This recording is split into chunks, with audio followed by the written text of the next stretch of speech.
So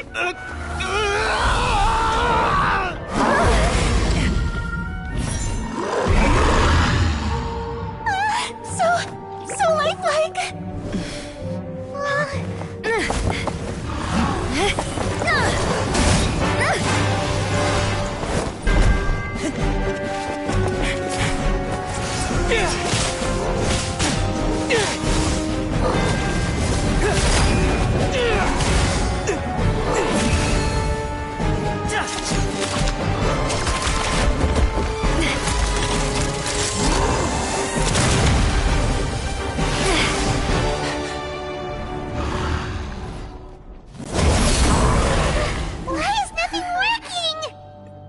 This foe is not invincible.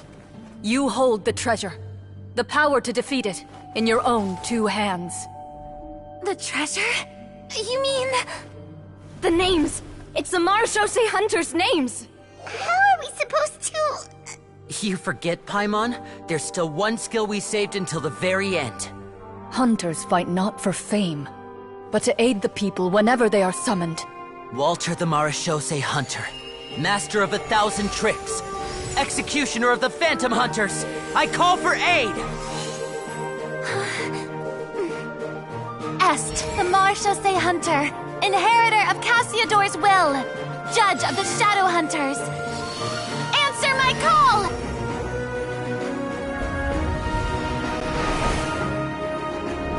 Petronia, protector of justice and order. The hunter I respect the most. Thank you for saving my friend, the best one I'll ever know. Please, lend us your strength!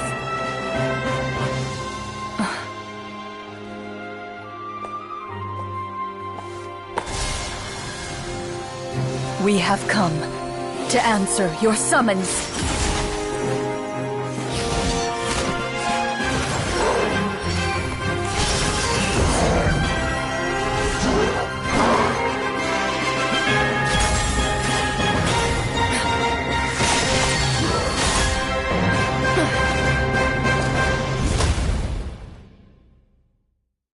And so, the monsters were eradicated, and the sorcerer was defeated.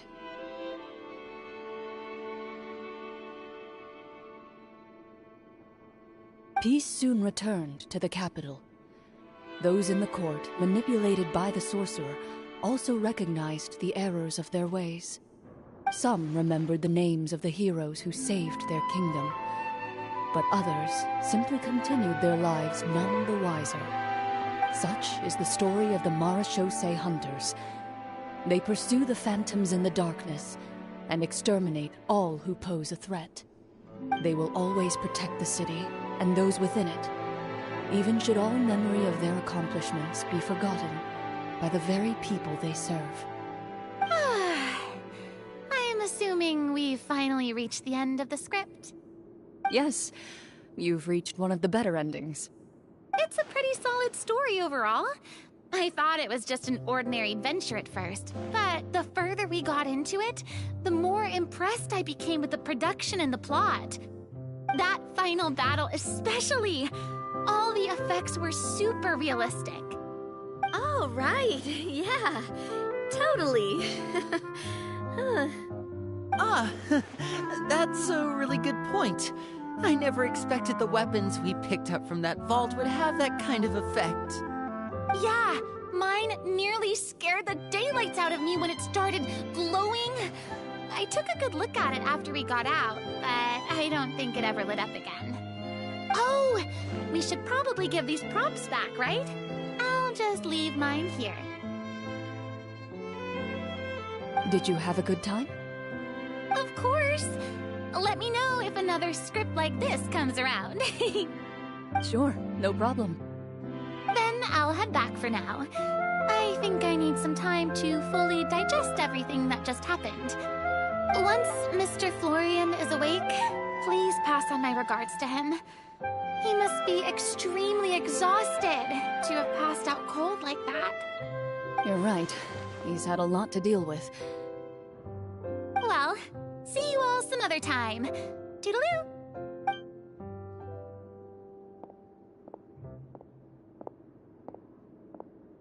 Okay, so, can I ask now? I think it should be fine, yeah. What in the world was going on back there? So you saw through all of that? That time in the cave when you told us to close our eyes, it'd be weirder if we didn't notice anything. I was dying of curiosity the entire time. I mean, you did a pretty bang-up job of pretending nothing had gone wrong. Farina actually looked like she thought all of it was planned. Guess none of us wanted to be the one to break the illusion. What are you all talking about? Oh, wait. Don't tell me you never... Ugh, this is all my fault. It's not too late to cover your ears. Here, partner, I'll do it for you. Bit late for that, don't you think? You're saying everything that happened back there wasn't actually part of the script? It's probably more accurate to say this was never a real scripted story to begin with. What? So loud. My head. Hey, you! Get up right now and explain yourself! No shaking, please! Oh, my head.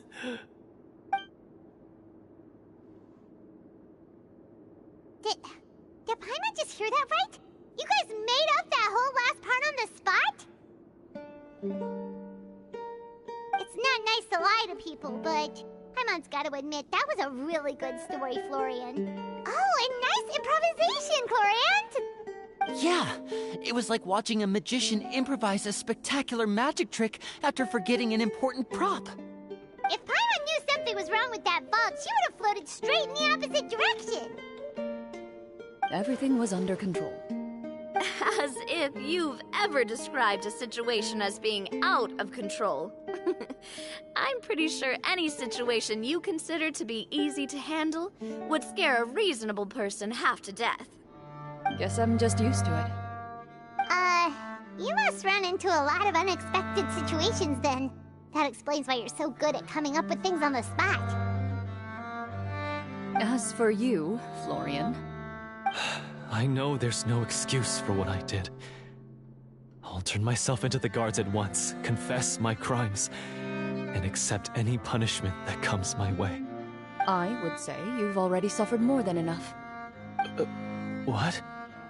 You may have been blinded by fame and fortune in the beginning, but your actions during the final battle had proven you to be a true Marechaussee hunter. You'll be far more used to the city above ground than below. Your job as a hunter is more important. But...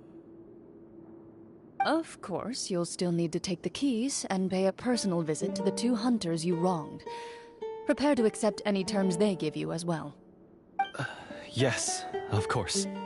As far as I'm concerned, though, your showing in the duel was enough to prove your honor. Then I'll do exactly as you said. I'll go return those two keys right now. Thank you so much, everyone. I'll do my best to prove myself worthy of the second chance you've given me. I swear this on my name and honor as a Marechaussee hunter. Until we meet again, everyone.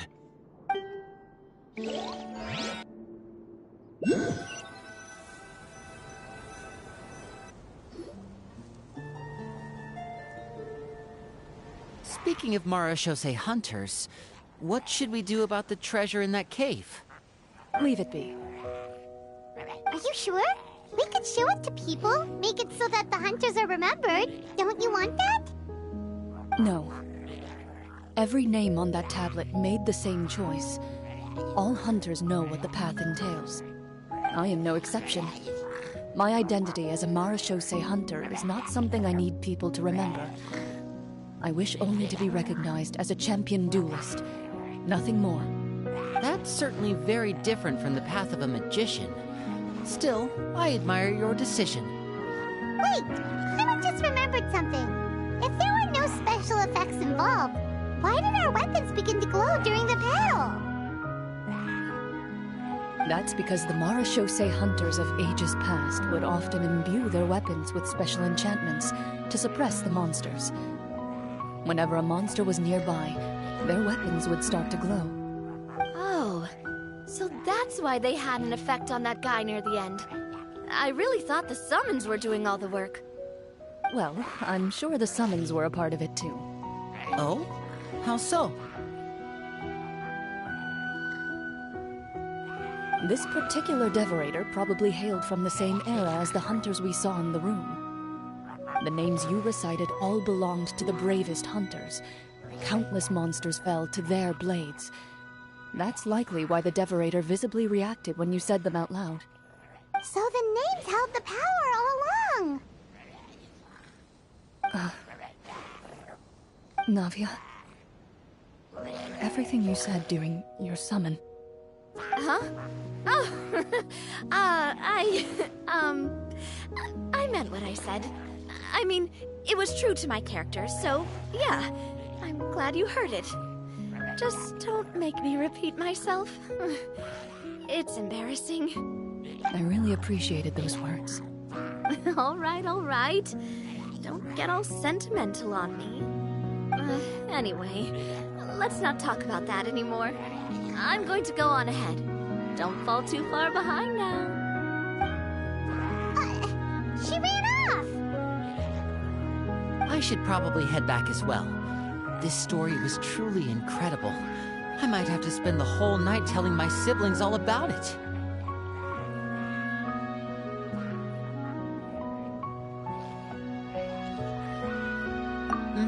Goodbye.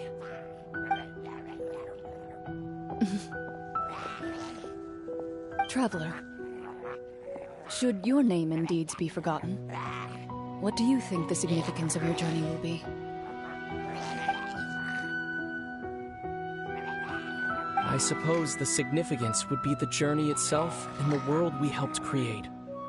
There's still value in the time I shared with everyone here, and the things we were able to accomplish, even if no one remembers them. A great answer. I'll remember it.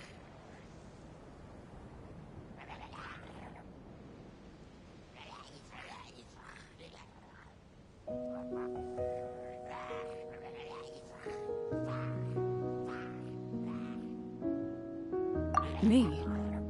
The Marachose Hunter says nothing in response to that question. Perhaps her answer lies in her silence. An unspoken vow left to echo through the night. The path she walks needs no explanation.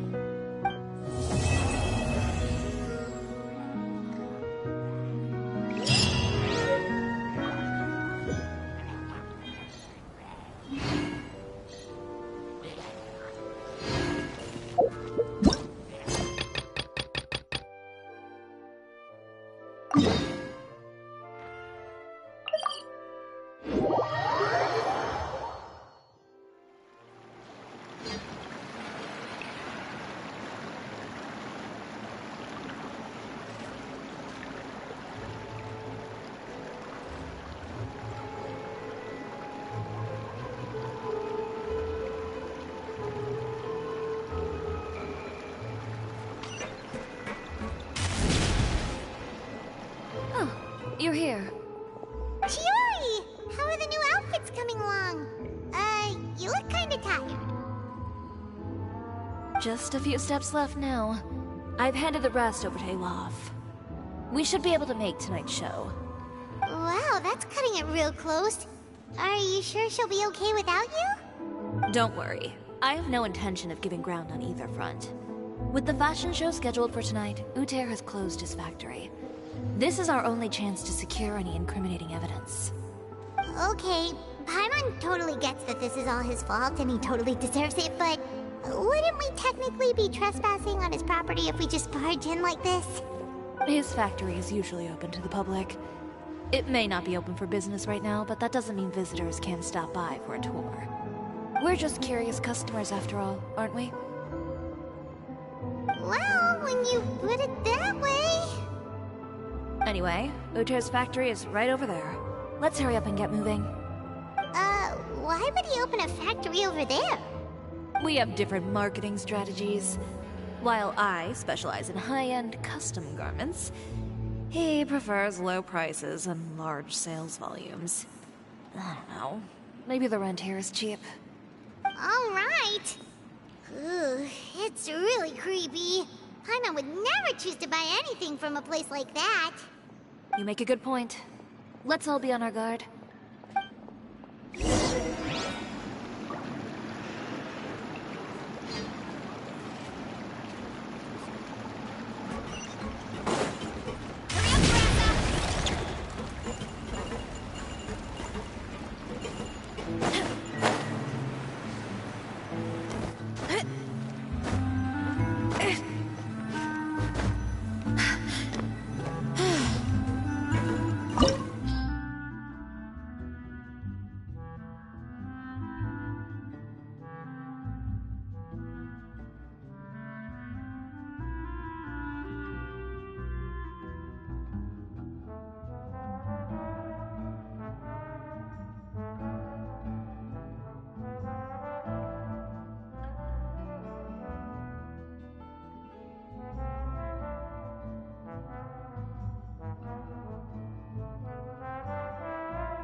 nobody here.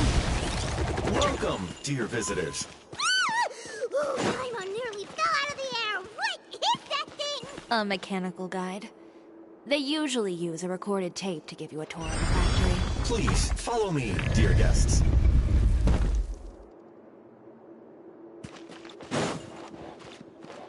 First stop on our tour is a look at the gradual evolution of our clothing brand.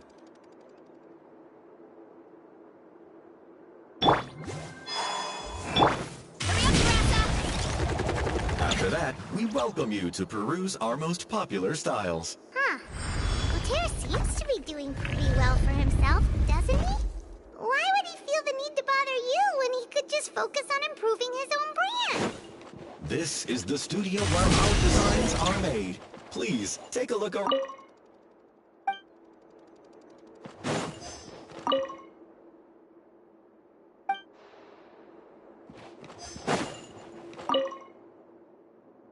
These are the fitting rooms. Please use them at your leisure. Huh?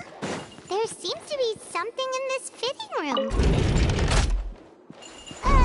Why did the door just close? Hold on tight, Paimon.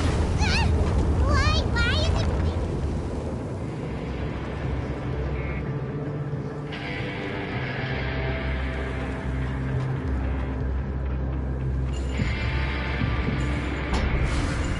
Seems to have stopped. Where did this thing take us? Seems like we're someplace deeper inside the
shop seriously made here?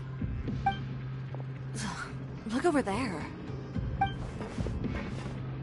Ooh, that water looks super nasty. Oh, Paimon can smell the stench from all the way over here. And I was the one using unsafe materials, Uter? So he was actually the one who opened an underground factory. No wonder his clothes always felt weird to the touch. He's been using all manner of tricks here in a bid to cut costs. Should the clothes made here even be worn? Never mind issues with shrinking and fading. These materials can give you skin problems if you wear them too often. That's terrifying! Let's take some photos right away as evidence.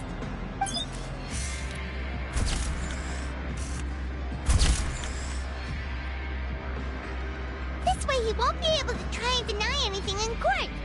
Alright, let's keep going.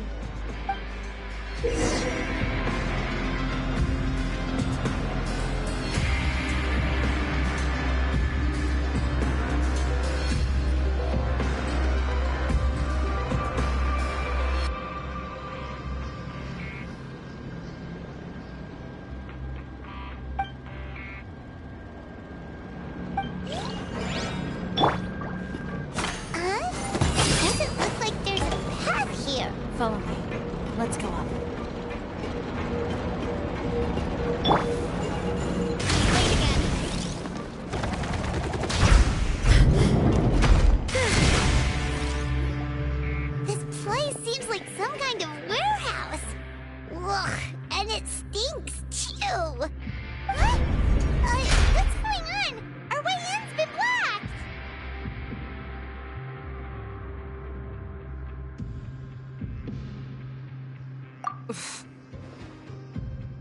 Seems like he knew we'd be coming.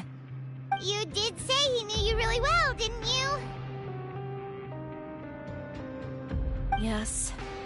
And that's because we used to be partners. But you're practically at each other's throats! Now you're telling us you used to work together? When I first came to Fontaine, we were both fledgling designers who longed to gain a foothold in the world of fashion. We shared the same goal, so we decided to work together. In the beginning, we both wanted to make clothes that would stand out from the crowd and shatter tradition. The kind of clothes that would turn heads and leave people in awe. But with every criticism we received, and every sponsor that rejected us, Uter's confidence disappeared little by little. Finally, right before Fashion Week, he came to the conclusion that we wouldn't be able to make the designs we always dreamed of. And we parted ways. For my part, I gambled it all and devoted everything I had to that 1 week. I came out the other side with something that really made me proud. I was nervous to present it, of course, but I knew it was my chance to show the industry what I was made of. In the end, well... You received the acclaim of all Fontaine while Uter gave up on his dream and turned to making this sketchy stuff. I don't know the exact details of what happened after that. All I know is, after I opened Chiore Boutique, he's harassed me every year since. He's just jealous of what you've accomplished. A guy like that doesn't deserve your sympathy. Well, let's focus on getting out of here first. Missing the show is as good as letting him win. There are some control panels over there. Let's see if any of those buttons do anything.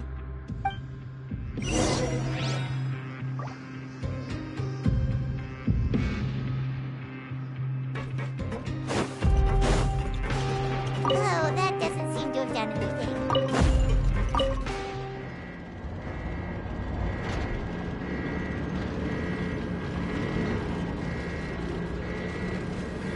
Warning. Unauthorized intruders entering expulsion mode. Wow!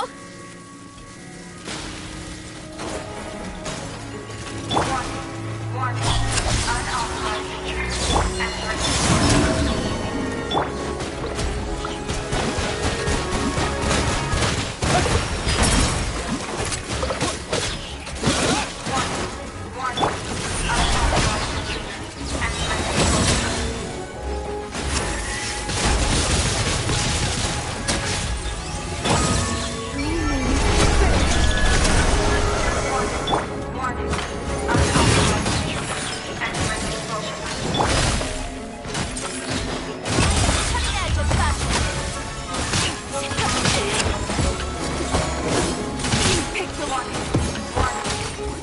Look over there. Seems like there's a way out. Maybe we can use these mechanisms to get higher.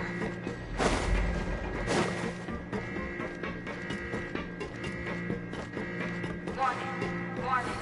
Unauthorized intruders entering expulsion mode.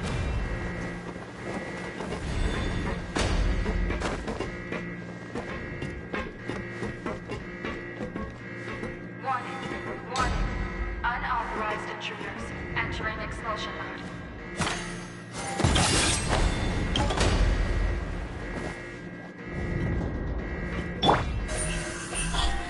Warning. Unauthorized intruders entering expulsion mode.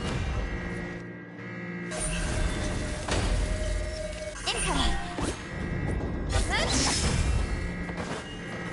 Warning. Unauthorized intruders entering expulsion mode.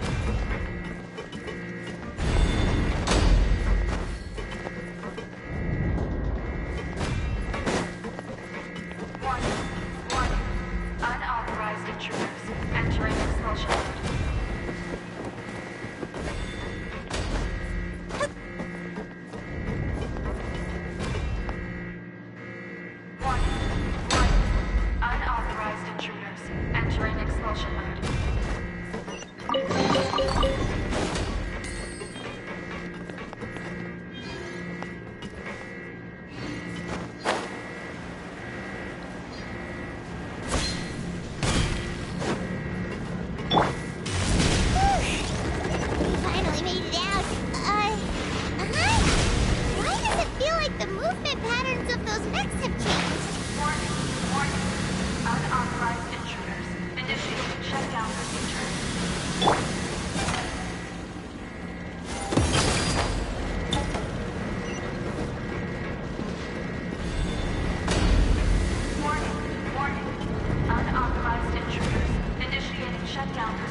entrance, at last.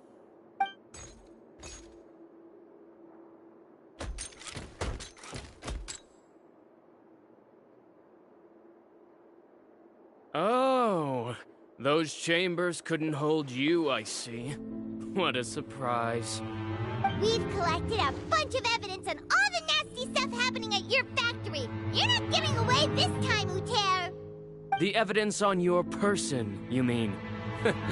What makes you think I have any intention of letting it get past these walls?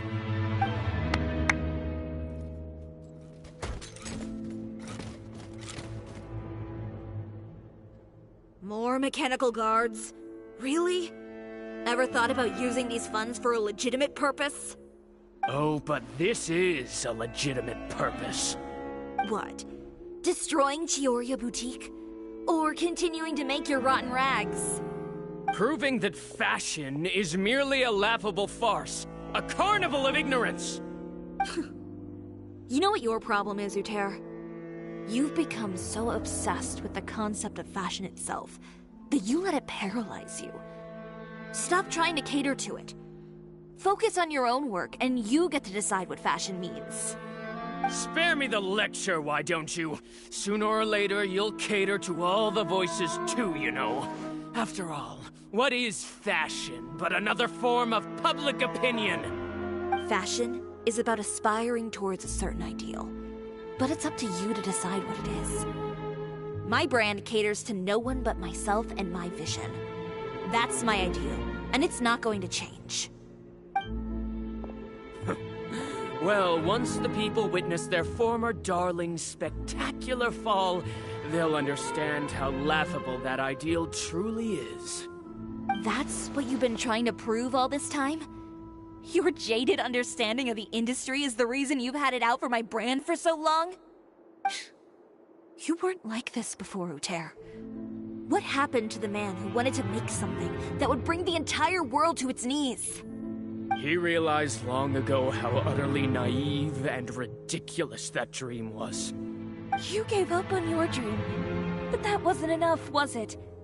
You had to find a way to prove to yourself that it could never have been possible at all. You think you understand, but you're just a bitter man who let his regrets dictate his choices. You regret giving up on your dream. So you stopped at nothing to prove to yourself that it wasn't the wrong choice. This whole thing, Uter. It's pathetic. Pathetic? Why don't you take a look in the mirror? You're a fool daydreaming about taking all of Teyvat by storm.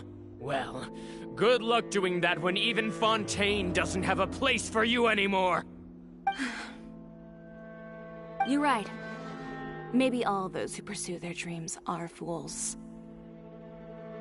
But more pitiful still are cowards who are too afraid to even attempt what the fool is brave enough to try. You...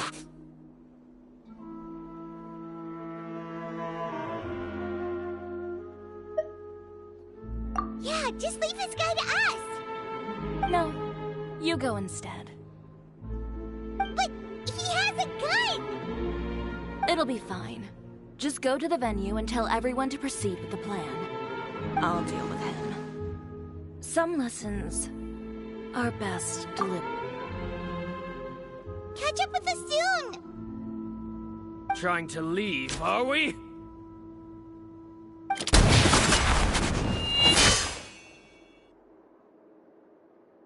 I've held back all this time because of our past partnership, Uter. But all that changed after our tour of your factory. Still trying to talk tough, I see.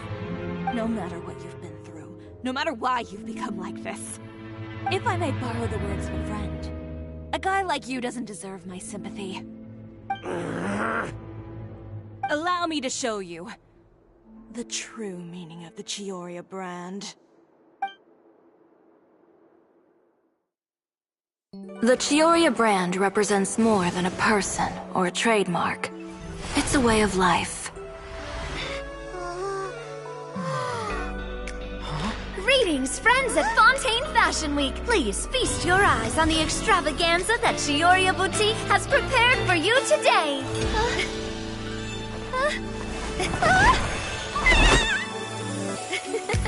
Brilliant, dazzling, and wholly unique. And most importantly, An enduring, never-say-die spirit. That's the true meaning of the Chioria brand. And now, let's welcome the thundering seamstress, Miss Chiori herself! Did Chiori not...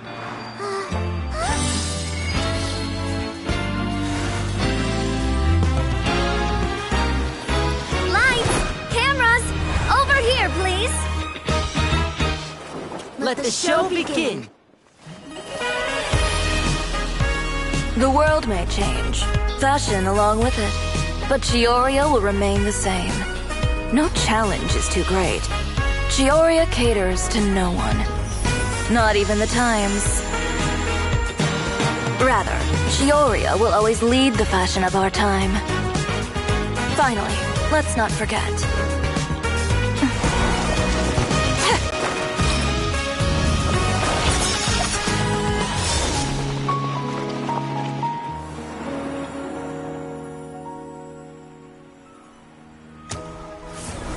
Only those who do not give up on their dreams are worthy of this brand. Well then, I suppose all that's left to say is, Happy Fashion Week, fellow dreamers.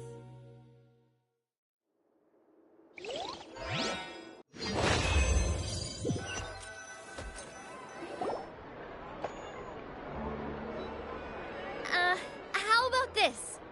A little more to the left. Like this? Perfect. Phew. Oh, that looks great! Miss Chiori, can I take a picture? Of course. I didn't know you'd make a brand new signboard. I made it before Fashion Week. I figured it'd be best to put it up after the success of the show. Well, how can you become renowned through all of Teyvat without a fancy signboard of your own? The Spina's way ahead of you in that regard. Now that you mention it, perhaps our magic troupe could use one of those.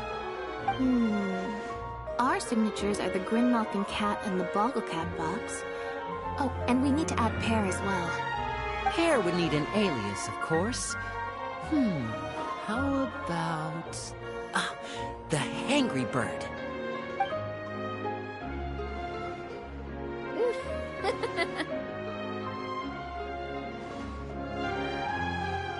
So, does that mean your signboard is going to be 2 cats and a penguin stuffed into a single hat? Ooh, that sounds super snuggly and warm. And a bit cramped. Miss Chiori, I'm done taking pictures. You can expect the article in tomorrow's Steambird, along with the evidence the Traveler gathered. Thank you, Charlotte. It's my pleasure. Bringing the truth to light is a journalist's duty. Going forward, feel free to custom order any accessories you need from Monsieur Verite. It's on the house. Huh? You really mean it? Of course. The same goes for you too, Linny and Lynette. If you have need of any costumes in the future, just drop me a note. What about something other than a costume? Thank you, Chiori. It's much appreciated. Well, I don't really need anything. Just don't be a stranger, all right? I don't need anything either. So long as you continue to request my international courier services from Komania Express, we're golden. Actually, that reminds me. When will you be leaving, Kirara? Huh? About that. The Spina di Rosula has prepared a special vehicle for you, so you can just get in and we'll push it all the way out of Fontaine. What? No, that's so embarrassing. Ooh, do we get something nice too, Chiori? Of course. Just hold on a second. Disrupting public order at the show, appropriating venue lighting equipment without authorization, using weaponry in public, hosting a dangerous performance without notifying the authorities. If you come across anyone who matches those descriptions, please report them to the Special Patrol at your earliest convenience. Enjoyed that, didn't you? You nearly scared me half to death. Says the one who pulled that stunt earlier. How about you do me a favor and tell me in advance next time you're planning something like that? And if I had, would you have approved? No, but it would have at least spared me a whole lot of anxiety. Well, I would say I more than made it up to you, have I not? A whole underground workshop in the Fleuve Sandra, and the man responsible all tied up and handed to you on a silver platter. Sounds pretty thoughtful if you ask me. All right, I won't argue with you. You can have this one. Well, friends, I would say we've earned ourselves a nice meal for our efforts. Let's go. Spina's treat. I'll have to take a rain check. I've still got a lot of paperwork to take care of, so you all go have fun. Oh, by the way, Chiori, I ran into Vanger on the way here. He had a message for you. I don't need to hear it. I'm sure the old fool used pretty much every apology in the book. I'll just visit him some other day and give him a hard time about everything. You know him well. Thanks again, Shelvrus. My pleasure. Oh, and one last thing. That was really quite an amazing show. You don't say. All right, all right. Follow me if you want in on the celebration feast. Come on, we're leaving. Traveler, Paimon, could you go wait for me at that place with the view? I'll let Navia know that we'll be a little late. There's something I'd like to give you. A place with a view? Oh, Paimon knows where you mean. Sure, no problem. Perfect. I'll be right there.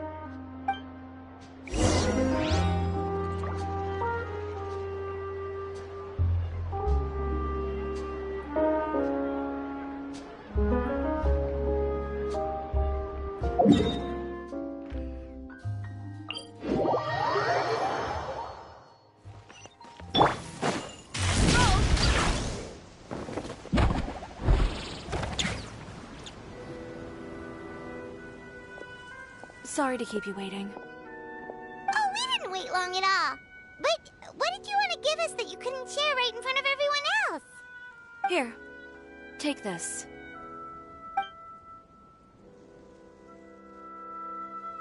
Oh, wow! A brooch! And in the style of Chioria Boutique, too! Wait, Paimon gets one as well? I've only made 2 for now. After much consideration, I decided you've been a great help. Even when things were looking bleak, you stayed by my side. There were even times when I felt like I had to fight back and win, even if it was just to honor the trust that you had in me. Well, we may have helped a little, but Paimon would say you deserve most of the credit. This result, it was all you, Chiori. I know for certain that was not the case. I've chased my dream for so long that I've come to understand something. Apart from conviction and persistence, the thing that matters most is having friends who believe in you even when you don't believe in yourself. A single person can only do so much. Without all your help, Chioria Boutique could have easily fallen to ruin. Well, Paimon doesn't think it would have ever gotten to that point. Not if you had anything to say about it. But, about the stuff you said at the show, you aren't worried it'll rub some people the wrong way? Perhaps my words were a little pretentious, but they do reflect how I truly feel. I won't bow or scrape before any force in this world, much less any individual. I'm confident in the quality of my work. Create something beautiful, and there will always be people who appreciate it. Well, guess there's nothing to worry about then. Should we go back and join them at the victory feast? Oh, yes, of course. But before that, I'd like to admire the view for just a little while longer. You know, of all the nights I've spent in Fontaine, I'd say this is the loveliest by far.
Chaska, did Elder Alpa send you? Yeah, she's got other things on her plate right now. How are things looking here? Well, the inspection revealed numerous blockages all over the trial arena. It looks like they're the result of ley line disorders caused by repeat abyss invasions. Theoretically, we just need to clear those obstacles, and the arena will fill up with gaseous phlogiston again. But that's proving difficult to achieve in practice, for all sorts of reasons.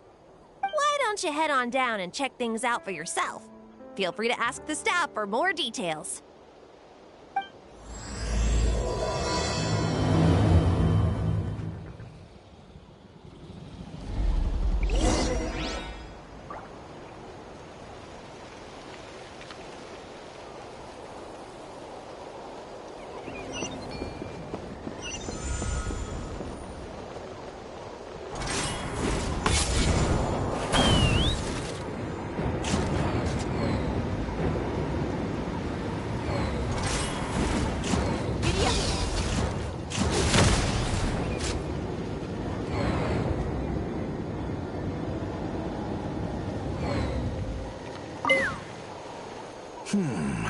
I think it should be possible to clear this spout with just a few hard hits. But there are signs of strange life in here. Meddling with it might be dangerous.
This spout should be good now. Thank you very much.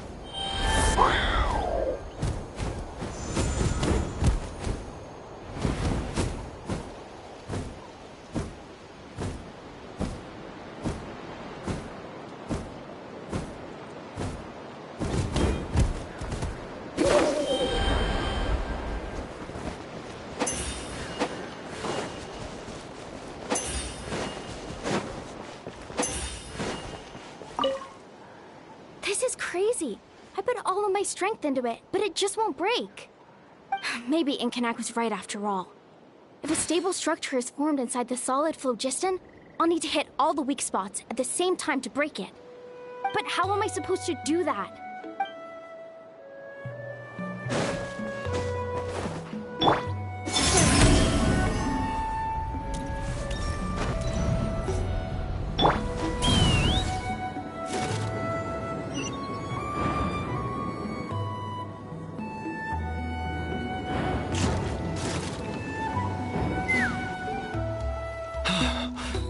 Are you here to help?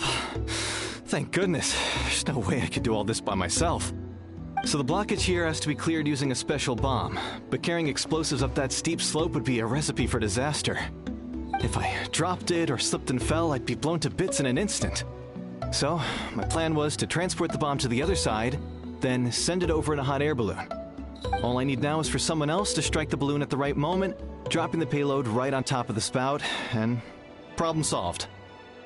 What do you think? Simple enough, right?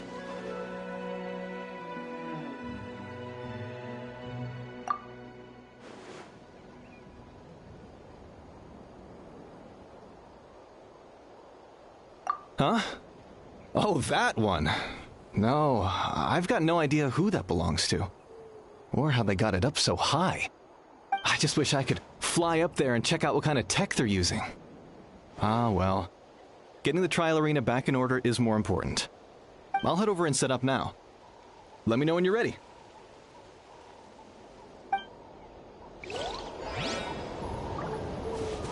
All right! Get ready!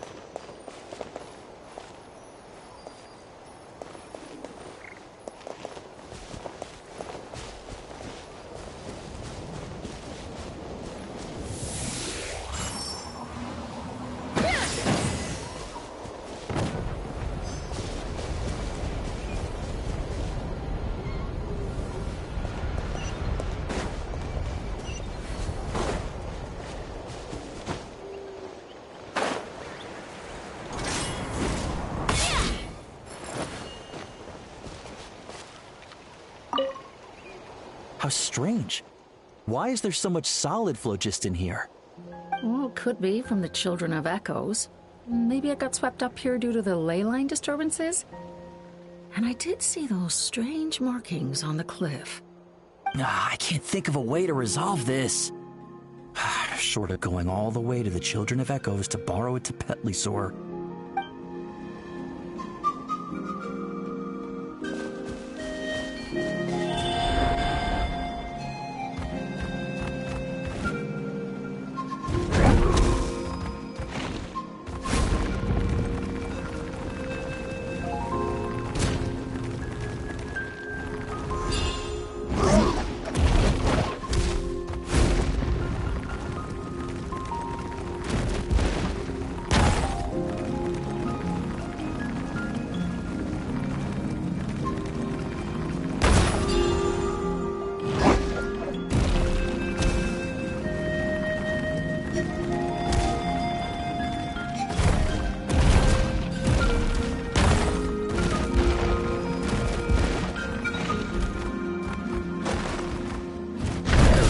Phlogiston is being replenished.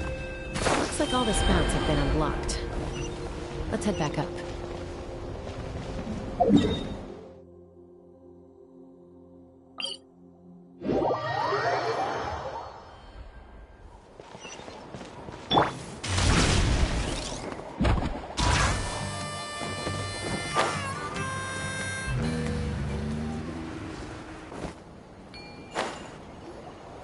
Wow, you took care of everything in no time at all. Incredible work. Now we just have to wait until the gaseous phlogiston is fully replenished. Then we can kick off the retrials. Actually, Inkanak, I'd like to do a test flight first, just to make sure we're not missing anything. Could you arrange that for me? Huh? But you only just finished getting the arena ready. There could still be other hazards we're unaware of. All the more reason to have me test it out. Think of it as another inspection. I guess you're right.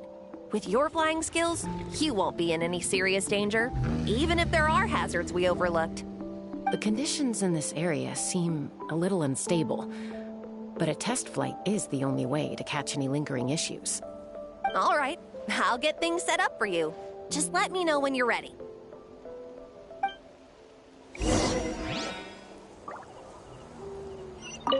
Are you ready? This should be a piece of cake for Chaska, but still, try to be careful. All right, then spread your wings and fly.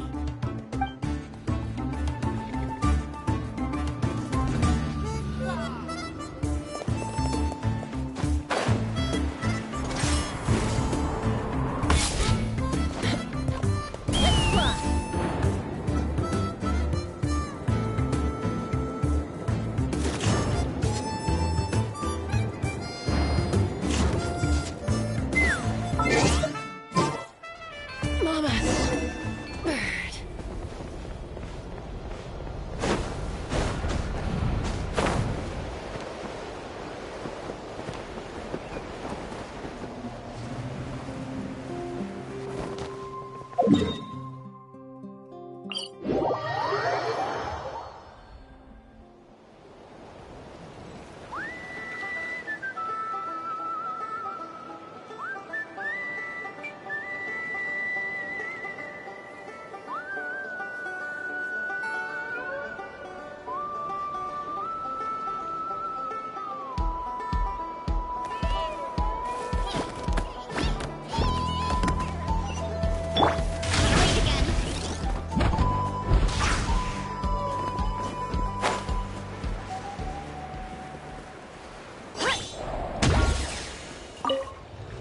Are you ready?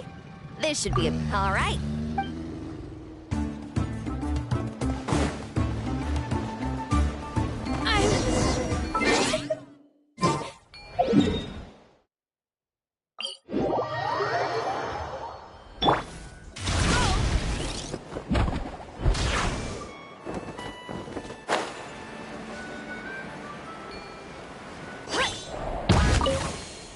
Are you ready? This should be a piece of cake for Chaska, but still, try to be careful. All right, then.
Was amazing. Paimon couldn't take her eyes off you.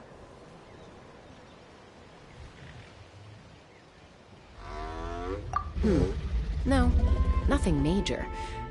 Give it a few days, and we should be able to conduct the trials. Help! Help me! You're from the Flower Feather clan, right? Please, come quick, you've got to help us! Catch your breath first. What's the situation? We got attacked by a Kukasaur. My friends are still stranded in the middle of the road with the goods we were transporting. Please, I'm begging you, save them! Huh? Are Kukusaurs really that aggressive? Do they usually attack groups of people unprovoked? Not in my experience, but there are exceptions to every rule. Let's go check it out.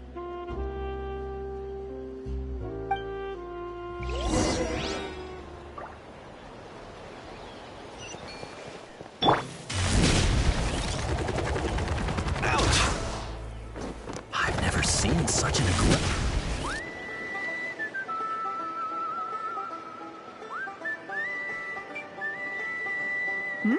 Taska? Traveler? This is a surprise. Elder Alba? Huh. So, where's this aggressive Kukusaur we've heard about? Already flew away. Looks like it backed off once it realized that reinforcements were coming. So why do you think it attacked these people in the first place? Was it after the food? No. These merchants are even transporting food. Ah! Thank goodness! The phlogiston wings are intact! Phlogiston wings? Thank you so much for coming to our rescue. These phlogiston wings are our most prized goods. If anything happened to them, it would ruin us. Wait a minute. Are you the merchants that were looking to collaborate with us? Wormy told me about you. Yeah, that's us. So I take it you're Elder Ulpa? I am. You must be exhausted from your journey, not to mention shaking up from the attack. Let me bring you back to our tribe to rest. We can talk business after you've recovered. But Elder Alba, what about the Kukasaur attack? Well, our guests here weren't seriously injured, and their goods are intact. Perhaps that Kukasaur was just having a bad day. There are so many of them around here. You'd expect something like this every once in a while. I don't think we need to pursue it any further. More importantly, how are the preparations for the flying trials going? Is everything in order over at the arena?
Huh?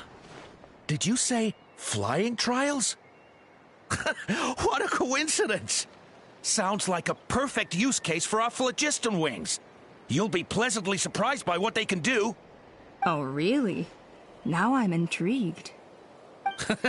Well then, let's forget all about this Kukasaur attack for now. We have some serious business to discuss.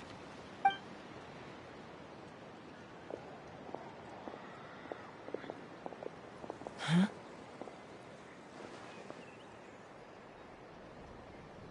So that's it? That all went smoother than expected. Well, guess we better get going. Huh? Chaska?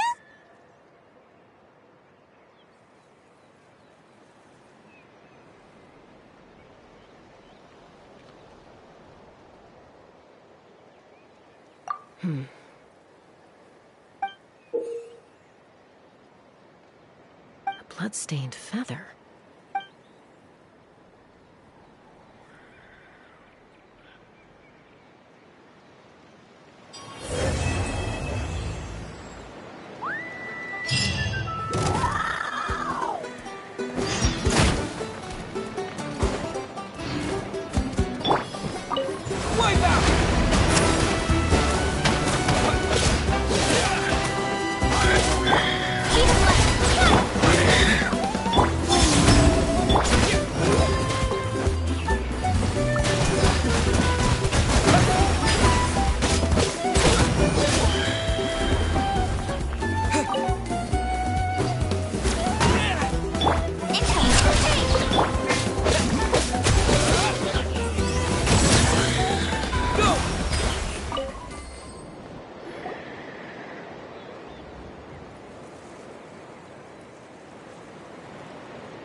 Doesn't seem like there's anyone around.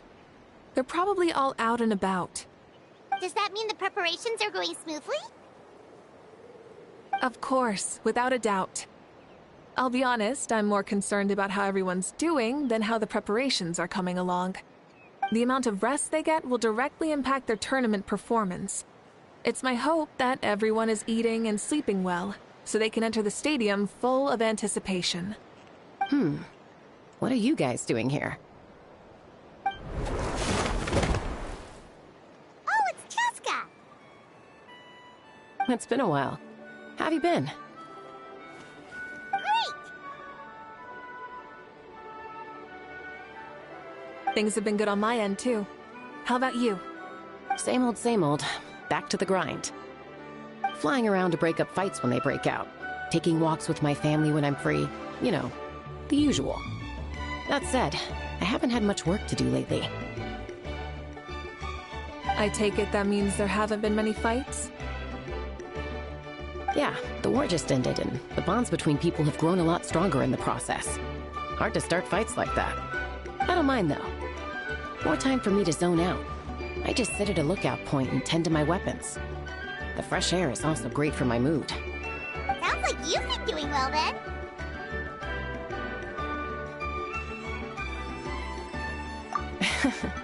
What are you talking about?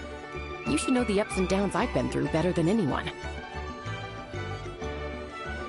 So, how have preparations been going here at the Flower Feather Clan? Ah, so that's why you're here. In that case, I'll take you someplace where you can see the situation clearly. Follow me.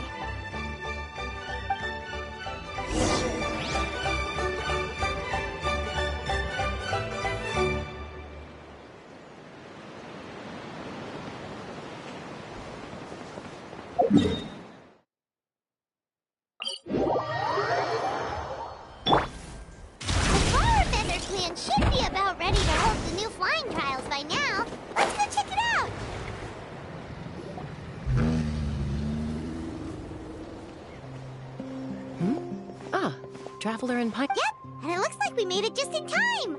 Although, can't say the same for the Cuckoosaurs. Bit of a low turnout, huh? Yeah, you'll see why soon enough. All right, get ready. 3, 2, 1, fly! Whoa! We're really flying! I feel light as a feather. I'm flying without a Cuckoosaur! These phlogiston wings are awesome! What's going on? Paimon can barely believe her eyes. How did they fly all on their own?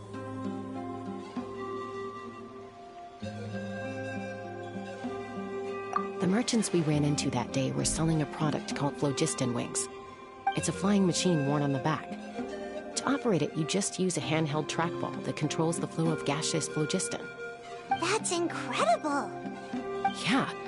If our tribe, well, if Natlan mass adopted this technology, it would revolutionize our mobility and responsiveness in times of crisis. Just think of the countless tragedies that could be averted.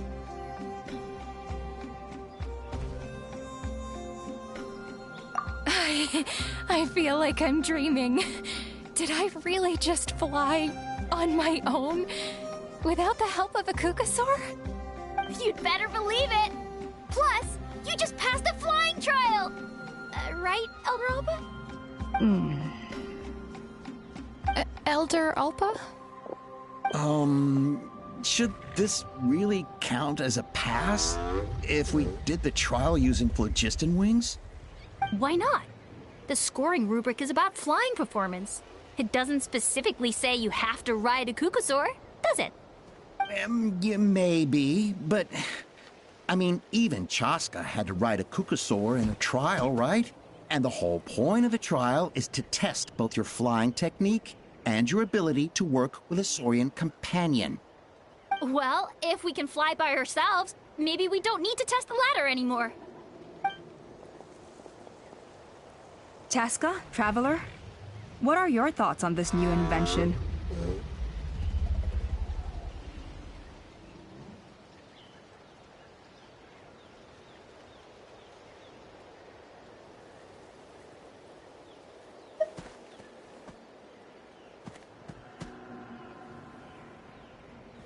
Right? That's what I think, too. I agree that they have strategic value. But I don't think it makes any sense to evaluate candidates by the current testing standards if they're using phlogiston wings. Why? Shunan finally mustered the courage to go through with this.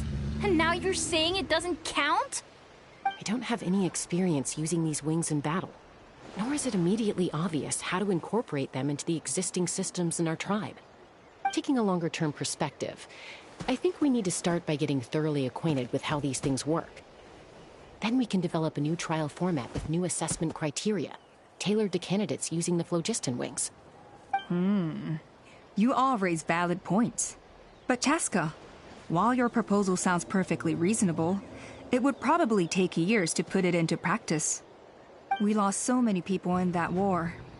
These phlogiston wings could be exactly what we need to strengthen our forces and boost morale in this trying time. And as for real-world battle experience, there will be plenty of opportunities to gain that. I have high hopes for you, Junon. Huh?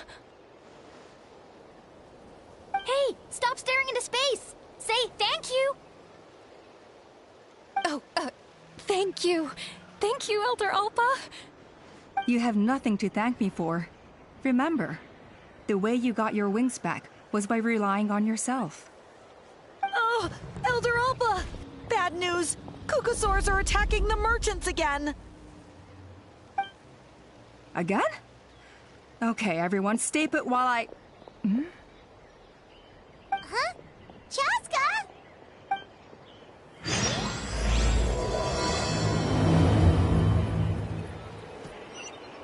Why did Chaska rush off like that? And then Elder Alpa and the others too? Anyway, let's go see what this is all about.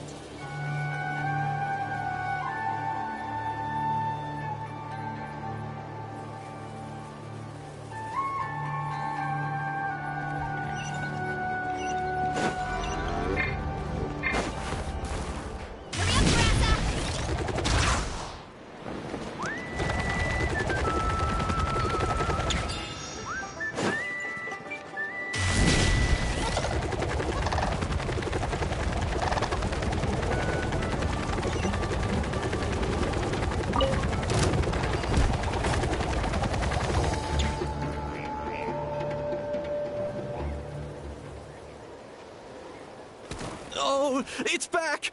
It found us again! Run! Get out of here!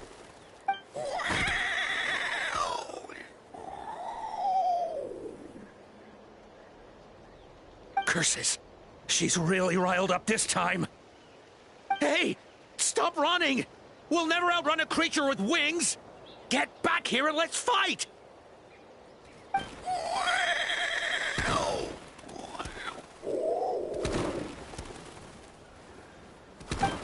Stop! All of you! Chaska! Oh, wonderful! Quick, get rid of that thing!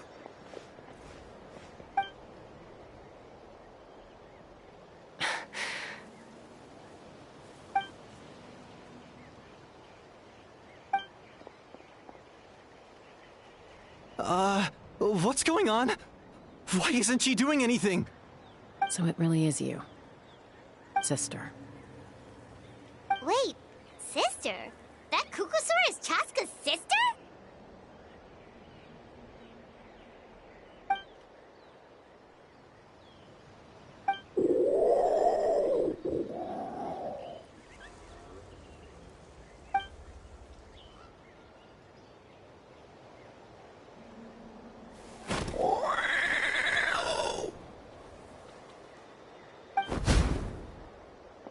Koya, wait! Is Chaska gonna be okay? Should we go check on her?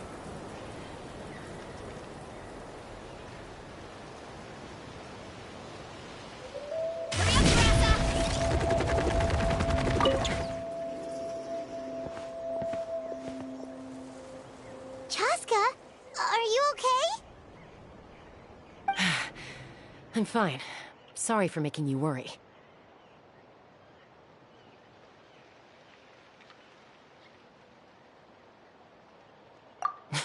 No point. She's an expert at hiding her tracks. Once she's shaken you off, you'll never catch up to her. At least, I always used to lose to her at hide-and-seek when we were kids.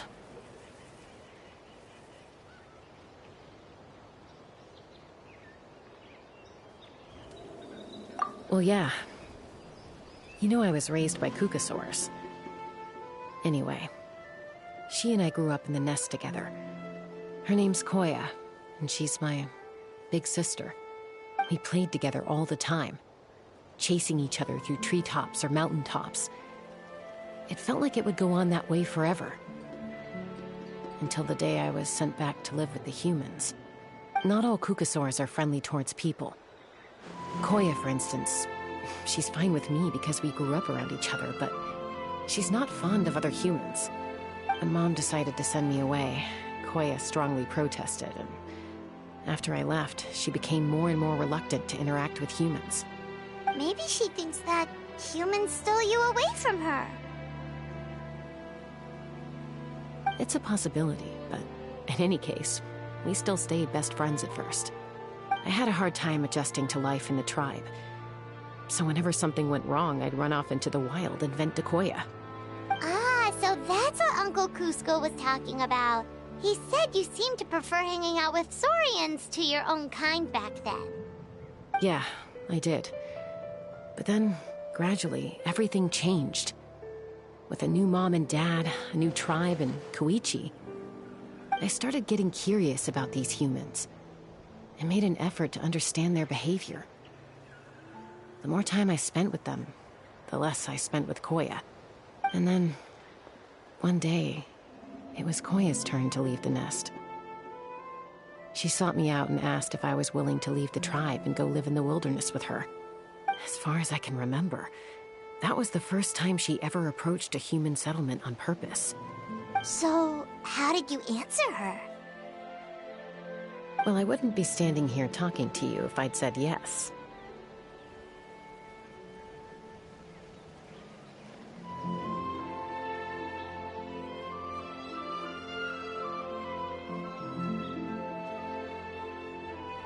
No, I was torn. On the one hand, I'd already made up my mind to embrace my new family and accept my human identity. But I also knew that Koya wasn't a fan of humans, and I didn't want to disappoint her. She took my hesitation as an answer. She saw it as a personal betrayal, threw a huge fit, and then flew off. We hadn't seen each other since, well, until today. Not for a lack of trying, though. I tried asking Mom where Koya's new nest was so I could talk things out with her. But Koya had already asked Mom not to tell me where she'd moved to. It must be hard for Mom, being stuck between her two daughters. So I didn't press the issue. And I didn't go looking for her. If things carry on like this, I need to make sure I find her before anyone else. Even if she doesn't want to see me. For now, let's bring the wounded back to the tribe. And see what Mutota and Elder Alba have in mind.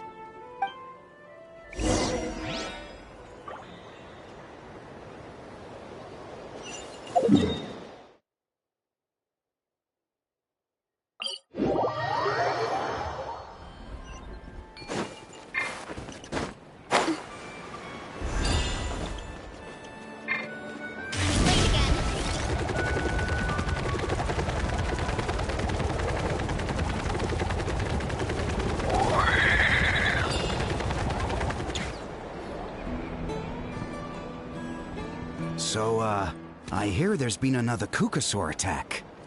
Ha! I knew it! They're wild animals, and they can't be trusted. Hey, show a little respect.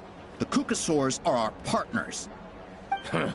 Maybe in the flying squad, but they don't give a hoot about the rest of us. Well, now that we have the phlogiston wings, do we even need the Kukasaurs anymore? Are you kidding? How are we supposed to protect our tribe without them? I didn't mean it like that. Huh? Protect our tribe? Or are you just scared that your precious flying squad will lose its prestigious position? You take that back! Things are changing so quickly. Chaska, there's a conflict emerging there. Aren't you going to nip it in the bud? The whole tribe's talking about this now. Breaking up a single fight won't solve anything. The real source of conflict here is the phlogiston wings. And what happened with Koya. On any other day, people would just brush this attack aside.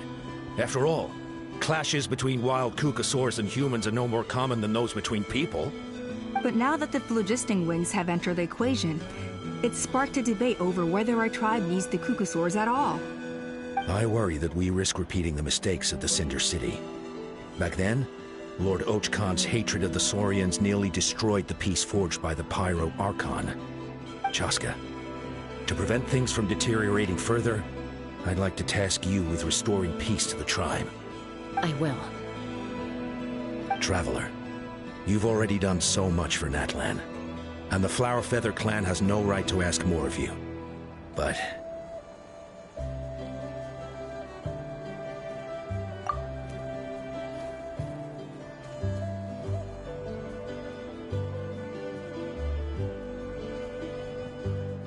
thank you.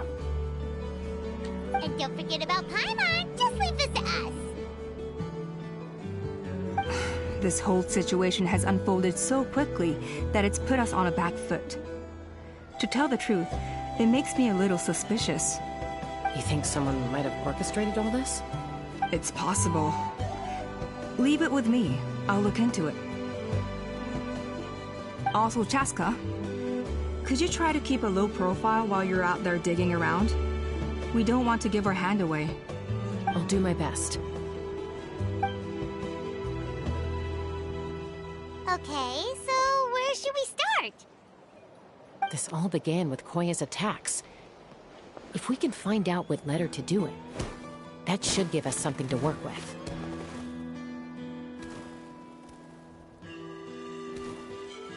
Unlikely.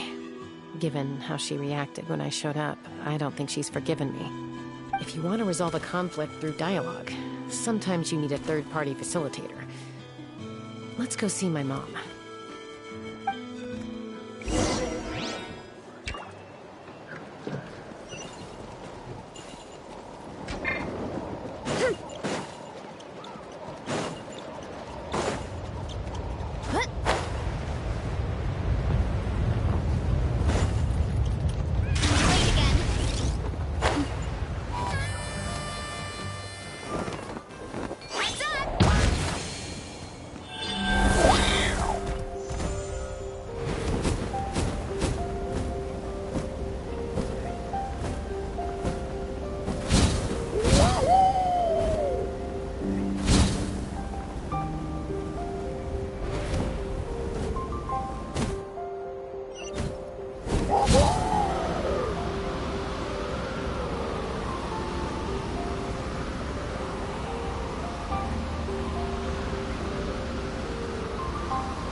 So this is where you used to live as a child?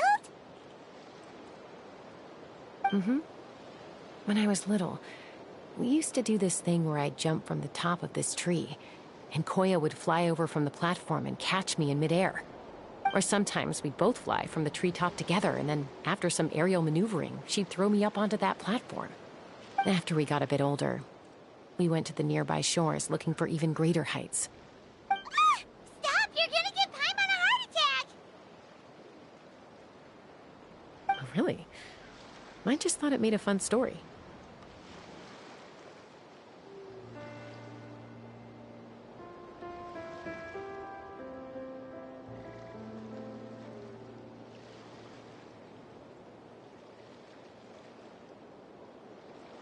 Then I'll share more with you when there's time. Anyway, back to the matter at hand.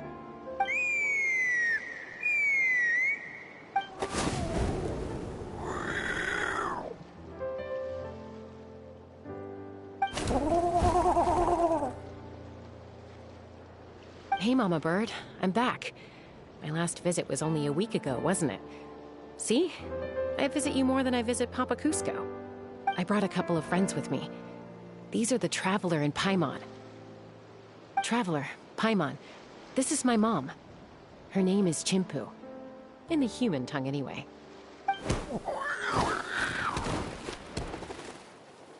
Hi.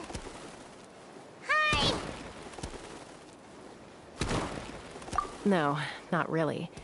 I don't speak it as such, but I can sort of get the gist. Although only with Mom and Koya, since I spent my formative years with them. Even then, it's basically a best guess based on their sounds, body language, and expressions. Seems to work about 9 times out of 10, anyway. As for whether Mom understands me, I can't always tell. But somehow we still manage to communicate. Call it the family bond, I guess.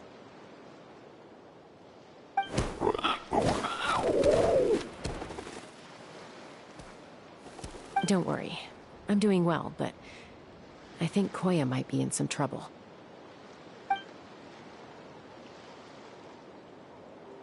I know she's never been a fan of humans, but she's never deliberately attacked them before either. What's behind this sudden change? Does, Auntie Chimpu know anything?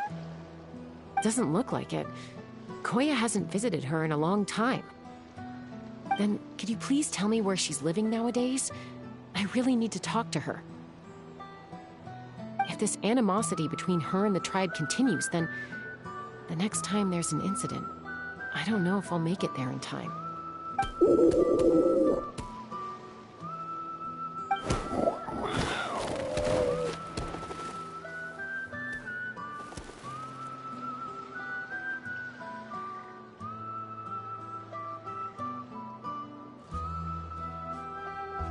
She said she'll take us there. Thank you, Mom.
is a really remote location.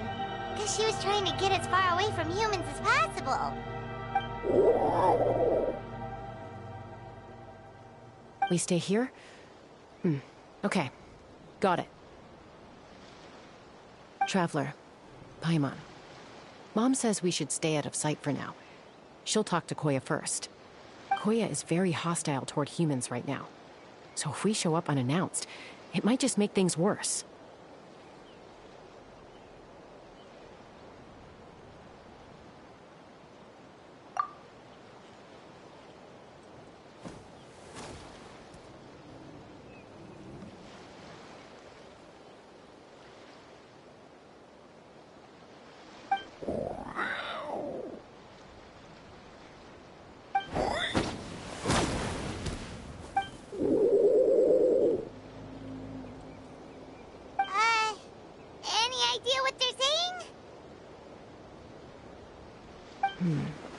Sounds like things are more complicated than I imagined.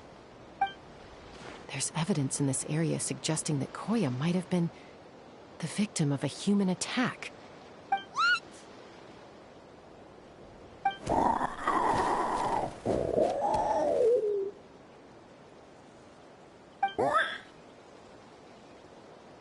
No!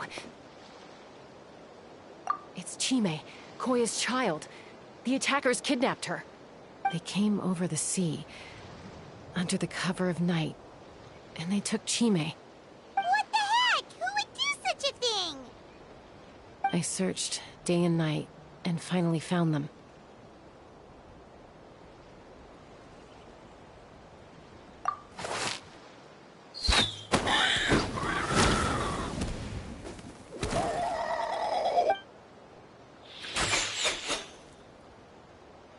Oh, yeah! T'Pol's contraption is working like a charm! Got her in one! Hey, there's another one! Wait, is... Who cares? Just get them all! T'Pol pays us per catch!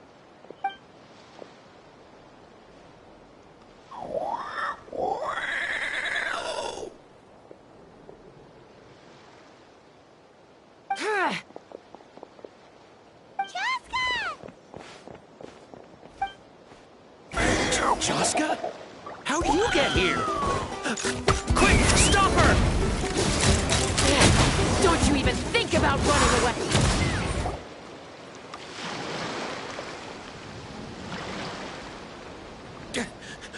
Don't come any closer, or I'll... Go, Phlogiston Wings! Take me out of here! Uh-oh, looks like it malfunctioned. This is bad. Mom and Koya are already injured. And if that thing explodes right next to them... Help! Elemental energy suppresses it! Please, someone! Get back!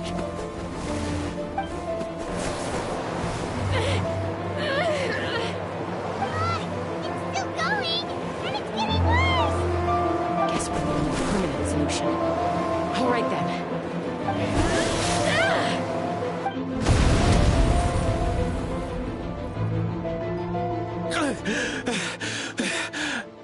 That was too close.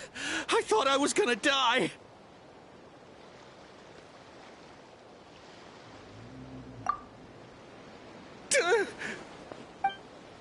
Answer us honestly. Were you the ones who attacked Koya before? I am... No, it was...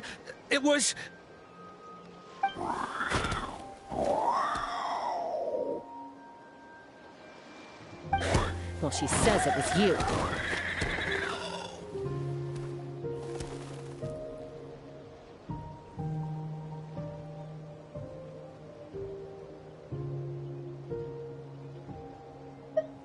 Just tell me, who sent you here? It was T'Pol. He told us to catch all the wild Kukasaurs we can find. And he also said that this Kukasaur has become a thorn in his side, so it needs dealing with urgently. T'Pol? Huh. Sounds familiar. But where from? Well, he tends to send his orders in writing. He pretty much never communicates with us in person. When he does, He wears a mask to hide his face. And whenever we trade Kukasaurs for phlogiston wings, we deal with his henchmen. So you didn't even make those wings? All we did was slap some labels on them and transport them over here, to make them look like they're imported. To make it harder to trace their origins.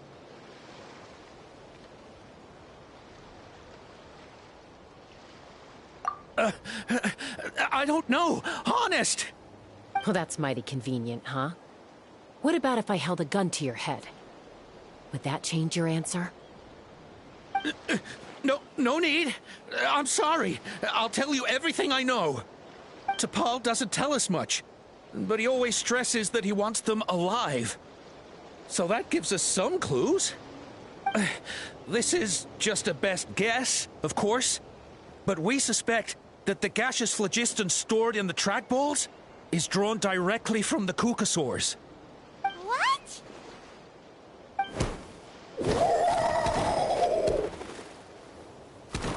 Easy now. You're still injured. Hey, keep talking. Yes, ma'am. So, the gaseous phlogiston has to be highly refined in order to power the phlogiston wings. The slightest imperfection can have disastrous consequences, as you just witnessed. But the Kukasaurs have a natural ability to process gaseous phlogiston. So, if you use them as an intermediary, then...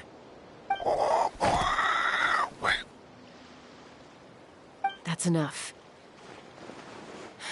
So the Kukasaurs you took, where are they now? T'Pol should have them. But no one knows where he's based, apart from him and his henchmen. We've tried looking for it ourselves, even followed them a few times. But we always end up losing track of them. Random thought. Maybe they're hiding up in the sky? T'Pol. Jessica, Traveler!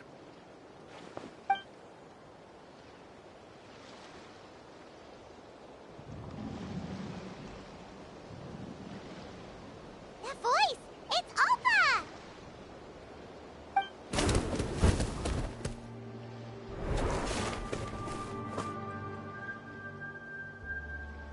Elder Alba? What brings you all the way out here? Well, I was patrolling nearby when I heard the sound of an explosion. What's going on?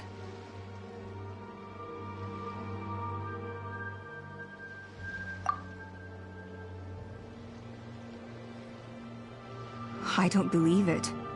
Elder Alba, does the name T'Pol ring a bell to you? I feel like I've seen it written down before. Maybe in a list of candidates for the flying trials? Huh? So he's a member of your tribe then? No. If he was a member of the Flower Feather Clan, I'd definitely know him.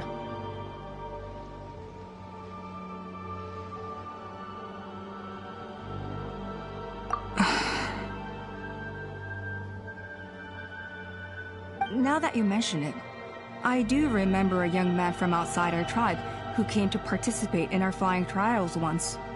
You were away on a mission at the time, which is probably why you don't remember him. He was a craftsman from the Children of Echoes, but he'd always dreamed of soaring the skies, so he wanted to join our flying squad. The Children of Echoes? That's rare. But despite his best efforts, he unfortunately failed to pass the trial and gain the Kukasaur's approval. In the end, he went wingless and returned dejected to the Children of Echoes. Wingless, huh? Maybe he invented the phlogiston wings to get revenge on the Kukasaurs. Perhaps. Or maybe it's simply his way of dealing with his regrets over his past flying endeavors. Either way, it doesn't excuse his abuse of the Kukasaurs. I'm gonna take these guys back and expose the truth to the tribe. It's time for this conflict to end. Easy, Chaska. Remember what I said about keeping a low profile? The ringleader still hasn't shown himself, and this man's allegation about powering the phlogiston wings with Kukasaurs is only speculation. Bringing these men to the tribe now won't win over any current supporters of the phlogiston wings. In fact, it may even escalate the conflict further. After all, many are mistrustful of the Kukusaurs after recent events. Is that why T'Pol waited until now to try to capture my sister? I don't know. I mean, he did tell us to spread negative rumors about the Kukusaurs and slip some Mora to anyone opposed to them, but... But Koya only attacked humans because they stole her child! Nevertheless, we will be hard-pressed to change people's minds while emotions are running high. Unless we have irrefutable evidence.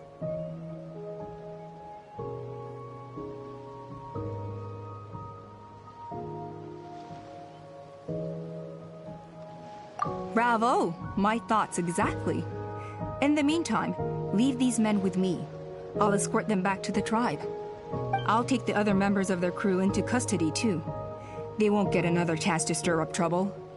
Fair enough. I guess finding T'Pol is gonna be the key to resolving this conflict. Let's hope the Children of Echoes have some info on him.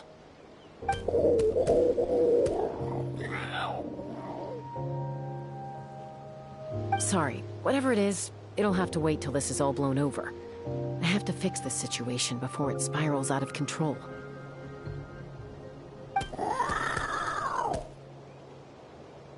Mom, Sis, rest up and get well soon. I gotta fly.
Let's start by talking to someone we know. It'll be faster that way. At this time and place, I'll bet the easiest person to find is... Wakey, wakey, Shilonen! Oh, it's you. Okay, give me a second. I'll come down.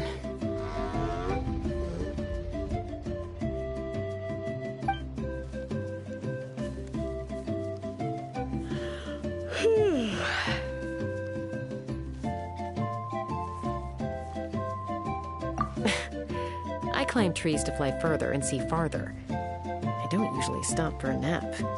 Well, we're not all like you. Always full of energy, even after flying around all day. Yeah. So, you've come all this way and interrupted my precious nap time. Might I inquire as to, why? I'm sorry, Shilonen, but it couldn't wait. Does the name T'Pol mean anything to you? He's a craftsman, apparently. Huh. T'Pol. Yeah, that rings a bell. I think that's Puma's child.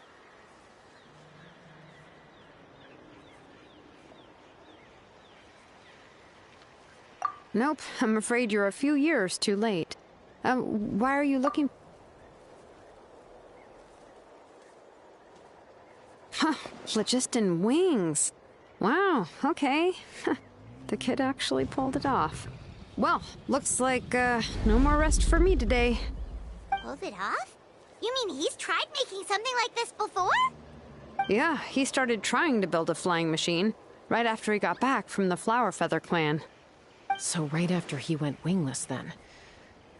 Was this flying machine anything like the gun you made me? You mean your gun that's harder to tame than the proudest Kukusaur? No, he wanted to build something that allows anyone to fly freely, even if they're not naturally gifted. But he never got very far back then, though. Blew up his workshop a few times and barely made it out alive. I never really kept up with him after that. His parents traveled a lot in their youth and only returned to the tribe after he was born. but they settled in a remote area and don't interact with other people much. Which means most people in the tribe don't know them very well. Your best bet is to chat to his direct family. I'll go get Puma. Wait for me in front of the workshop. I won't be long.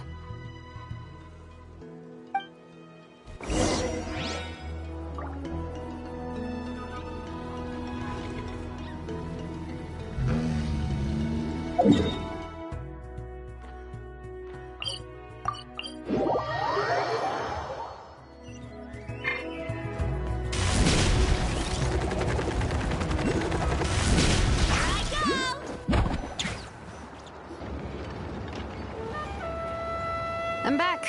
Allow me to introduce T'Pol's mother, Puma.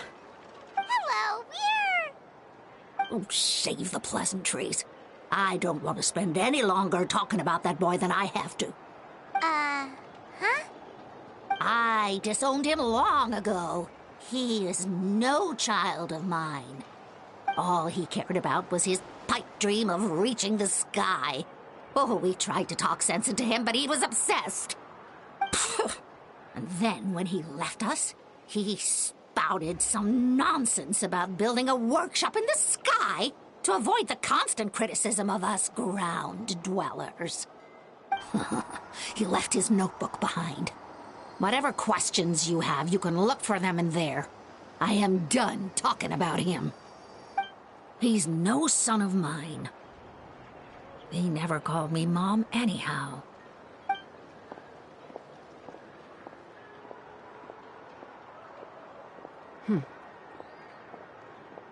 Wow, they've really fallen out. I'm sure wasn't expecting that. Her husband, T'Pol's father, he passed away recently, and T'Pol didn't even bother to show his face at the funeral. If you ask me, that was probably the final straw for Puma. I'll go keep her company. If there's anything else you need, just come and find me. Thank you. Okay, so this notebook is the only lead we got now, right? What's in there?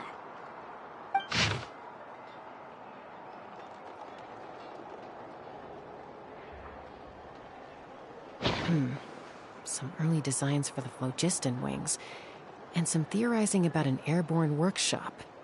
Ochkanatlan, the Cinder City. Looks like that's where he got his technological inspiration from. So, was he serious about the workshop in the sky? But that's such a big project for one person. Do we think he actually pulled it off?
Oh, yes! The one from the trial arena that was super high up! That balloon has been there for a while, and everyone's been wondering how it got up there, but what if that's the wrong question? What if it started off even higher up, above the clouds and out of view, and it only descended to its current height due to— Part of T'Pol's workshop? Seems likely. If T'Pol's base had been hiding above the clouds this whole time, that would definitely explain why Isidore couldn't find it. I totally called it! But how do we get up there? Jessica, can you even fly that high?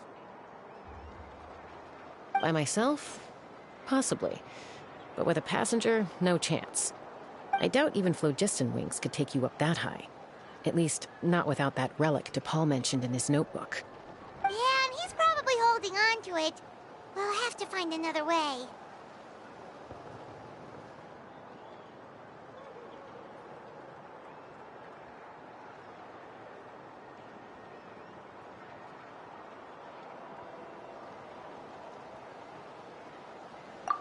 Nope.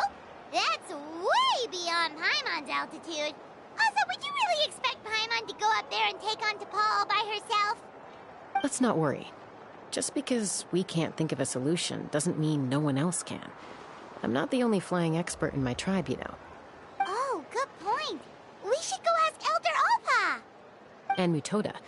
He was quite the flying ace back in the day, too. Let's head back and see what they suggest.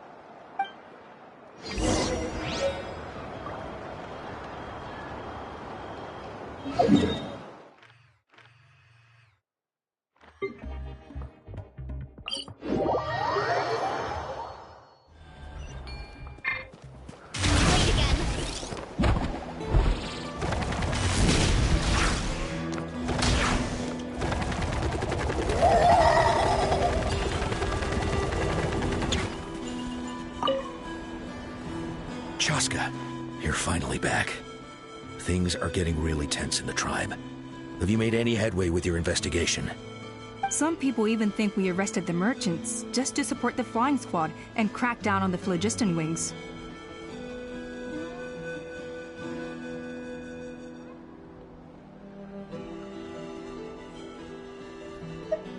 We found some promising leads, but there's a major obstacle standing between us and the irrefutable evidence we need.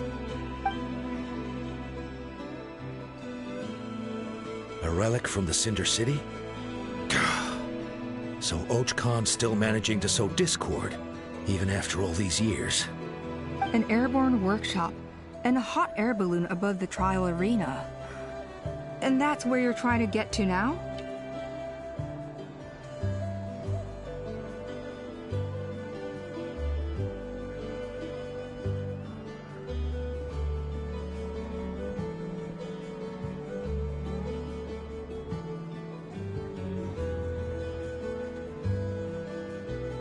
Neither phlogiston wings nor a Kukusaur can take you that high up.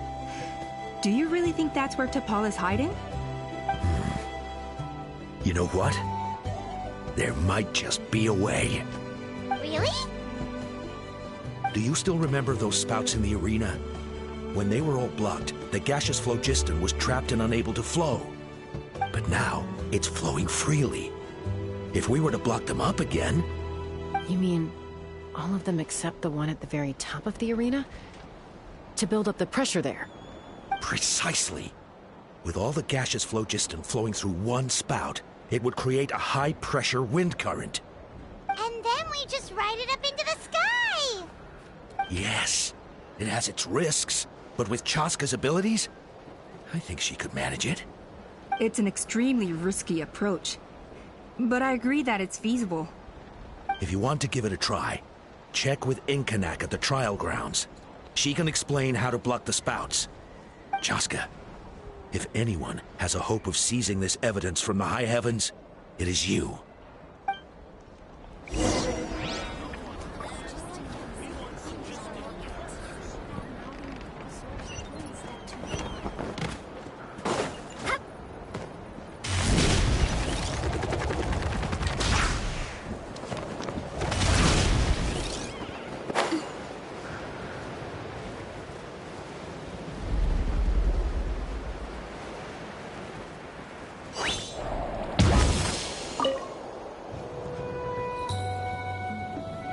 Goodness me, that is a very bold idea.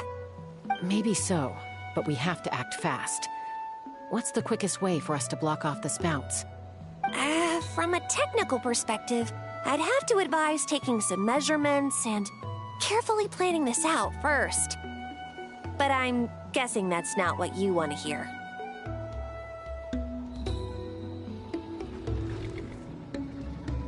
Then we'll have to take the rough and ready approach. See the solid phlogiston over there? Our prior inspections revealed that some kind of stable structure has formed inside, making it highly damage resistant. It's not without its weak points, but unless they're all struck at the same time, the structural integrity won't be threatened. So, what happens if we do strike them all at once? It'll collapse. Okay, I see where you're going with this. Yeah, you got it. As long as you hit all the weak spots at once from the right angle, the solid phlogiston will fall right on top of the spout and block it up. You're right about rough and ready. Sounds like my kind of plan.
Koya can give you a lift. She's actually been following us this whole time.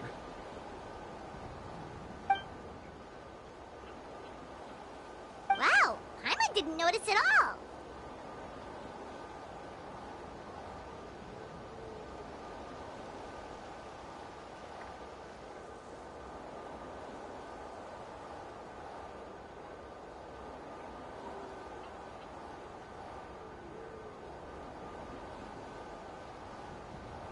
Well, probably because she didn't want to get too close to humans.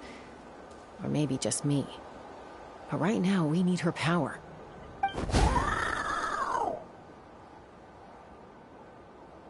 Whoa, you didn't even have to summon her.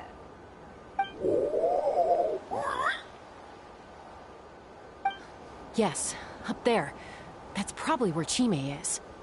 All right, let's go have a little talk with this T'Pol.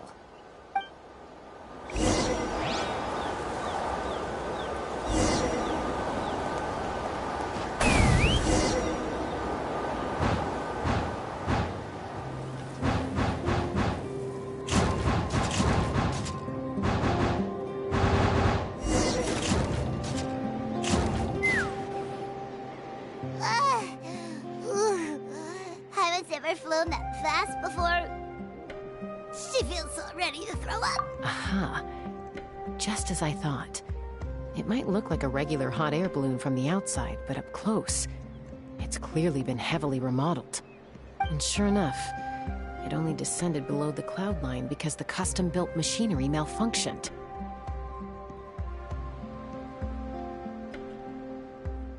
I should be able to figure it out with DePaul's notebook.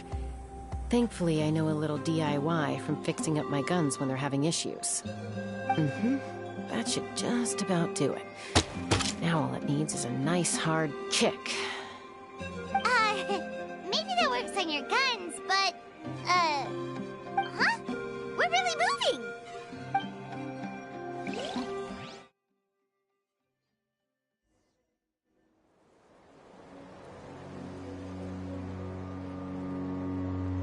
Here it is!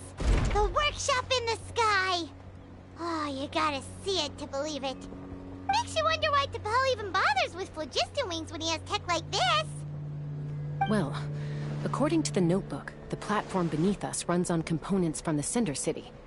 Those can't be mass-produced. Also, I have some doubts about its mobility after seeing how it moved just now. For someone like T'Pol who dreams of flying freely, this definitely doesn't cut it.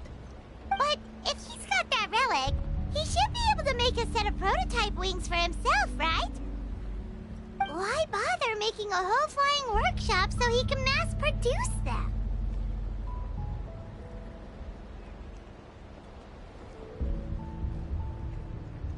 But this doesn't add up. If he's already achieved the power of flight, then he must have bigger dreams we don't know about. But what? With any luck, we'll find the answers in his workshop.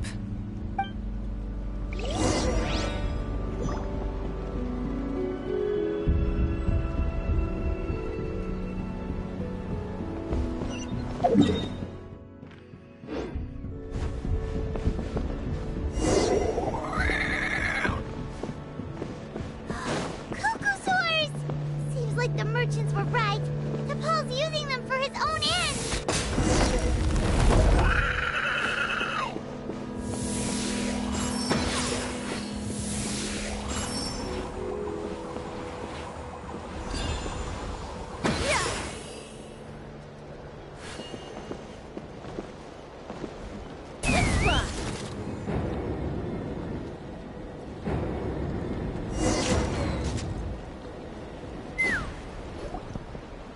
Why won't it fly away like the others?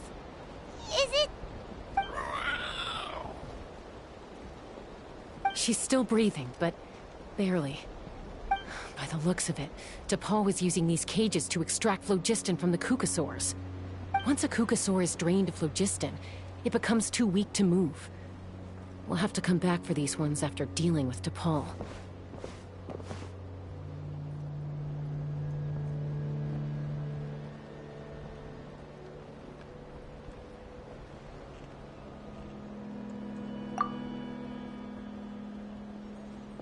Let me see. Looks like a record of his phlogiston research. Log number 330. With the support of... I was finally able to launch the airborne workshop. Even though it relies on the relic for 80% of its power supply, I've at least taken the first step. Log number 348. Research on the relic is progressing well. I should be able to replicate the technology and scale up production very soon. Has proposed a name for this groundbreaking invention. The phlogiston wings. I think I'm getting close. Soon, I will achieve my dreams. Log number 377. Encountered some issues with the new, smaller model phlogiston wings. The gaseous phlogiston showed some volatility during the refinement process. Thinks we should proceed at a more cautious pace with the refinement experiments. But after so many past failures, I have to prove that I will succeed this time. Log number 114. Ran an experiment using Cucosaurs to refine gaseous phlogiston. It was a success. Log number 117. I've started recruiting merchants and hunters to capture wild Cucosaurs. Log number 121. Major breakthrough in the efficiency of phlogiston yield. Huh? So many parts have been crossed out!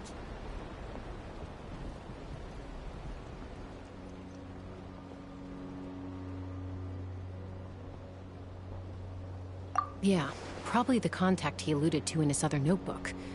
Guess he has a benefactor. Did anyone else notice how the numbering system in this notebook suddenly changed halfway through?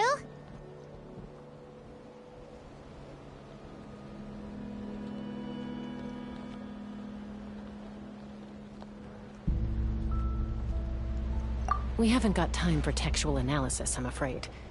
Grab the notebook and let's press on.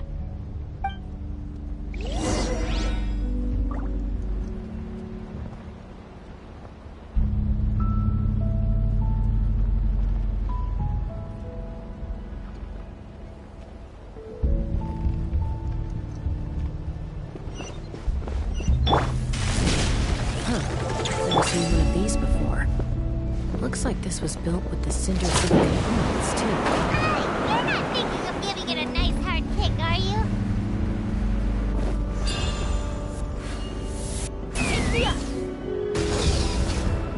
Whoa!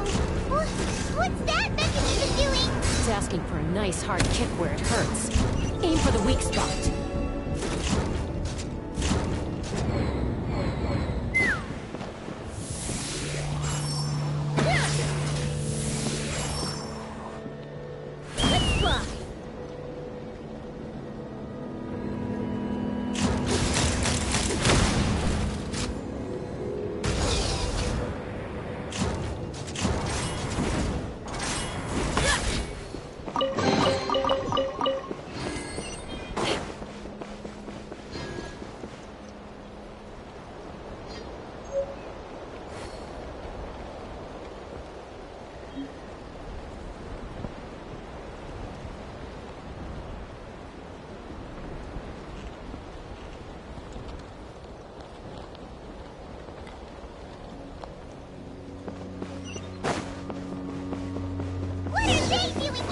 It's T'Pol's henchmen. He must have brought them here using the relic in his prototype wings. Watch out!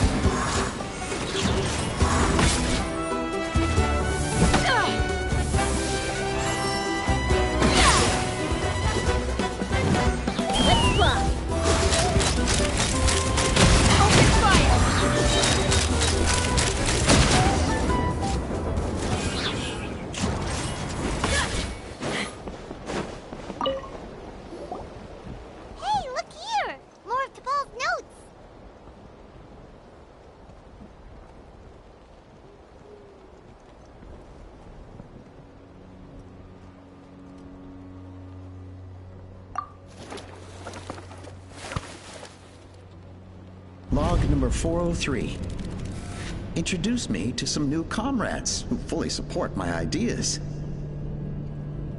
I told them that some Saurians are blessed with wings, and some people with natural gifts, while the less fortunate among us can only look on longingly as they seize the skies. But I also told them that progress can erase individual differences. Think of the tools humanity has made to fight back against wild beasts. The law we have put in place to even the playing field between the strong and the weak. I promised them that our research will be the new frontier of human progress. With our phlogiston wings, the power of flight will no longer be for a select few to enjoy. Imagine a world where the skies are for all to share.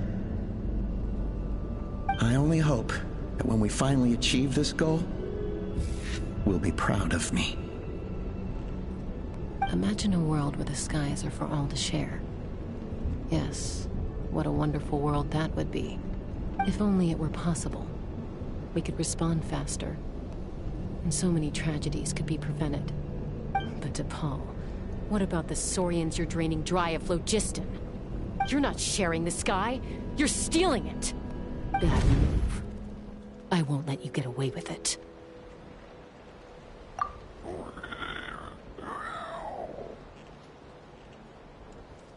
I'm fine. Let's keep moving. I don't think we'll find anything else here.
can't believe he captured so many Kukasaurs. But right now, we have to focus on solving this problem at the source.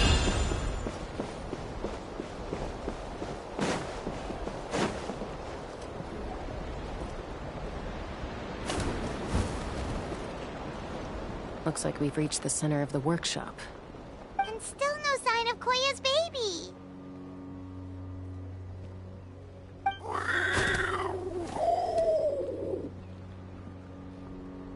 Let's search this area for now. If we still can't find Chime, we'll double back.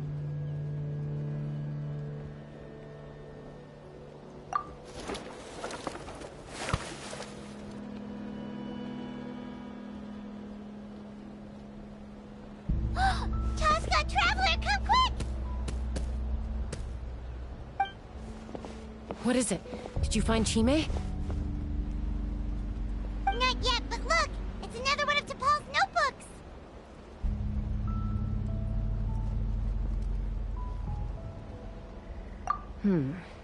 Alright.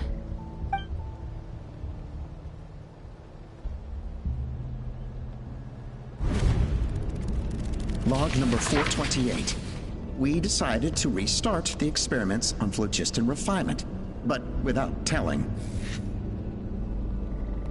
This is the final obstacle to the success of the Phlogiston Wings project. We cannot fall at the last hurdle. Log number 436. Earlier today, suggested using Kukasaurs as an intermediary to extract refined phlogiston. It's certainly feasible, but... Anyway, as long as our secret experiment succeeds, I'm sure won't bring it up again. Log number 443. We will conduct the experiment tomorrow.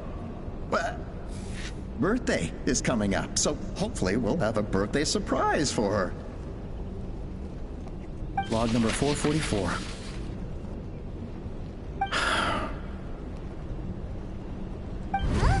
Why is this log empty?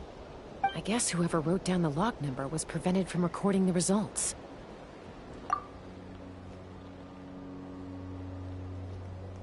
Log number 0. We lost many comrades in the accident.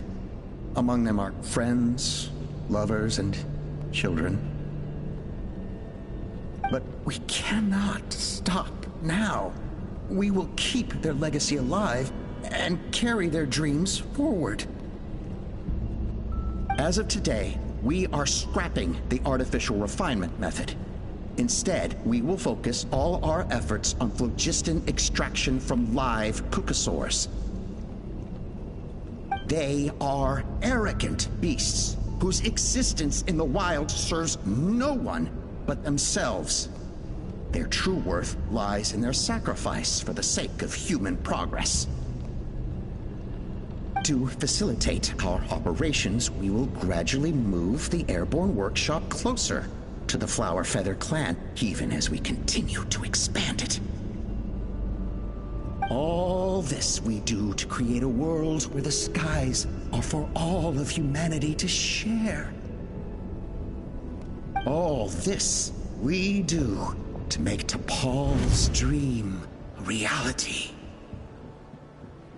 Given the way this is written, not to mention the fact that the numbering has started over from 0, it kinda sounds like this is someone new. Does that mean that There's also a letter tucked in the end of the notebook. It's from Puma.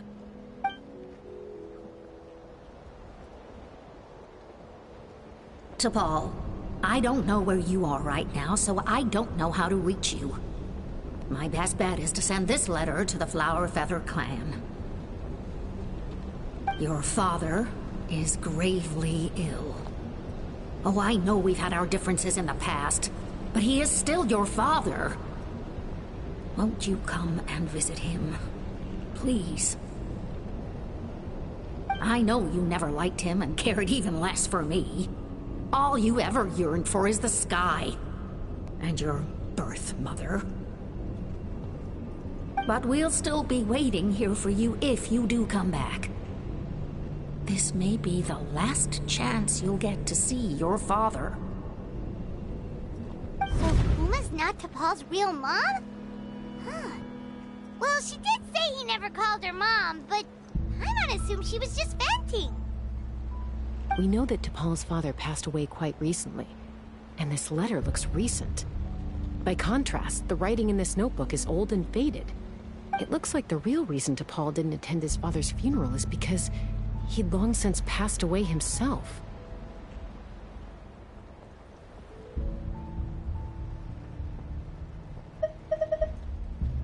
If we ask ourselves why this letter was sent to the Flower Feather clan, why T'Pol always yearned for the sky, and how he got his hands on a relic from the Cinder City, it all points to one answer.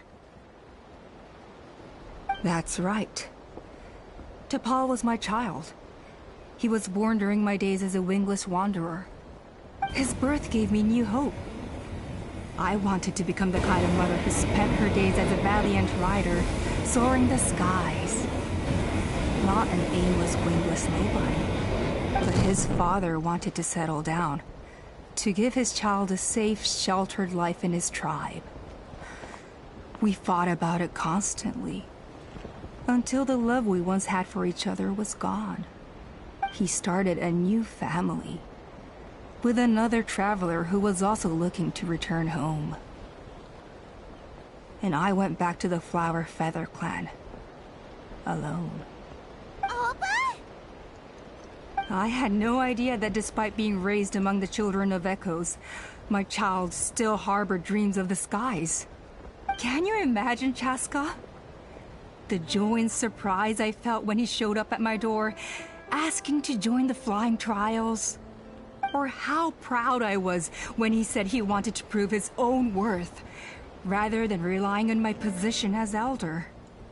And then the anguish that overcame me when he was rejected by the Kukusaurs and became wingless, just as I had after my injury. You've got a lot of nerve showing your face here. Don't take this the wrong way, Chaska. I'm not here for a fight. I just want to talk. Isn't that your preferred way to resolve things? I trust you've learned of T'Pol's wish on your way here. A world where the skies are for all of humanity to share. If only his dream can be realized, no one will ever have to lose their wings again. Our aerial prowess will be greater than ever before. War will never again come at such a great cost. The loss of Koichi is a tragedy that need never be repeated. So tell me, Chaska, do you really wish to see the phlogiston wings forever grounded and gathering dust? Nothing you've said excuses all the conflict you've caused. You mean the argument back at the tribe? It was a necessary measure. Sometimes this is the only way to accelerate the pace of progress.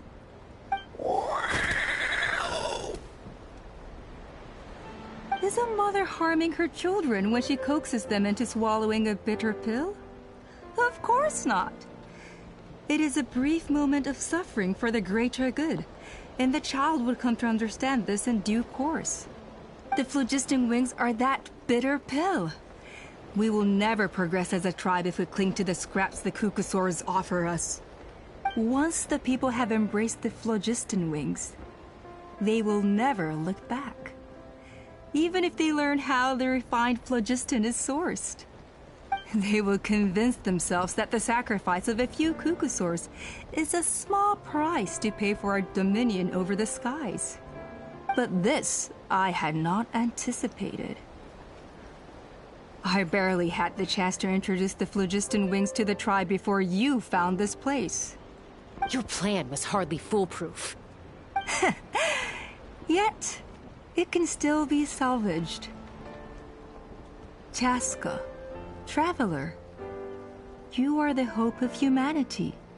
I'm sure you have your doubts about my methods, but know that my love for humanity and for Natlan is genuine. You know me, Chaska. And you know that I've always treated everyone in the Flower Feather clan as my own children, as fellow humans. Surely you can understand my perspective.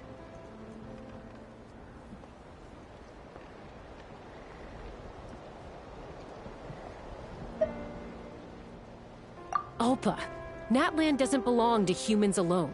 And truthfully, neither do I.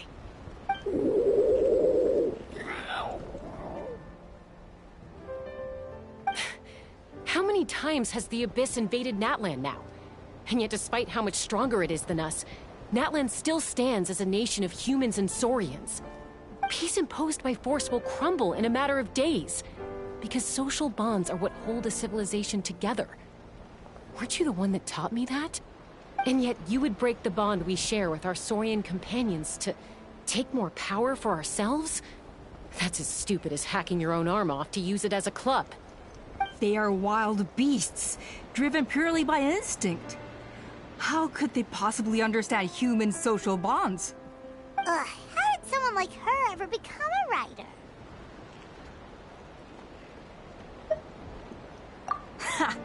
You overestimate them.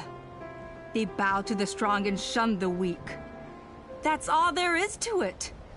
They never gave Tepal a second glance when he was at his lowest, nor me when I returned injured from the Cinder City. It's all about survival of the fittest for them. Plain and simple.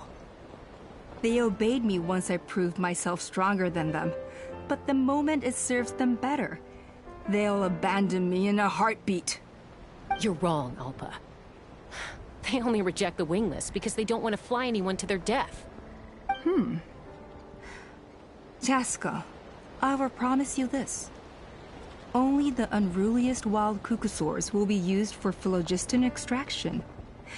The ones who have nothing else to offer to humanity. Well, that's too bad. Because I know a few unruly wild cucosaurs who don't think that idea is gonna fly. Namely my mom, my sister, and me. And the others? To us, they're friends, family, even children. So if you want to put any of them in one of your cages, you're gonna have to go through us. Is that right? I knew you might be difficult to convince.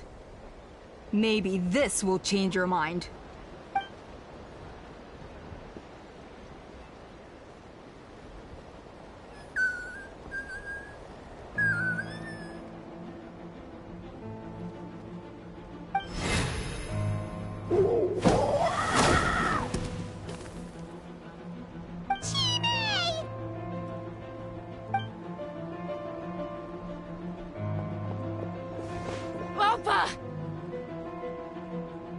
Careful!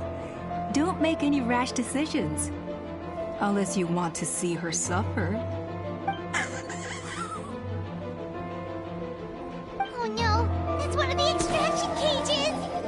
I told my subordinates to take control of the tribe while I was away. Luckily for them, our strongest warrior and our most powerful ally aren't there to stop it. Take control? What are you planning to do with Mutota and his supporters? Merely accelerate their inevitable downfall. They cannot stand in the way of progress forever. It is not the move I wish to make, but I'm afraid you and your friends force my hand. And since you insist on imposing me too, I have no choice but to keep you here until the dust has settled.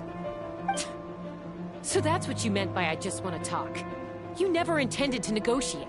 You just wanted to stall us. No, Chaska. I genuinely hoped I could win you over. You are the strongest warriors we have. Put down your weapons, and I promise you that no harm will come to this young Saurian. I just need you to stay here for the next couple of weeks or so, while my people consolidate their power. Then, I will give her back, as long as the majority supports our vision. Even the Pyro Archon cannot meddle in our internal affairs. Your vision is deranged, and the Flower Feather Clan will never support it. You sure about that? Then wait here and see. Time will tell. What do we do? Even if the whole tribe fights back, Mutota's in grave danger!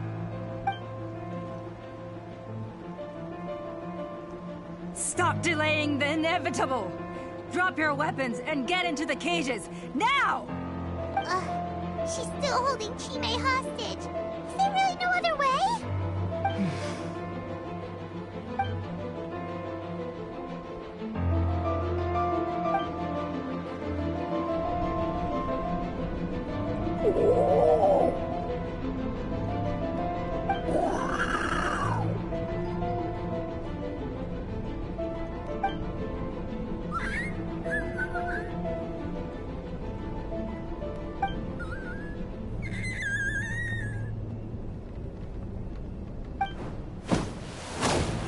Koya?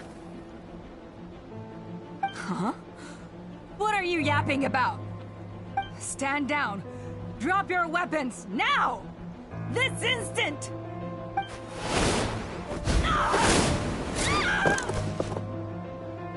No! The relic!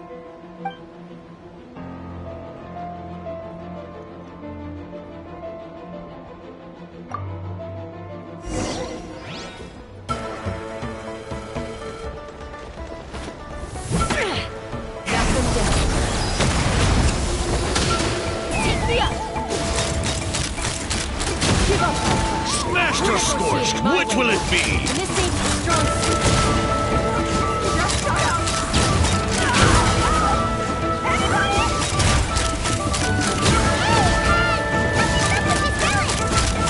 I got it! Going down a notch. That's all I've got.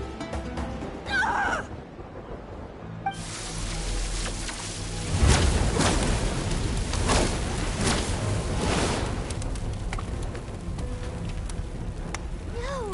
What is she doing? She'll bring us all down with her! But why? We stabilized the relic! Maybe it got damaged in the fight. We don't think of something fast. This whole workshop is gonna fall apart. No. They're directly beneath us. My beloved tribe!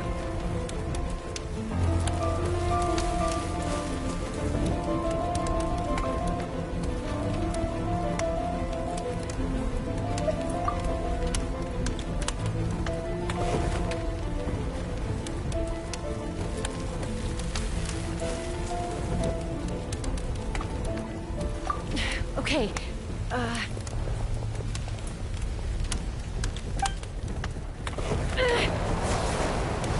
it's too powerful. This ain't a toy like last time. I don't think I can just throw it aside.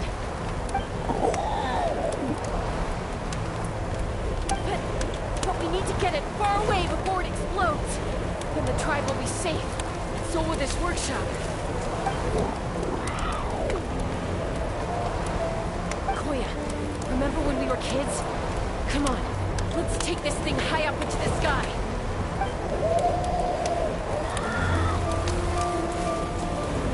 Don't worry, I know I can get rid of it before it explodes. I'm talking some surface wounds at most.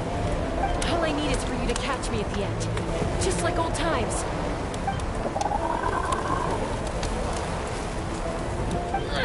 I can't hold it back anymore. We have to go. Don't be insane!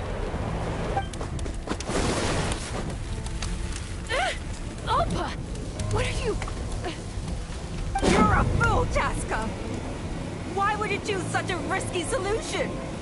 We cannot entrust the safety of our tribe to this wild Saurian! I'm the fool. You really think you can stand a better chance than me? Sure, it may be asking too much for an ex-winglish to escape the blast radius in time. But I can fly it a safe distance away, even if it's the last thing I do.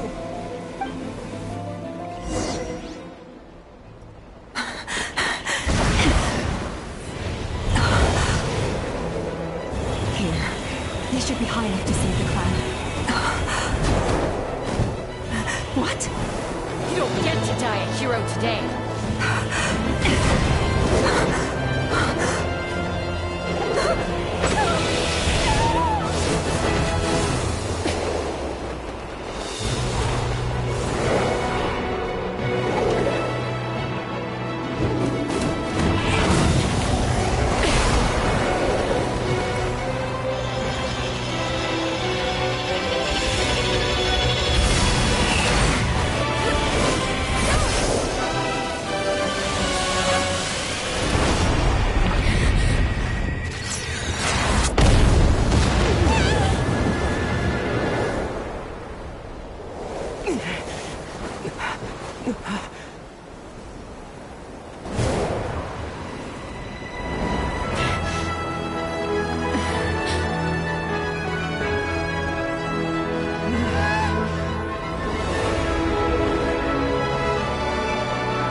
Koya, are you hurt? Let me take a look at you. What do you mean, I'm fine? Didn't I tell you to catch me on your back? Why did you try to shield me from the blast?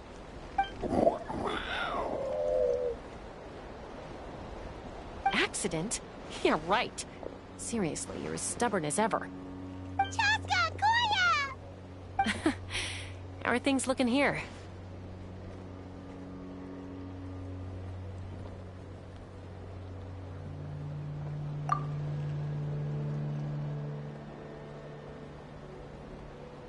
I think that's putting it mildly. I owe you one. Again.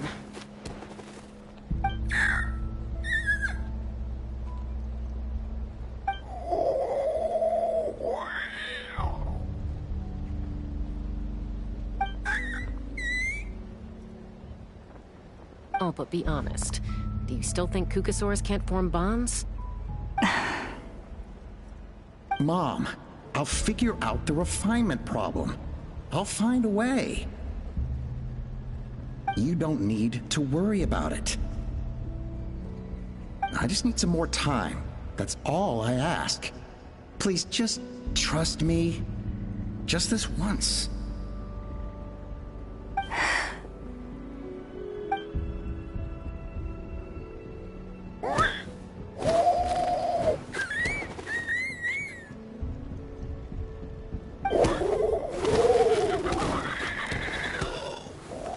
The Flower Feather Clan yield to the strong.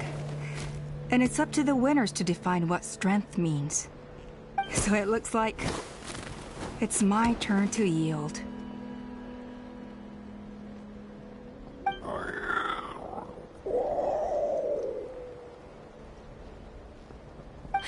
Koya!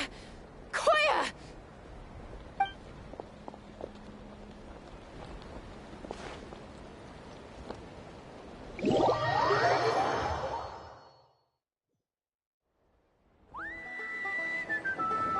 So, you're absolutely sure it's not because of the explosion?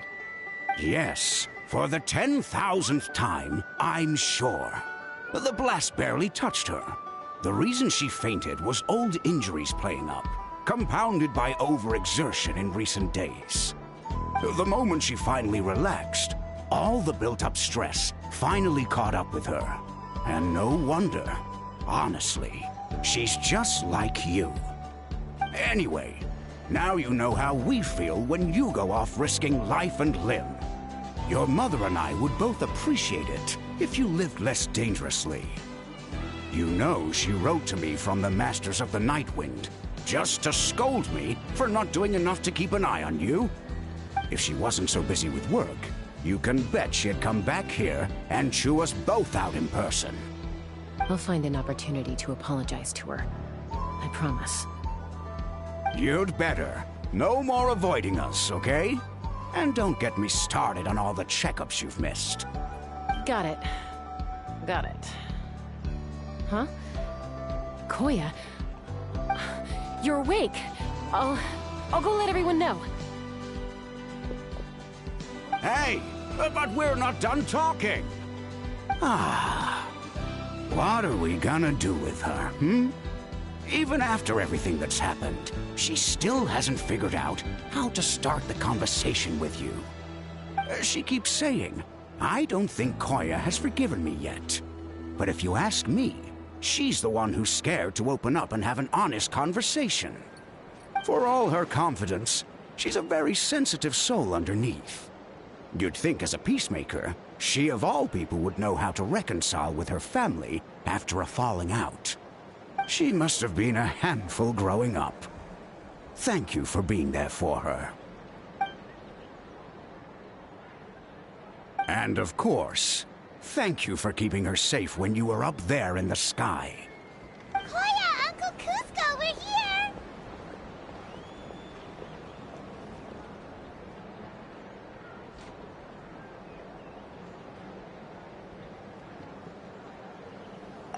Ha! I was just telling her that she's not to go chasing danger with Chaska ever again. Kuzco, I understand how you must feel.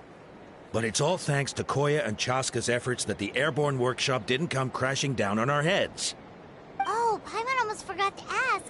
They didn't hurt you while we were gone, did they? Thankfully, when her co-conspirators tried to arrest me, I was out coaching Koyer and Junan.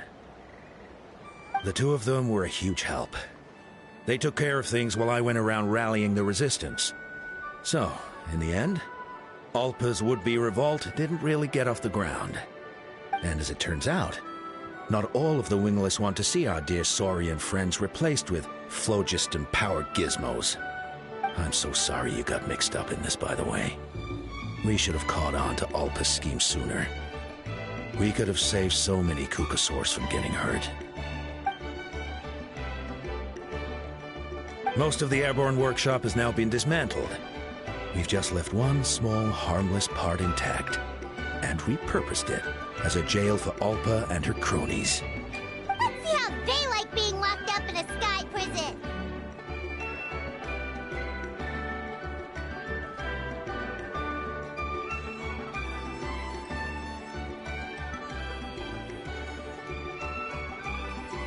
So, it looks like there's just one less conflict left to resolve. Peacemaker, you're up. I said I had to wait until things had blown over, didn't I? And now they have. But I still have no idea what to say. Koya, I just want to say, I'm sorry for how things went down back then.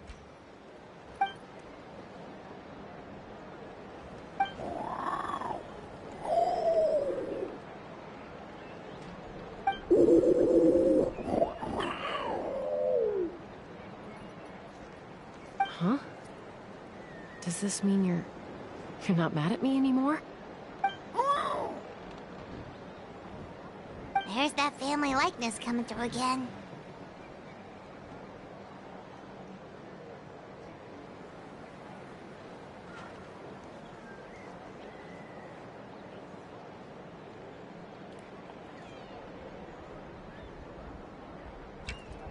But that day, when we ran into each other.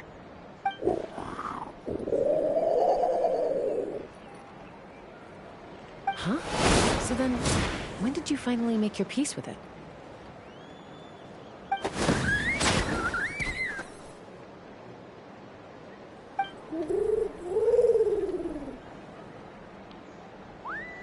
Oh, it's Chime and Chifu. They're here too.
So this is the place you had in mind. Quite the view. Yeah. You can see our whole camp from up here. We trained like this back when we were fighting against the Abyss, too. You can see people talking and laughing, some holding boxes, others pushing carts. Even some who are using some kind of special equipment to scan the skies. It's you, Pyro Archon, and the heroes of Natlan too. Ah, shucks. Heroes of Natland? Paimon's feeling kinda shy now. What brings you to the Flower Feather Clan? Are you here to check on our work for the pilgrimage? That's right. Everything going well? Please, rest assured, everything is going off without a hitch. Everyone is in good spirits as well. Coach and her students are also here. so they've been helping out. Coach? Oh, is Ansan here too? Ho-ho! Here to inspect our handiwork, then. Lots of folks from the Flower Feather clan have gone to train for the tournament, and my students just so happen to want to get some exercise, so I brought them along to help. The rules of this tournament are different from before. We're here to compete, not to select the strongest warriors. Everyone finds that quite novel, and is taking it very seriously, treating it like a completely new type of challenge. Look, they're all over there. Hey!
please rest completely and totally assured that with us here, we'll get all the tasks done on time. No problem and no questions asked. Whoa, they're all so reliable. Like cooks like student, huh, Yan-san? You flatter me. We're just here to help. These exercises are high frequency but low intensity, which is perfect for our training. I helped Aoife bring a whole stack of medical supplies from his clinic to the stadium yesterday. Didn't even break a sweat. Easy peasy. Didn't even break a sweat, you say? Yeah, Aoife was sure sweating a lot, though. Not that I blame him. Doctors don't need to be that physically strong. Not even vets. Especially not compared to the toughest coach in all Natlan. Tough, they say. Stuff like this isn't even intermediate level. And that's why they call you tough. I respect it, though. I doubt I can think of anything that you can't do. Paimon agrees! In fact, after staying in Natlan for so long, even we've begun to feel like there's nothing we can't do. So you think it's something about this place? Yeah, exactly! Now Paimon often finds herself thinking, compared to those super tough battles we fought and won, this is nothing at all! I'm glad you feel that way. It's not often that people can focus on the silver lining after everything that's happened. Being optimistic also tends to make people grow happier the longer they live. Keep up that attitude, and you'll go from strength to strength. The wind is rising. I think I hear something on the air. I'll head out on patrol. Have a nice chat, and just let me know if you need anything. Sounds good. See you later. And she's off. She really comes and goes like the wind. I'd say that it's effortlessly cool moments like this that make her so endearing. Well, what's next for you? You three look relaxed. So I assume you're pretty much done with all the important stuff? We've already checked up on each of the tribe's progress, and everything is going smoothly. Well, we didn't quite get around to the Children of Echoes, but from what Kachina says and seeing how Shilonen's doing, it seems they're fine. No need to check up on them. Don't worry. Things have been progressing over at the Collective of Plenty, too. So, that's it for the day. The only thing left to do for the next couple of days is persuade Shilonen to finish her part of the work. Oh, I'd love to see the face she'd make if she heard you say that. Since you have time, why don't you give me a hand? As you already know, Malika, I'm responsible for designing the tournament course. Well, it's almost complete, and I've built a mock course. Want to do a trial run? Wait, so you mean we can get a sneak peek at what the competition would be like? Indeed. You know that Malika can't personally participate in the tournament, right? As the Archon, she must serve as both host and judge. And as special supervisors, you can't sign up either. So, this is your best chance to experience the course. Say no more, or my hair might spontaneously combust. Come on, just show us the course already. All right, follow me.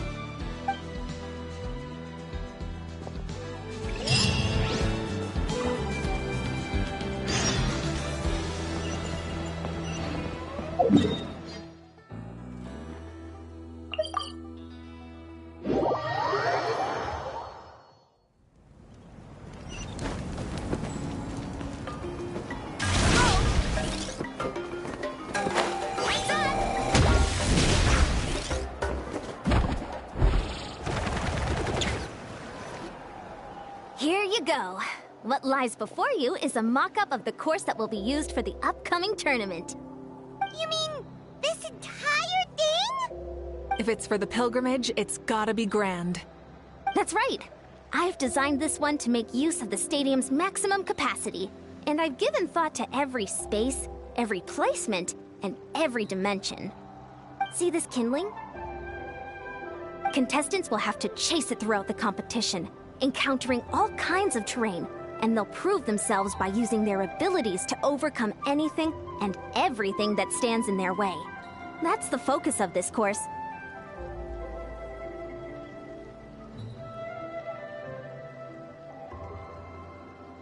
Yep, this round counts as a knockout round.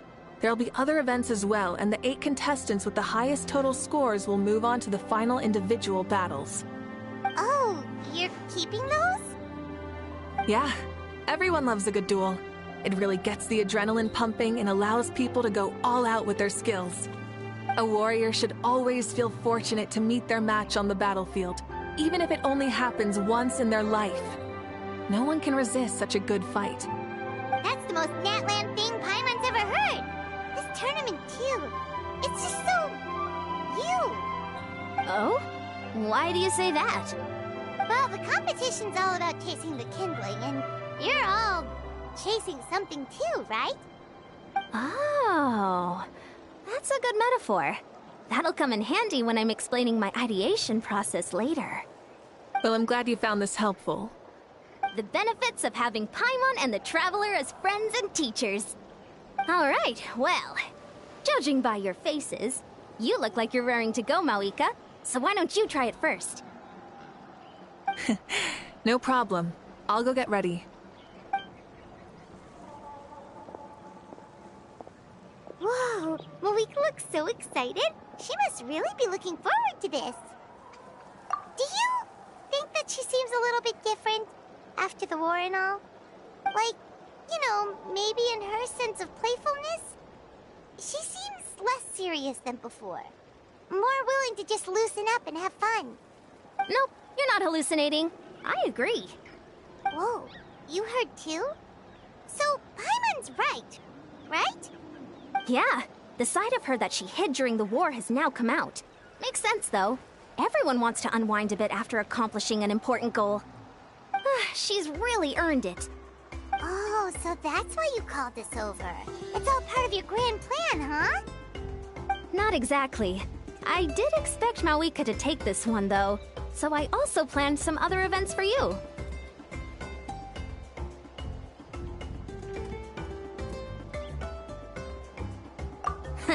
Spare the flattery. It'll be awkward if you end up complaining that you're tired later. Wait, Coach, what about Paimon? Does she not even get to be a substitute?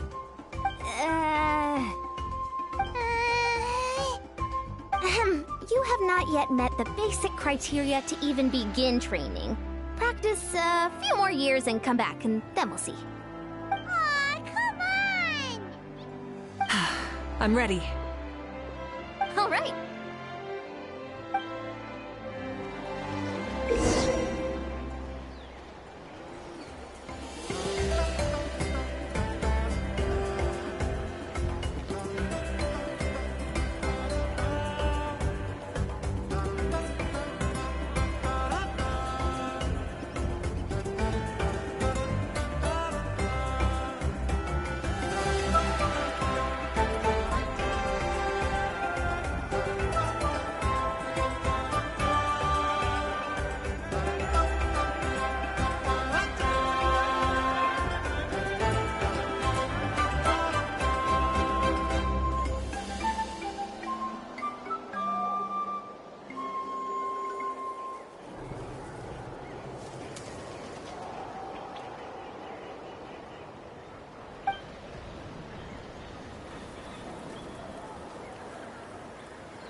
Wow, contestant Mauika is wasting no time at the starting line.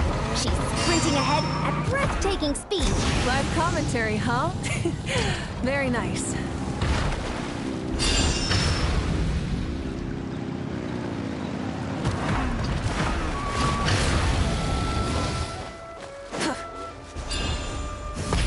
You doing all right? If you need a timeout, just let me know. It's a piece of cake. Did you hear that? Enemy incoming! Be careful!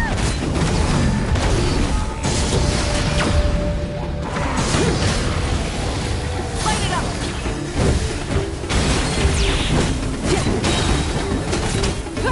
Light up a blazing sun! Seems like we've disturbed some kind of device that's laying dormant for years. Sorry, this part is completely unexpected. I gotta say, this is pretty interesting. If it's interesting to you, does that mean it might be... Course complete. Good job, contestant. Here, have some water.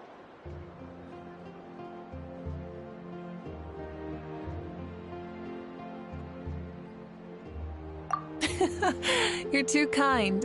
Thank you, my dear audience. And thank you, Coach. Well, what do you think? First things first, let me just say that the enemies at the end were definitely not part of the plan. The device never did anything before. Maybe it can't detect anyone under a certain height. In which case, you would have been fine too. Oh, good point. It's a solid course, but, there are a number of small problems. For example, take the chase at the start. I feel like it's too short to separate the best from the rest. Why don't you find a few more people to test it out and adjust the distance based on their feedback? Ooh, you're really thorough. And yeah, getting multiple opinions is a great idea. Also, about the vertical section. It's only so-so, and contestants might get dizzy from the sudden change of direction, which might cause some of them to fall if they get motion sickness. Also... Got it all down. Couldn't have spotted any of these issues without actually running the course. Thanks for your help, Moika. I'll keep making improvements based on these suggestions. That reminds me of something I was talking to the Traveler about, actually. I've got a ball launcher here. Want to give it a try? A ball launcher?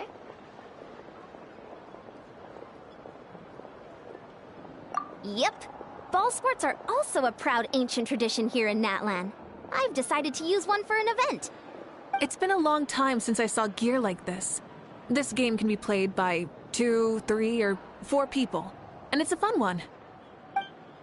Want to give it a try? Thank you for agreeing to be my opponent. In that case, get into position, you two, and I'll start the clock. Whoever has the higher score when the clock runs out wins. If you're ready, begin! Come on, Traveler! You can beat her!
You played well. We can play a few more rounds when we have the time. That should be enough data and feedback on my end for now. Thanks for all the help, everyone. No, we should be thanking you. Both the mock course and the ball launcher were fantastic. I didn't know you were so good at making things like this. You flatter me. It wasn't all my own handiwork. I contracted out a part of the work you gave me to Shilonen. She was a little reluctant, but once I mentioned that you were the one who would ask me to find some helpers, she volunteered to help. Oh, looks like I also have you to thank for her negative views about me. How much would you say you contributed? 30%? Absolutely not. I'd say 10 at most. Please do not blame your problems on me. Your attendance was a pleasant surprise, Traveler. Paimon, I didn't think you'd have time to try the ball launcher out for at least a few more days. Thanks for coming. You know what they say, embrace the unexpected. Well, I'm just glad that you had fun. You know, we should probably call it a day. I need to get going now anyway. Those improvements won't make themselves. See you later. Bye, see you soon.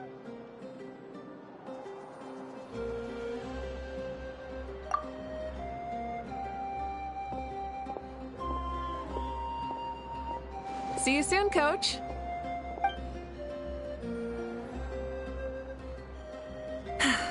It's not every day I get to call Yansan that.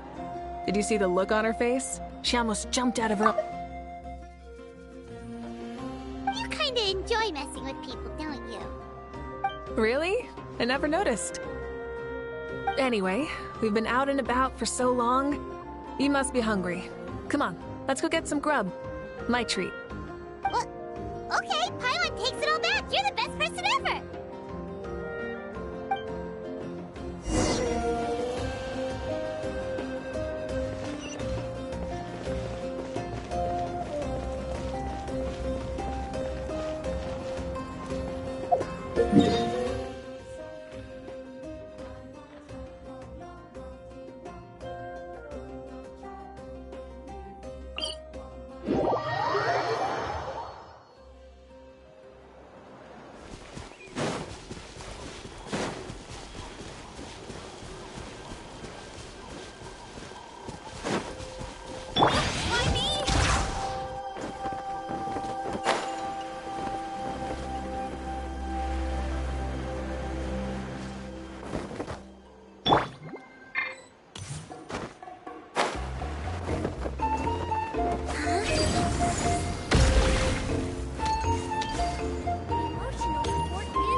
Hey there, boss. I'm here with some guests.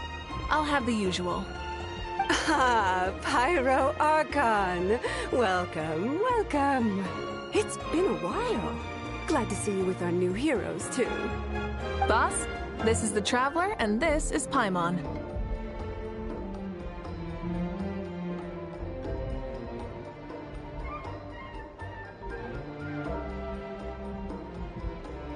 Hi there. Greetings to you both as well. You'll have the same as before, then? We worked out today, so yeah, that would be great. So what is the usual?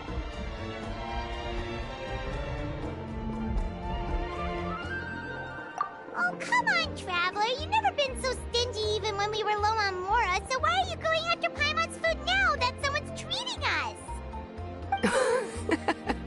You two are a riot. I get where the Traveler's coming from, though. You're too cute not to tease, Miss Paimon. If someone's down in the dumps, your banter can cheer them right up. And that's not just from me, by the way. I've heard it from plenty of other people. For real? So, were you teasing Paimon on purpose, Traveler? Just leave it to us. Please wait a moment. Your food will be out shortly.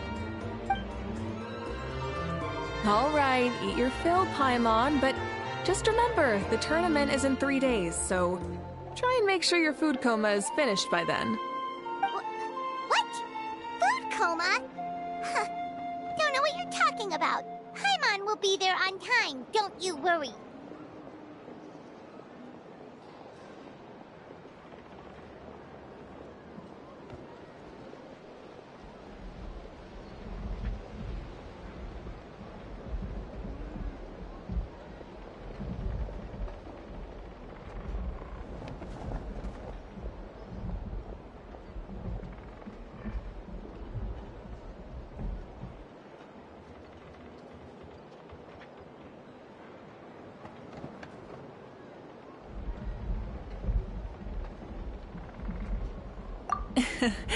Don't worry, in the event that you do oversleep a bit, I have my ways of waking you up.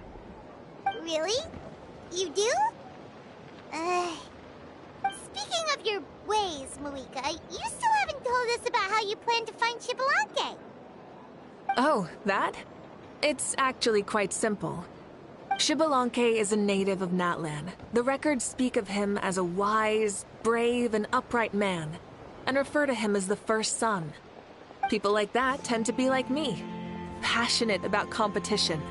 The more they disdain dishonest ways of winning, the more they'll celebrate a fair victory. You could call that a trait shared by all the heroes of Natlan. They're full of energy and passion, and despise victories born of deceit. Conversely, they're constantly drawn to things that are full of hope and excitement. You mean Xbalanque might want to take part in this upcoming pilgrimage? It's not a matter of might. He will. It's precisely because such an important figure will be participating that we must prepare the best tournament possible. Checking in on the various tribes was also to ensure that we'll be prepared to give him a warm welcome. So, all we need to do is to look for him in the stadium on that day. As the first Pyro Archon, he should have no problem running away with the whole competition. But isn't it a bit unfair for the Pyro Archon themselves to participate in such a tournament? After all, everyone else is just an ordinary human. When Xbalanque ascended to Archonhood, he did so as a human. I see no problem in allowing him to participate in this event as a human from ancient times. Also, my ineligibility for this event is not due to being Archon, but due to my obligation to serve as host and judge. Huh. That's kind of like Malika's life as Archon. She hasn't lost her human side, she's just too busy to indulge it. Oh, another good summary. I'll be sure to write it down and include it in my autobiography. You're working on an autobiography? No, I was joking. Even Xbalanque didn't write one, so why would I? Still, if on the off chance I ever did write one, you two definitely be in it.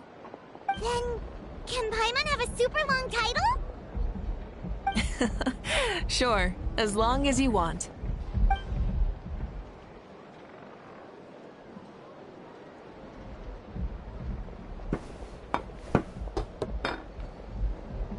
So many dishes and such huge portions, too!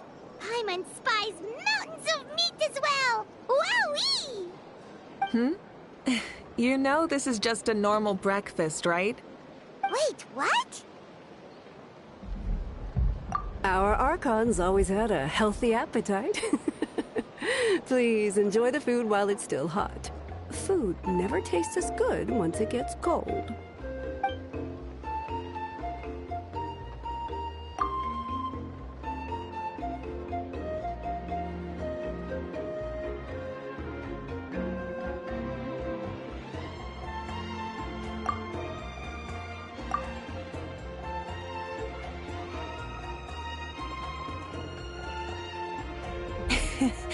Judging the state Paimon ate herself into, I assume you'll be staying someplace close by. Is that okay? Actually, since it's so beautiful around here, we were planning to stay in the area for a few more days anyway. See the sights and all that. Of course you can. I'll go arrange some accommodations for you then.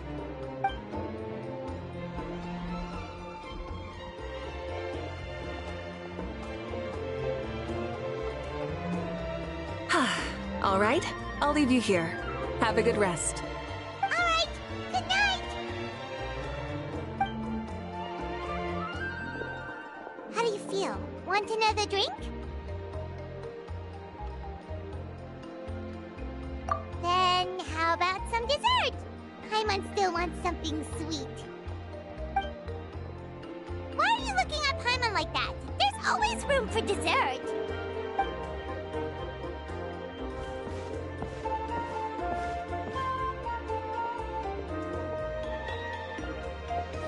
Lord Xbalanque is coming back, huh? Oh, I didn't see that coming. Wait, what's that look on your face? Don't tell me you don't even know who Xbalanque is! What kind of idiot do you take me for? I was just thinking about it. I mean, we just managed to defeat the Abyss for good and fulfill the wish of all the citizens of Natlan, past and present, so why is he coming back now of all times? Yeah, if he's here to help, the war's already over. And if he isn't, I just had a terrifying thought. What if he's actually some kind of villain who's come to steal our victory? Isn't that how the novels usually go? What? No, don't be ridiculous. Novels are just fiction. Don't you dare slander our great hero. You're talking about Lord Xbalanque here, the one everyone calls the First Son. Also, even if what you said were true, I don't think our Archon would lose. We all saw that one punch of hers. The power in it was like... Yeah, I agree, but I bet Lord Xbalanque is no slouch either. Say, if they fought, who do you think would win? Well, you got me there. Well, as someone living in this age, I've got to vote for our Archon, right? Live in the now, seize the day, and all that. And now that you mention it, a fight between those two is bound to be a terrific one. Huh, what I wouldn't give to watch. Alright, enough with that nonsense. It's already super late. If we keep hyping ourselves up, neither of us are going to get any sleep tonight. The way they're talking about the Archons dueling each other almost makes it sound like a beetle battle.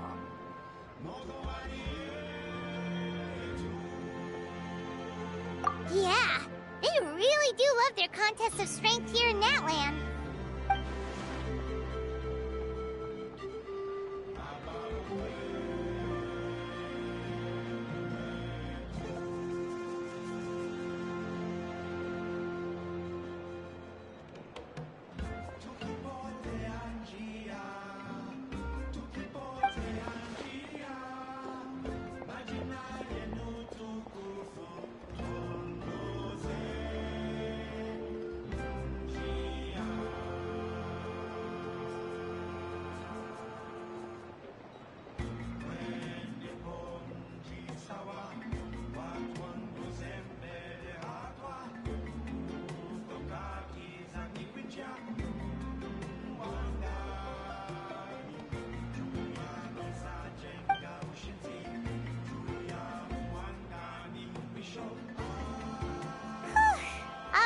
Paimon's done eating.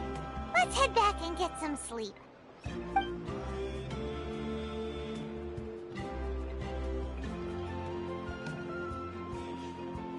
Nice sure flies, huh? The tournament's taking place tomorrow morning, so let's get some sleep while we can.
Okay, wash up and pack your things. We gotta go, go, go! Ah! I can't believe it, but we could totally called it! How could we have been so careless? Is this what people mean when they say you get so excited before a trip that you struggled to sleep the night before only to miss setting out the next day? Hey there. How are you feeling? Malika, why are you here? Isn't the tournament about to begin?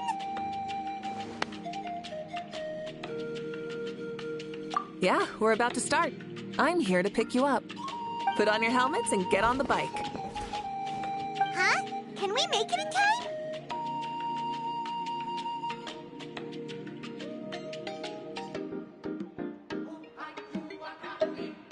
We'll take a shortcut. Sit down and sit tight. You can hold on to my waist if you get scared.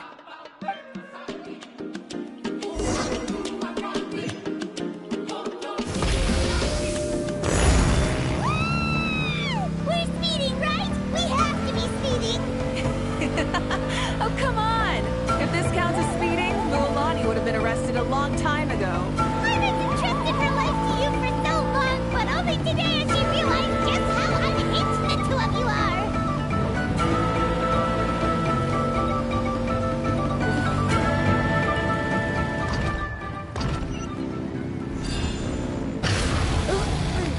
So much air! And why my stomach? Oh, knowing Barbados, he'd probably crack up if he heard that! Huh? Barbados?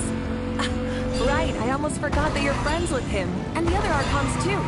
Introduce me when we get the chance, will you? Never hurts to make some new friends. Sure! Our friends are yours, too! Don't open your mouth so wide. The venue is just up ahead. Sit tight.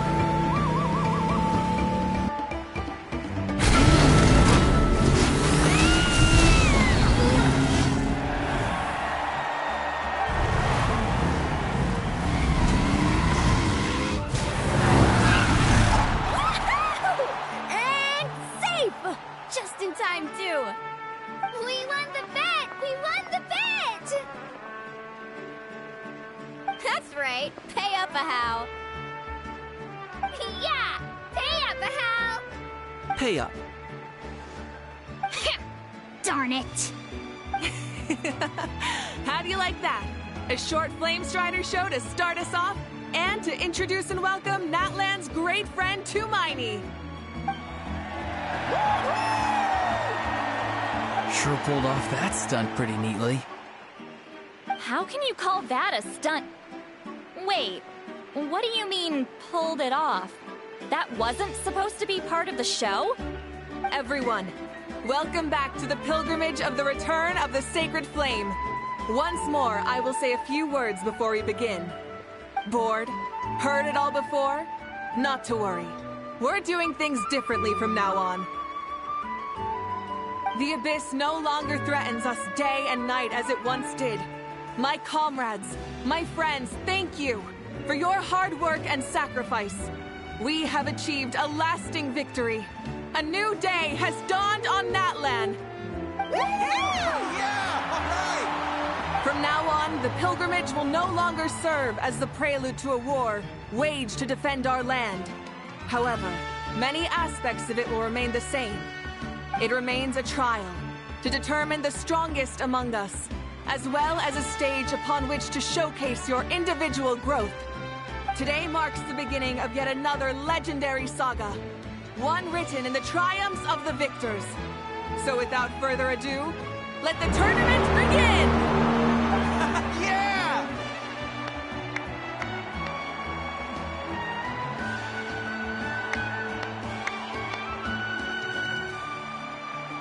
Heck yeah!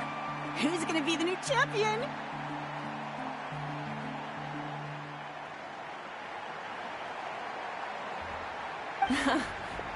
Now then, you two.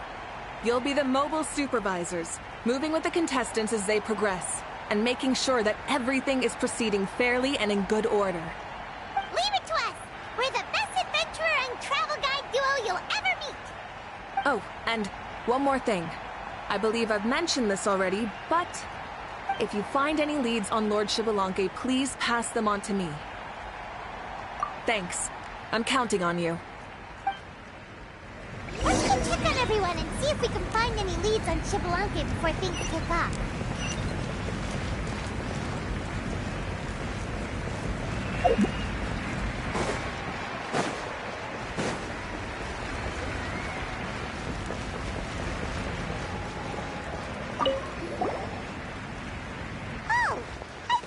Paimon-san? Are you gonna participate in the tournament? No, as the designer of this course, that's out of the question. I'm here to cheer everyone on and monitor the pre-event warm-up. Contestants must limber up properly if they don't want to get injured. That's fair. Can we ask you something then? You know about Lord Xbalanque's resurrection, right? Have you seen anyone with that kind of aura over here? Yeah, the others told me about it. I've kept an eye out, but haven't noticed anything unusual. At least, I haven't seen any contestant whose strength or skill is clearly a cut above the rest. Got it, thank you. We'll keep asking around then. You're welcome. Oh, wait, one moment. Huh? You warm up as well. You'll be running alongside them in the stadium, so you've got to go in prepared. Stretch. Lower. Again. Good.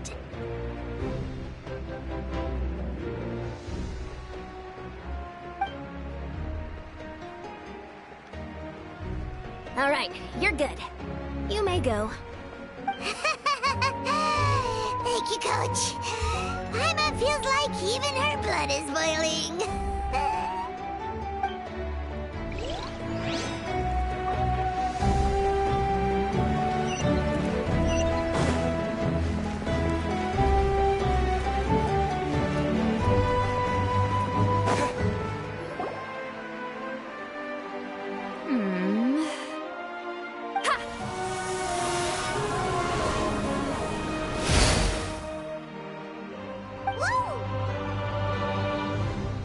Oh?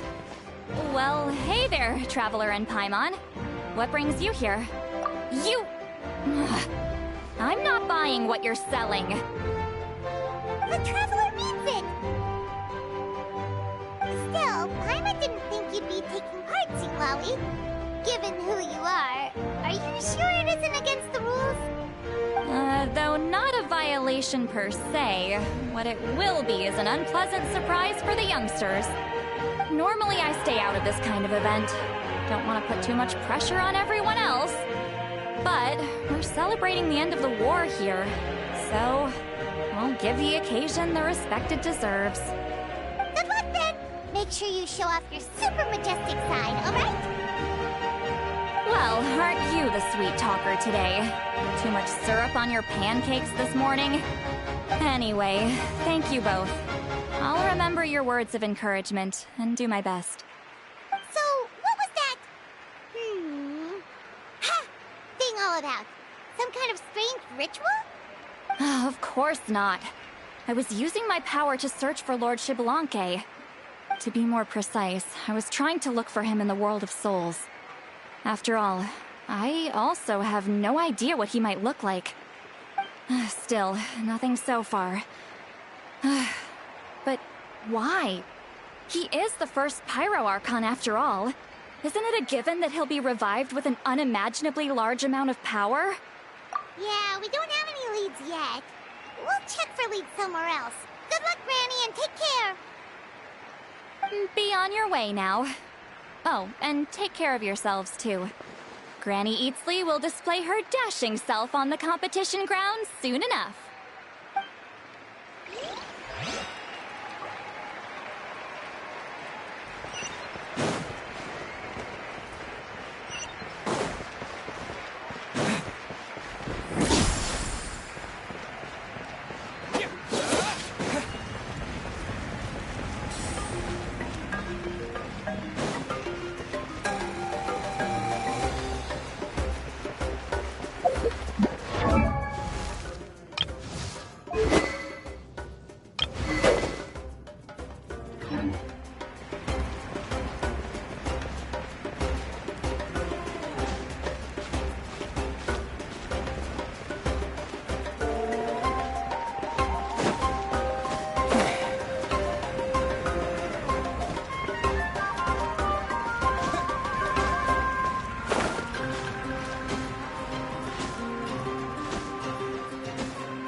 doing, Kachina? Feeling good?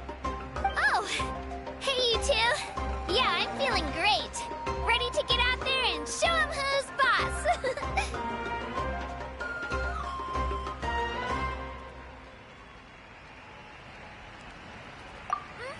I'll give it my all. I mean, I don't know if I'll be able to win again, but as long as I learn something from the experience, that's enough of a win for me. Yeah, having the right mindset is everything. Yep. Oh, by the way, have you seen anyone who seems like Lord Shibalanke? Lord Shibalanke? I don't think so. A powerful figure like him is sure to attract attention wherever he goes. Like Moalani and Kanich, only even more so. I haven't seen anyone like that, though, so he probably hasn't passed this way. All right. Thanks, Kachina. We'll go take a look around. Focus on taking care of yourself as well as winning. I will, thank you.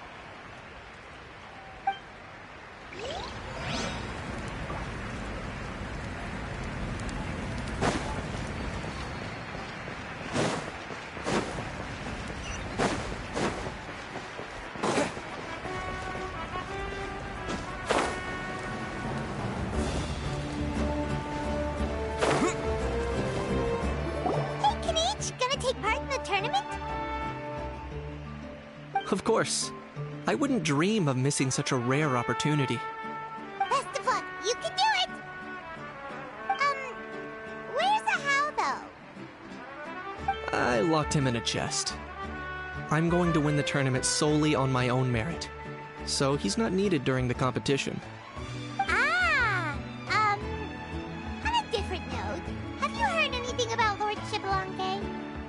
I've looked all over, but haven't seen anyone that struck me as being on his level. Sure.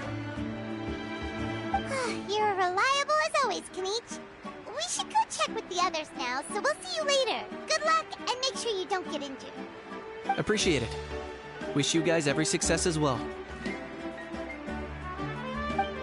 Seems like we still haven't found any useful clues. Maybe we should just go back and check in with Moika.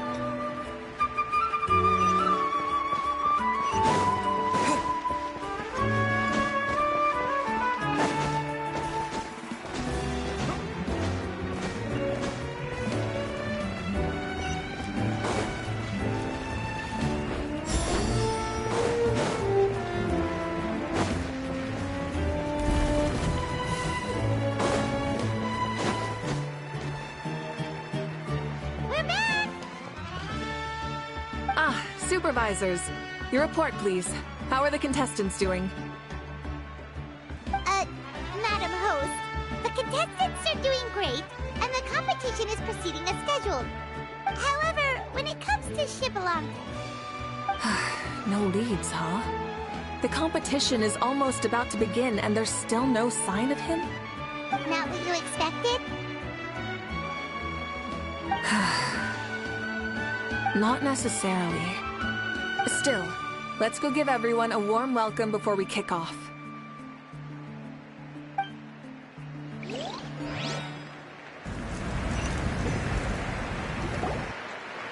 I believe we're all warmed up. Now, take your positions. This iteration of the pilgrimage is the perfect chance for us to bid farewell to the past. Now go forth and soar. Faster, higher, stronger. Become a better version of yourself. Remember what brought you here, and keep pushing forward. This tournament begins now! All right, ready or not, here I come!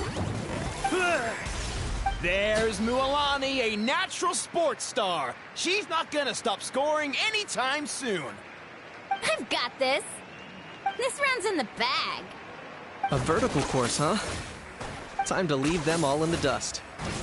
Kanich is coming up to the trickiest parts of the course here. But is he slowing down? No! He's speeding up! Amazing! How's he so fast? See you later. The gap between our competitors has increased significantly. Could this mean... Oh! Contestant Kachina has suddenly appeared from the side. This part's rough, but I won't give up. Ugh, so annoying. The competition is in the final phase. Who will emerge victorious? We're about to find out.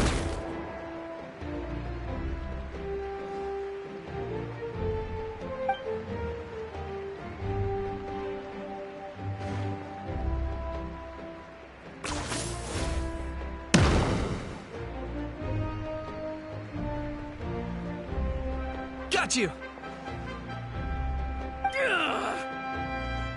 Well, do you yield?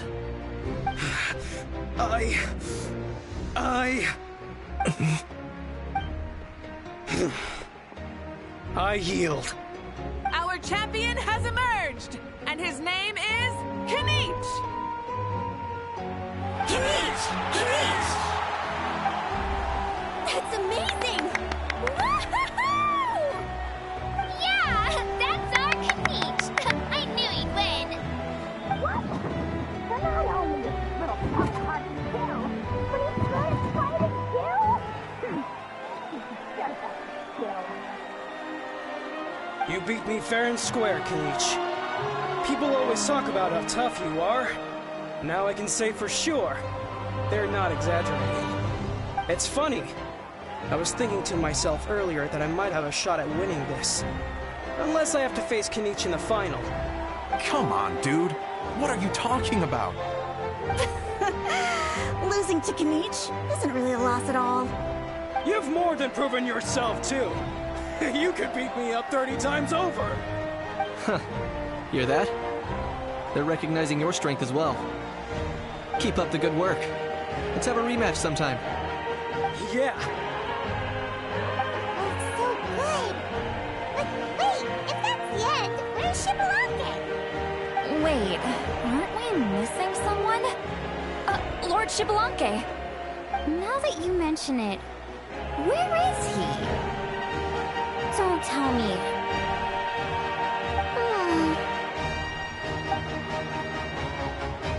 What's with the looks on your faces? I might... Huh? Are you saying that you... You might be onto something. That's impossible, right? Could he have played so well because of some connection with Lord Shibalonke? You mean, he might be Shibalonke? Wait, I'm Shibalonke now? That's news to me. I've got it! Lord Shibalonke didn't want to steal anyone's thunder, so he must have lost the tournament on purpose. Wait, that doesn't make any sense. This is the most holy pilgrimage of the return of the sacred flame. Whoa, did Paimon say something wrong? Now everyone's talking about Shibalonke.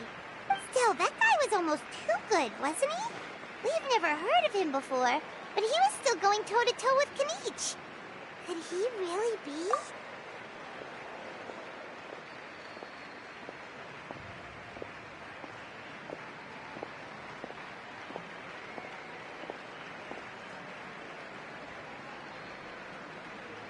Huh? What are you looking at, Moika? I felt that something was off since reflecting back on it. Please, excuse me. Wait, she's going straight in the direction. There you are. No unimaginably strong soul aura, nor any whiff of extraordinary. But I know, beyond any doubt, that you... Huh? Who's that?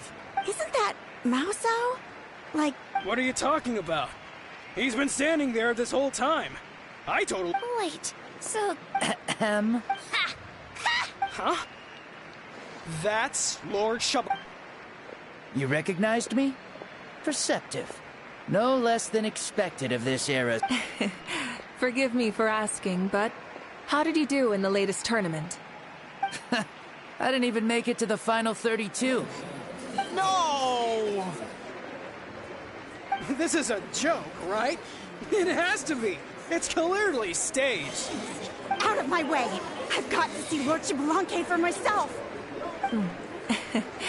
As expected, your return has caused quite the commotion. Less talking, more doing. Hurry up and take Lord Xbalanque to a safe place. I've got this place covered. Please, remain calm, everyone. Lord Xbalanque is one of the most important people in all of Natlan. I will take responsibility for receiving him into our midst. You heard the Archon. Just leave this to her. Don't worry. We'll let you know as soon as we know more.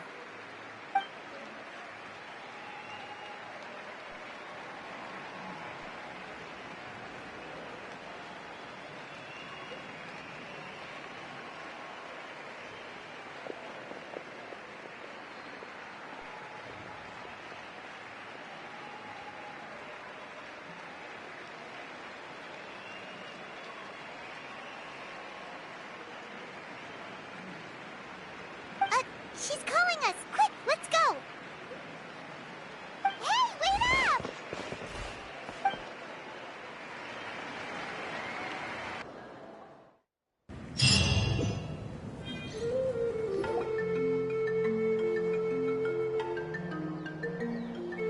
Okay, this should be far enough. Sorry for making you walk all this way. I am Natlan's current leader and Pyro Archon Mawika. Lord Xbalanque, I said I was inviting you for a chat, but to be perfectly honest, this is also my first time doing something like this, so I don't even know where to begin. Oh? Oh no, he doesn't sound too impressed. You mean you've never hosted a long dead guy on his first trip home before? No worries, it's a first for me too. I didn't realize you also had a sense of humor. Wait, really? Hang on, I think I just realized something. You're telling me that neither you nor your companions know that I, Xbalanque, was totally hilarious? All the woven scrolls regarding your life depict you as a wise and upright person. According to legends, you also use the Divine Throne to negotiate with the Ruler of Death, establishing the set of rules unique to Natlan. As for your sense of humor, no sources have ever touched upon it.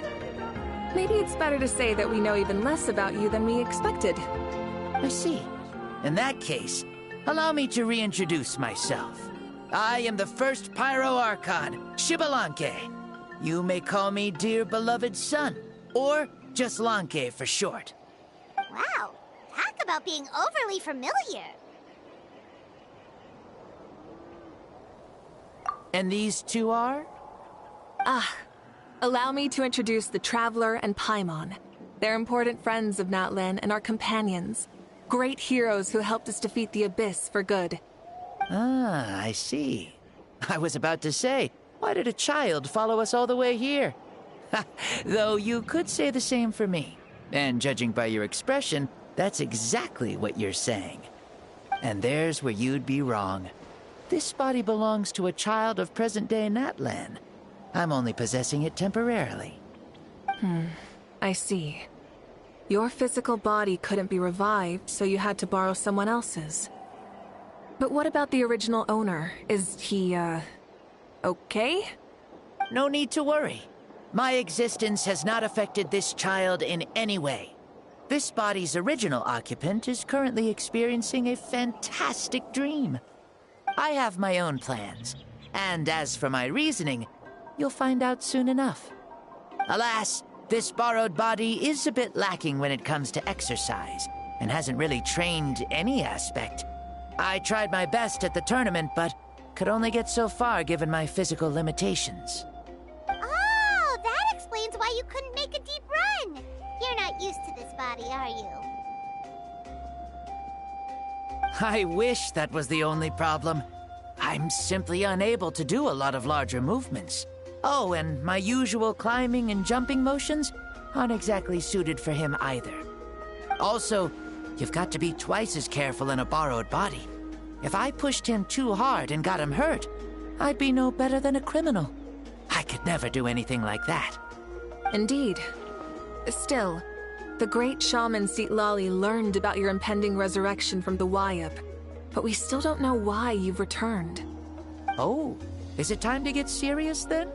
All right, serious mode activated. Ahem. In any case, you've already touched on the topic. I did indeed strike a deal with the ruler of death. She once asked me why I prayed for her power as a mere mortal, and why I yearned to save a nation in peril. I convinced her with the promise of perpetual existence and the everlasting flame of life. So, she shared her strength with me, and allowed Natlan to operate under brand new rules. I told her that the plan would be a grand, long-term one in which victory would not come for some time. Certainly not within a mortal lifespan. Still, I knew that someone else would bring it home. She assented to my request, and became an observer of our tale. Seeing her interest, I also asked that I, as the one who laid the foundation, be granted an opportunity to see the new world with my own eyes, if we actually did manage to triumph in the far future. Ah, so your return is a special favor granted by the ruler of death. More like a bet I made with her. Even gods have things that pique their interest. I bet correctly on the outcome of this war, so this trip is my reward. How do you feel about the Natlan of today? Does it meet your expectations? Oh, I like it a lot. Could you tell me more, by the way? I'd love to know how you managed to win the war. As you know, ours was an exceedingly grand, long-term plan. I'll skip over the most ancient parts and start with what I know. The battle from 500 years ago. The disaster struck suddenly, and Natlan was engulfed in darkness. Our land and faith were both shattered, and everyone believed that our nation's end was nigh. But even when thrust into battle against the Abyss, fate, and the passage of time, our heroes did not give up hope of victory. We each shouldered our heavy duty using the power that you left behind. All the Pyro Archons in the last 500 years have devoted their lives to banishing the Abyss, rebuilding our tribes and faith, and uniting the people as one.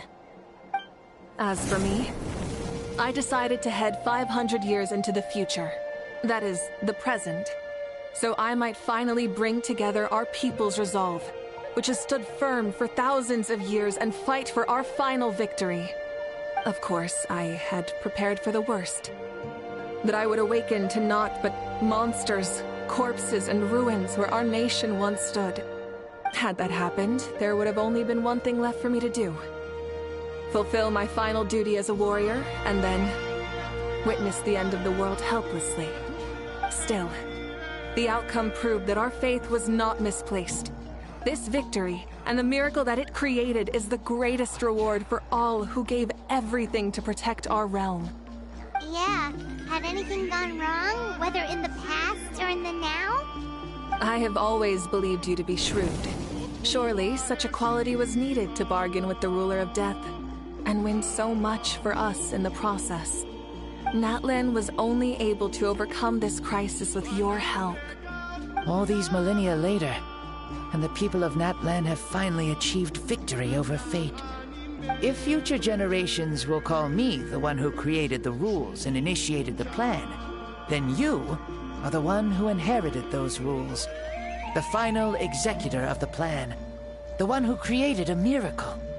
Beginnings and endings. Creation and change. Awika, you truly are a remarkable leader.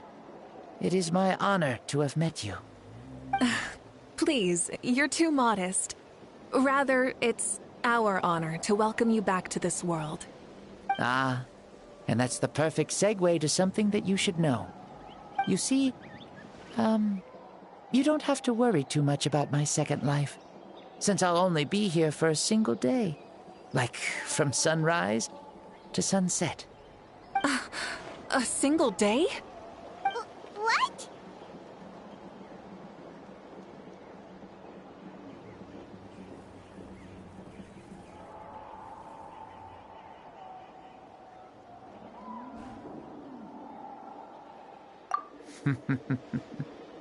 That's why I said you won't have to worry too much about the boy this body actually belongs to. I'll be long gone by this time tomorrow. Besides, no one ever said I was actually going to return and stick around for years and years, right? This is just a short little outing back home, so I can see some of my compatriots again. Still, I've got to say, it has not been an easy trip. After being resurrected, I woke up in the home of a normal boy and wanted to take a quick dip to relax, only to have my trouser legs snagged by a fishing line that came out of nowhere. And once I finally made it to shore, I decided to take a stroll and see the sights, only to step into a trap along the way. Beats me who'd put a trap out there, and there wasn't even anybody around to check it. Thankfully, the bottom was pretty soft, so I lay down and took a nap before getting up to continue on my merry way. This is so embarrassing.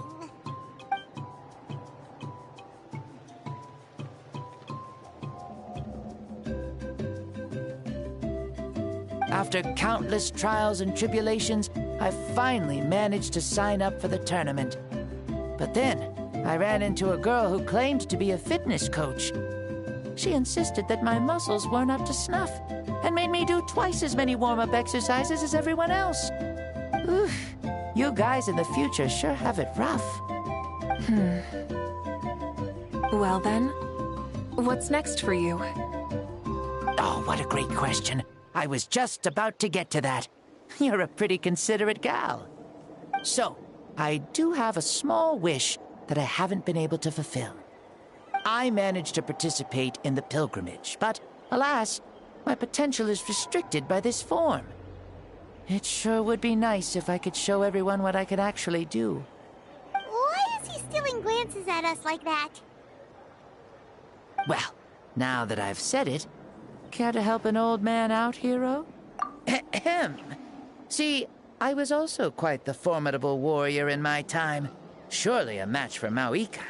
I mean, I was the first Pyro Archon after all. I could shake the cliffs with a single punch, scale mountains with a single leap. Very formidable indeed. So, you'd like to spar with me? Yes. Using your current body? Will he be able to handle it? Don't worry. I'll find a suitable location for our duel, and a way to keep this body safe. The first sun. The ardent sun. This star is a flame, burning with a passion that will consume all. From the moment I first saw you, I knew you to be a true warrior, just like me.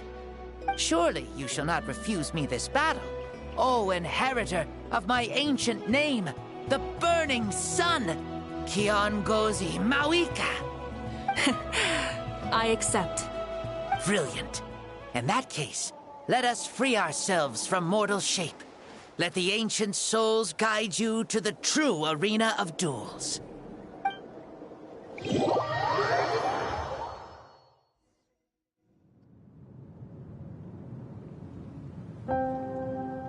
What is this place? Is this a temple of the spirit? This is the land of the sun, created by my soul. Only the sun and those blessed by it can survive here. Me, you, and you. The sun, the other sun, Blessed One 1, and Blessed One 2. We've been blessed by the sun? The sun will remember the most virtuous stars. You are hope itself. The most radiant, most important friends we could have. We have invited you here, so you may witness the clash of suns. Huh, I see. We've manifested in an almost fully spiritual, consciousness-like form, removing the limits of our flesh. That's right. As I said, I knew you to be a born warrior the moment I laid eyes on you.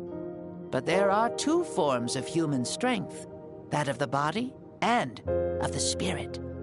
The great Xbalanque, impressed upon a child's body, found less than a third of his original strength available to him. In that form, I'd lost my strength of body. But here, we meet as our true spiritual selves. In this place, even a child may shake heaven and earth due to the great soul within. What makes a true hero? Someone strong of body, or strong of mind, or must one be strong in both to surpass human limits? Which of these are you, Mawika? Well said, Xbalanque. Let us prove our mastery of both strengths through this battle. To Natlan, to each other, and to the rest of the world. You and I both know we'll never meet a better matched opponent. Indeed, that's exactly what I've always wanted. As a citizen of Natlan, as the Pyro Archon, as an opponent from across the millennia, and a friend whom you never had the chance to meet. Let us have a fair and honorable duel.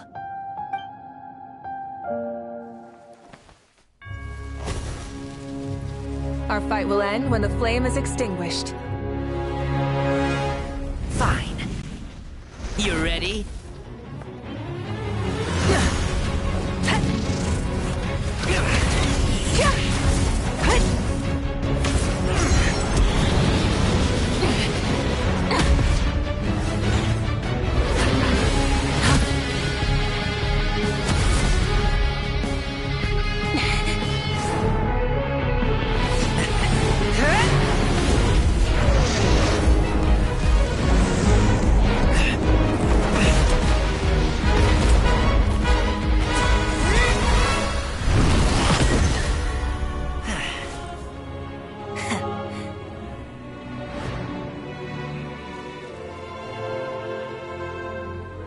No.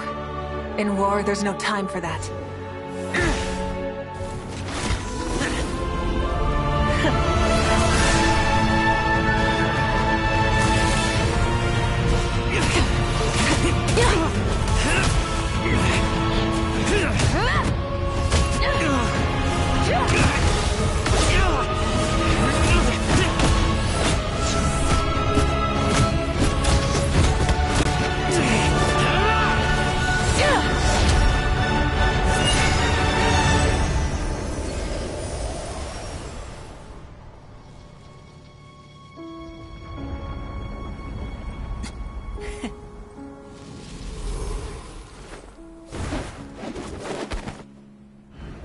The fire's out.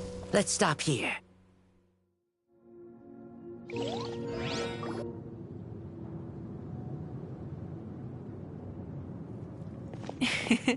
It was a great fight. That was an exhilarating battle, Mawika.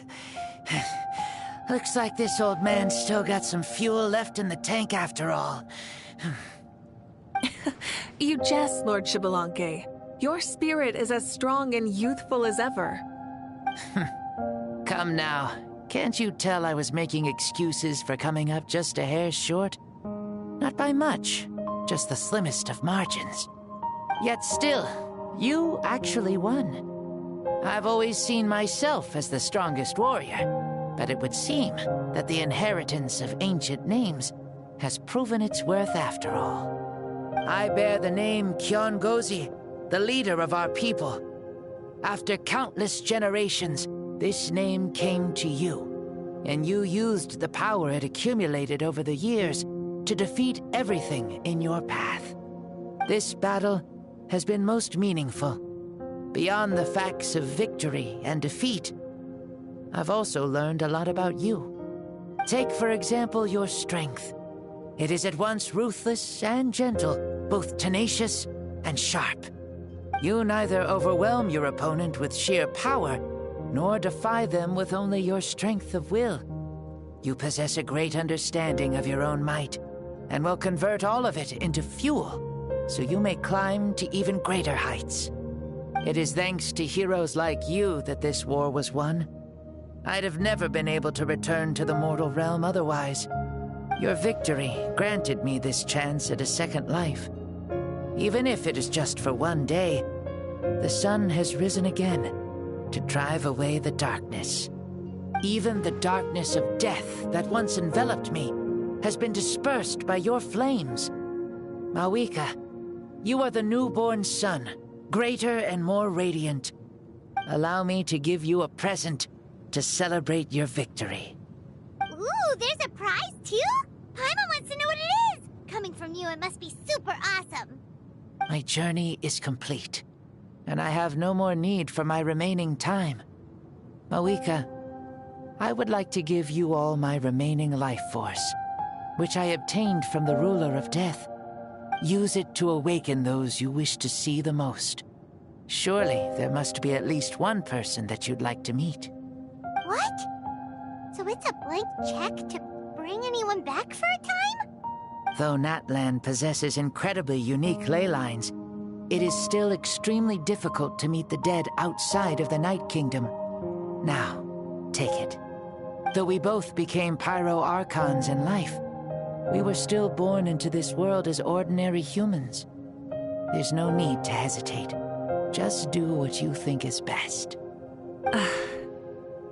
Thank you for the offer, but I don't think I'll be needing it. Huh? The past lives on in my memories, and will always remain my treasure. Meeting someone we can no longer see again will only lead to more longing. Rather than cling to the past, we should enshrine it in memory. Ever loved and never forgotten. Mawika?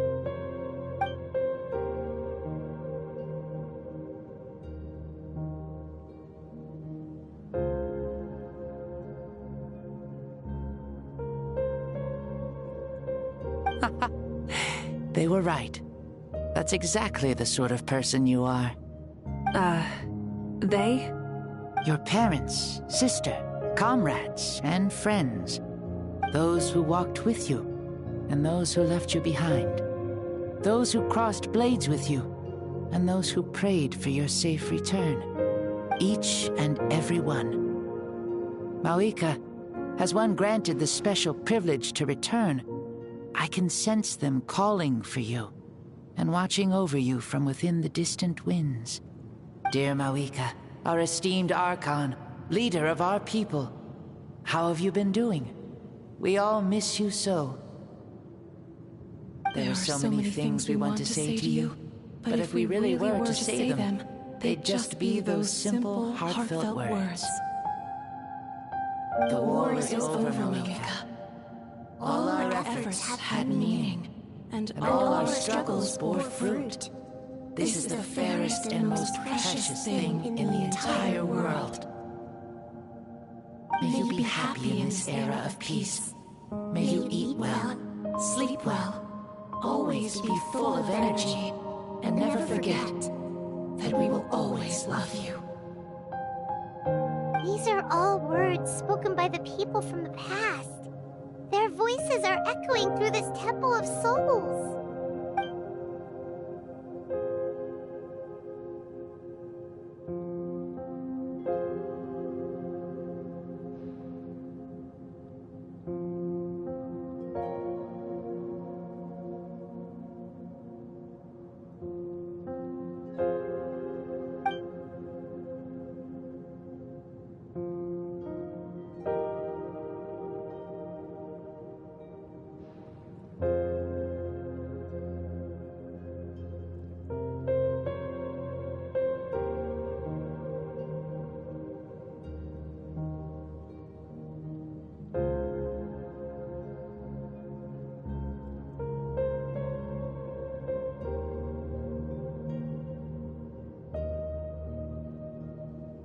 Thank you. Those who have gone before will never forget you, even as you keep all their names deep within your heart. Mawika, my dear child, though we have ascended to Archonhood, never forget that we are still human. Live as you please, in this age of peace you forged with your own two hands. Why so formal all of a sudden? Seriously. Huh? Mawika, where are you going? Oh, leaving already? Now you're the one acting all impatient. Since we're done with all the serious stuff, it's time to follow me. Xbalanque, Doubt you've ever ridden a flame strider in your current body, right? Never even heard of such a thing, to be honest. Ooh, are you gonna take him out for a ride? You're coming too. Come on, it's time for us to live as we please.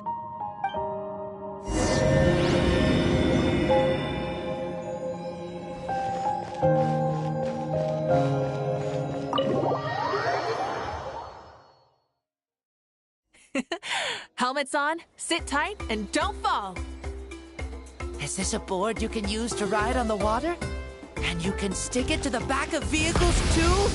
Genius! This is Moika's flame strider. Playing with this stuff is part of everyday life then? Yeah, we're living good! I wonder if I would have ever become Pyro Archon if we had had these gadgets around back then. I'd have had a bit too much fun with them.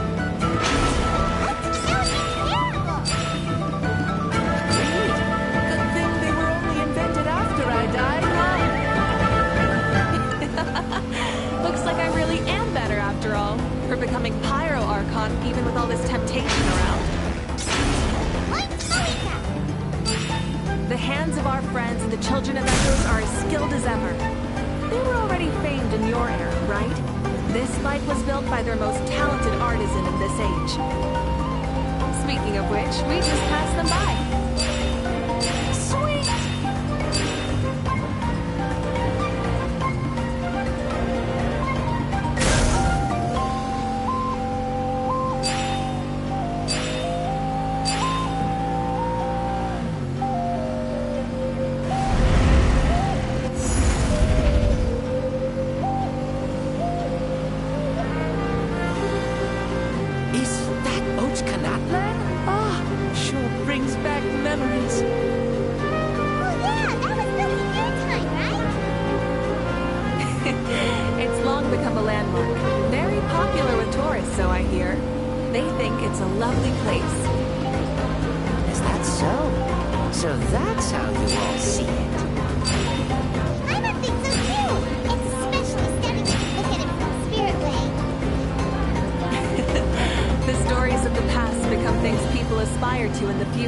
It's just like what they say.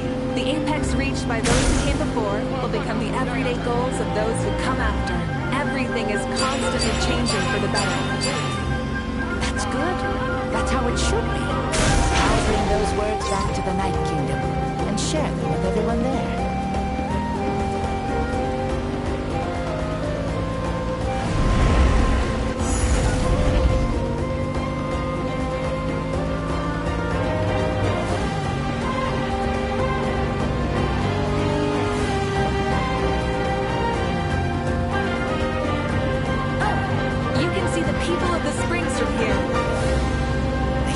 Enjoying life. Just like the people of Natland back then.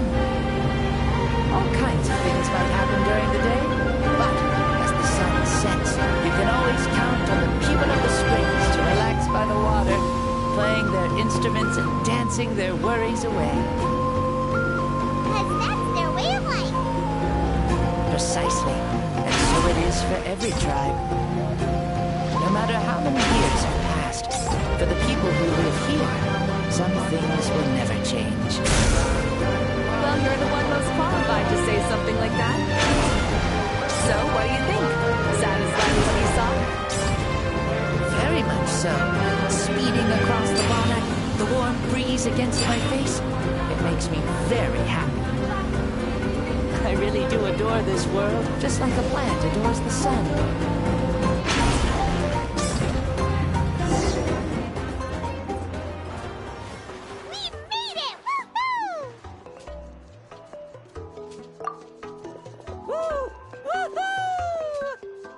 Thank you, Moika. This has been a wonderful trip. Lovely things are meant to be shared after all. It's the least we could do for our friend. I'll admit, I didn't expect people several thousand years in the future to see me as a friend. Not that I'm complaining. This old man's had a great day today. Thank you, dear friends. I can still remember how nervous you looked when you saw me for the first time, Mauika. I'll cherish that memory. Oh, is it almost time? Yes, it is. Thank you for coming back to see us. This meeting means a lot to me as well. Mm-hmm. Well, time to go. Don't forget to lead a happy life. Aw, already? Paimon's gonna miss you. See you later, Shibalonke.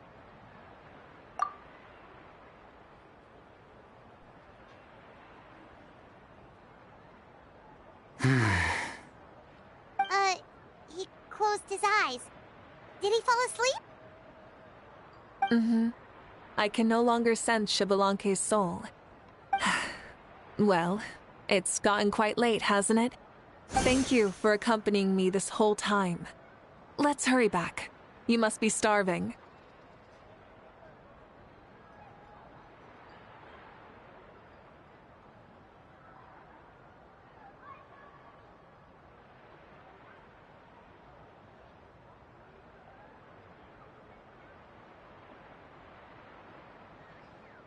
Yes. After the end of the pilgrimage, we hold a banquet to congratulate the champion of the tournament. There will be good food and plenty of it. You guys are gonna love it. Mao Sao should be there too. I'll bring him over.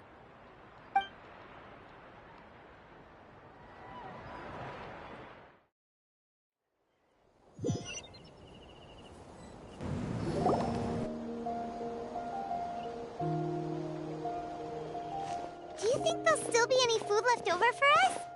It's kinda late and all. I'm sure the feast has already started, but don't worry. I'm sure Yan-san will save some for us. She's very reliable. Leaving the tournament planning to her was a smart move. So she probably figured that we'd be gone a long time. Yeah, I told her as much too. Seems like they've prepared the thing. What thing? See that row of braziers over there? Oh, so that's what they are. They haven't been lit, so Paimon totally thought they were something else. Here, watch this.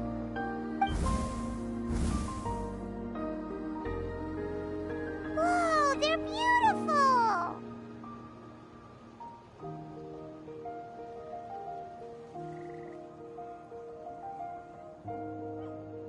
This particular kind of brazier is called a signal flame, and is reserved for those coming back late at night.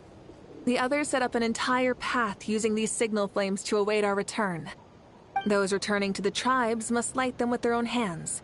The flames will illuminate the path ahead and show the tribe that the person has made it back. Even if you're surrounded by darkness, never forget. Your friends wait for you in the distant light. Remember that feeling when the exhaustion of your journey creeps up on you.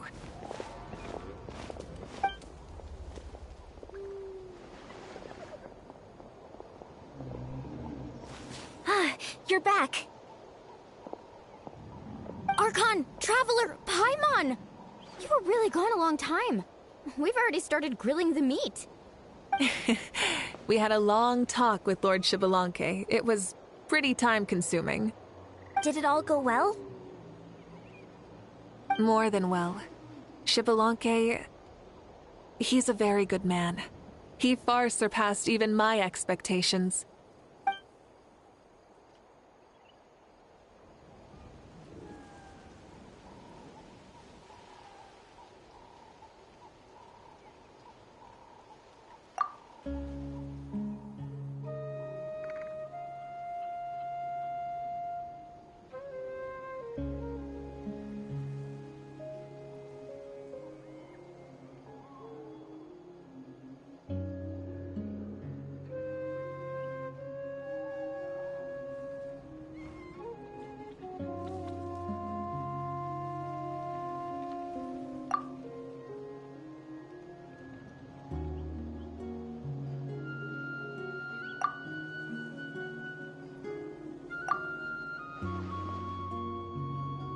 So the only reason Lord Shibalonke didn't win the tournament is because he was limited by the physical body he was in.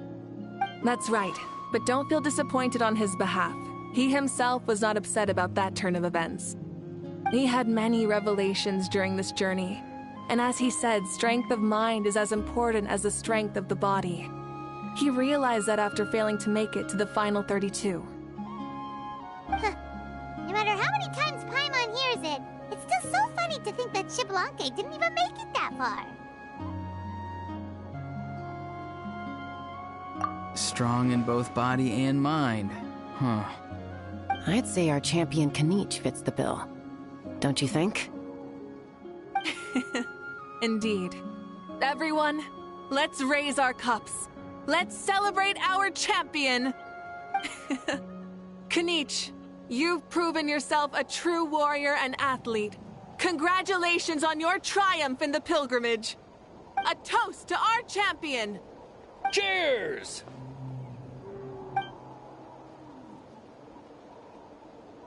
Thank you, everyone. Hey, look! The kid's awake. Huh? Where am I? Hello, Maosao. You're awake. This is the celebration feast for the pilgrimage of the return of the Sacred Flame. You participated in the tournament too. Huh? Me? It's a long story. It's so long, even my lowly servant couldn't manage to give a simple summary. Ha! I see. I remember Lord Xbalanque, our Archon, Mauika, and the pilgrimage. I feel like I dreamed a very long dream. I was super strong in that dream, too. I could jump up onto the roof with one leap, and I could climb, fly, and glide. It wasn't a dream. Your body did go through all the motions of the tournament. You were already an outstanding contestant. I'm a contestant? You know, Mom and Dad always say that my health isn't the best, and I might not be able to do all the things everyone else can. But right now, I feel like I can fly. Really? Like Paimon? Yeah, I feel amazing. It's like I'm filled with power from head to toe. I want to feel like this next time, too. Then go and train hard, then come back next year and show us what you've got. Yeah, as long as you put in the work, you'll do great. I know it. That's how it is for all of us. Yes. You'll turn out to be a truly beautiful vegetable. I'm sure of it. Vegetable? Yeah, I will. Oh, but the pilgrimage was only half of the dream. I think after that, I somehow got into a fight. Really? Against who? I think it was our Archon. That wasn't a dream either. I did have a duel with Xbalanque. Huh? I was hoping to save this until later, but since we're already on this topic, I've got another piece of good news to share. Namely, that we crowned another champion today. Lord Xbalanque and I engaged in an all-out duel, as worthy rivals from across the millennia. In the end, I won by the slimmest of margins, defeating our legendary hero. Wow! I can't believe it. You beat the Xbalanque? This is no lie, and I have our best friend here to back me up. You were the arbiter for our duel, yes?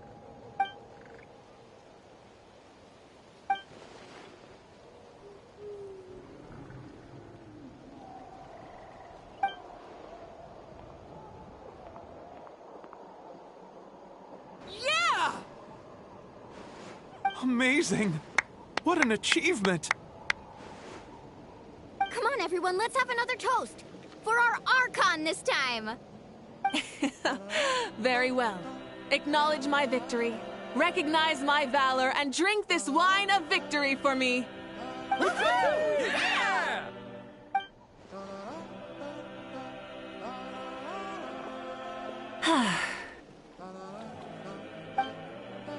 Today's been a super long and exciting day, yeah?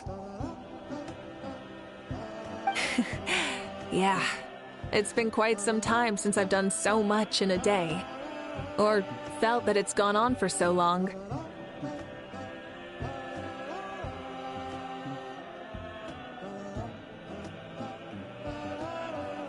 Of course.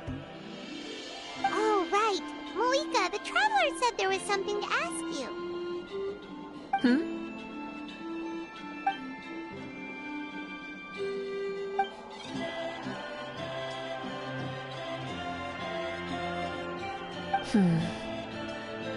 No. In battle, there's no time for that. So it never crossed my mind.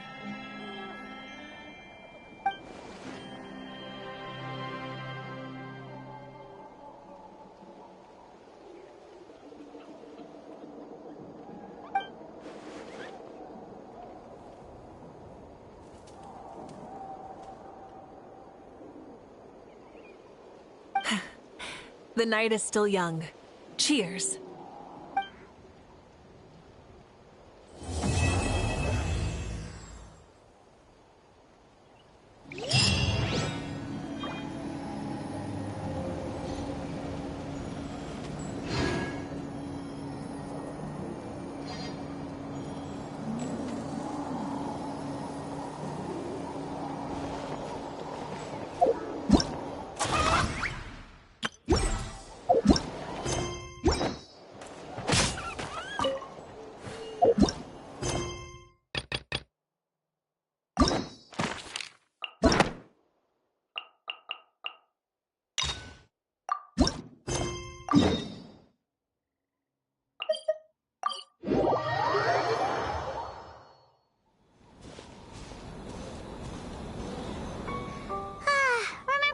Chase that Tanuki down this way? Good times. Huh? What's that?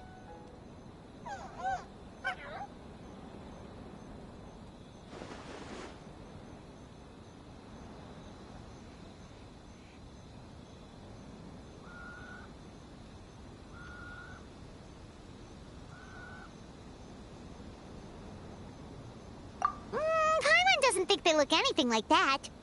Oh, maybe there's a new kind of yokai in town.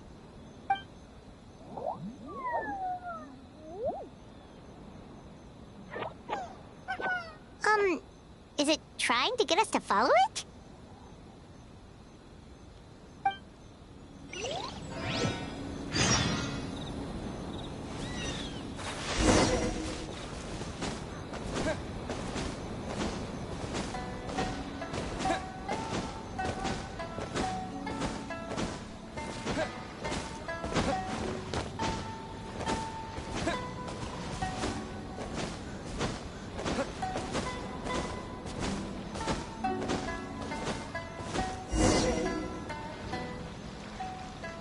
What's that girl doing over there? She doesn't look well. Let's go check on her.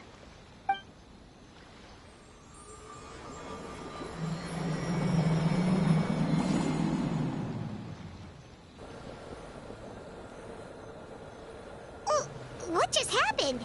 All we did was lock eyes with her for a split second, then...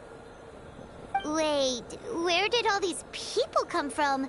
And what are they here for? True. Oh, and there's that girl. She's still here.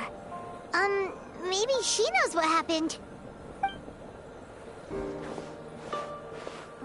If I leave now, will I have enough time? How many times do I have to explain? There's no going back if I report him, but still. Anxiety over a lack of creative inspiration.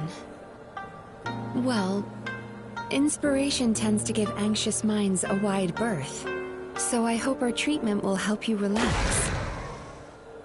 Thank you.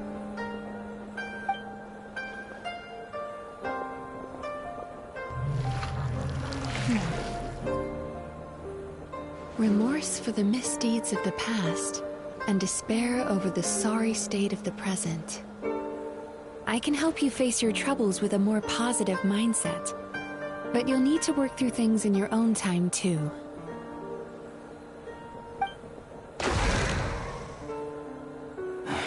Many thanks. Next, please. What's wrong with her?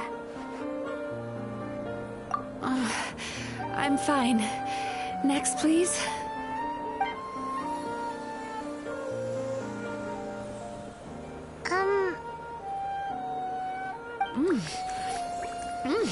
Delicious! Whoa, that was unexpected. Huh? What do we have here? Oh no, I'm so sorry. Sorry for what? We have no idea what's going on here, let alone what you're sorry for. Would you mind bringing us up to speed? Oh, it looks like you've entered my dream by mistake. Let me wake you up, then I'll explain everything. Dream? When did that...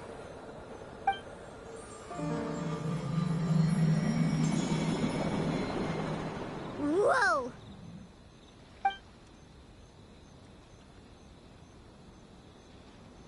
Hi.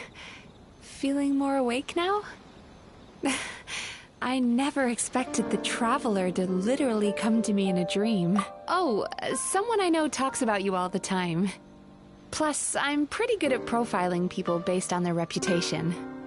So, who are you? Right, of course. It's our first time meeting each other, so I should introduce myself properly. My name is Yume Mizuki, or just Mizuki for short. I'm a Yumekui Baku, which is a kind of yokai here in Inazuma. Yumekui Baku?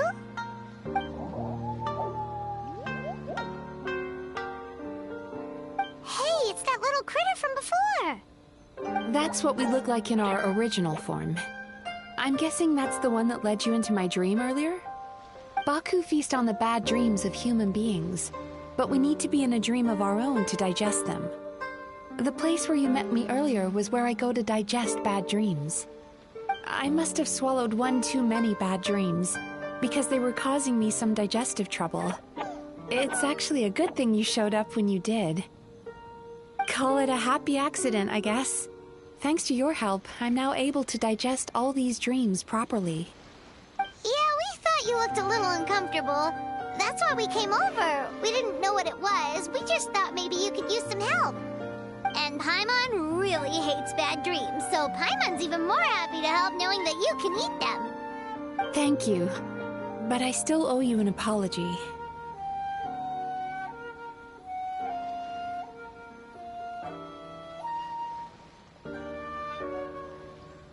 While you were inside my dream, I ate one of your dreams.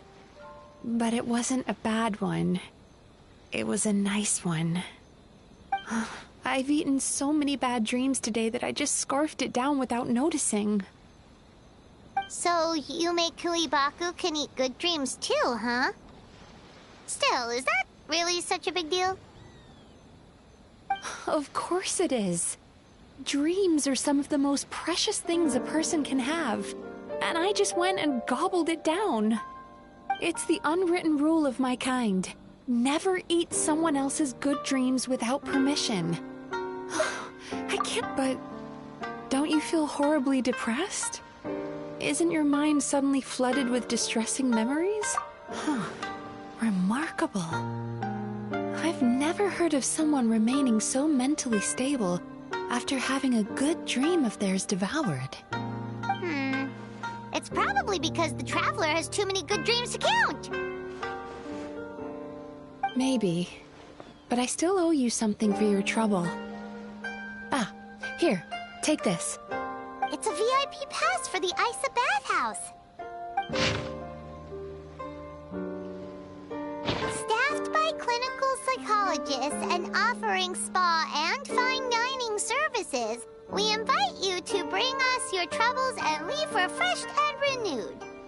That's where I work. You'll find the address on there too. This invitation letter entitles you to enjoy our highest tier service, free of charge. Oh, and speaking of work, I'd better get back before I'm missed. I hope to see you as customers soon.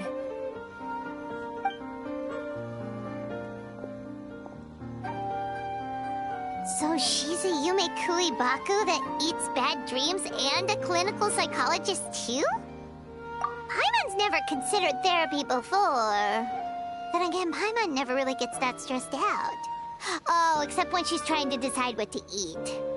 Speaking of eating, that bathhouse place does fine dining, and we have a VIP pass. That means we can eat as much as we want, right? This is the opportunity of a lifetime. We can't let it go to waste.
There's no need to apologize. I wasn't sleeping, merely resting my eyes. Besides, this child heard your footsteps and told me of your approach. Animals sense more than we humans.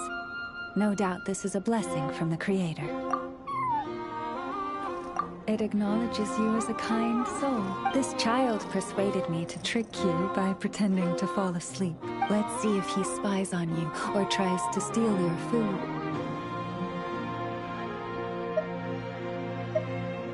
Though I have faith in your noble character, even I couldn't help but be a little bit curious about what you would do.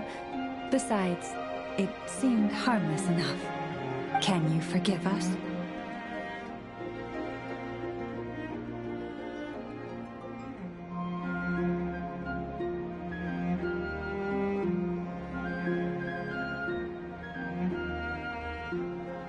Oh, I completely forgot to ask. What is it that brings you here? So that's how it is. I thank you for your concern. All is well with me. As it so happens, we received a large amount of fresh fruit today. Perhaps you'd like to eat some with me?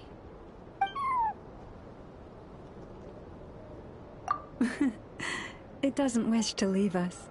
After a lot of lounging around, it's enjoying the commotion.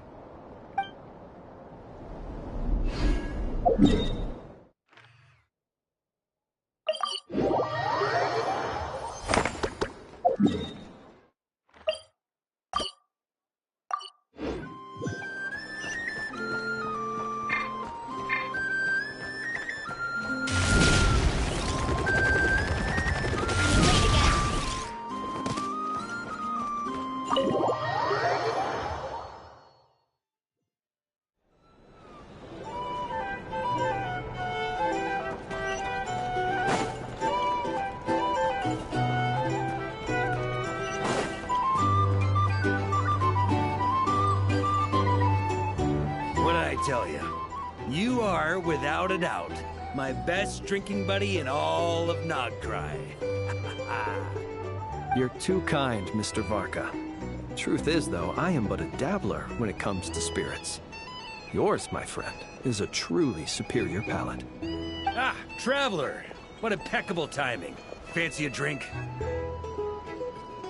I believe something on the milder side would be suitable for you, Mr. Traveler. As it happens, Mr. Dimyon is away on business. Allow me to prepare your drink in his stead. What'll it be then? Something sweet? Or perhaps with a little tang to it?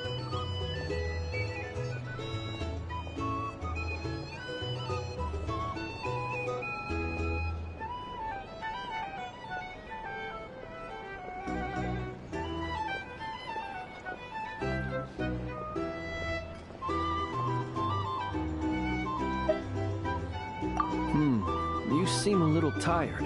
Something tangy to invigorate the senses, maybe. Perhaps a splash of lemon juice. Can't say I've ever had any sour liquor before. Closest I get is drinking something sour after the alcohol to sober up. Actually, well, now that I think about it, it's been a long time since I tasted Noelle's hangover soup. She'd always toss in wolf hooks and berry juice. My drinking stamina's really taken a hit without it. The thought of it makes me want to head back to Mondstadt.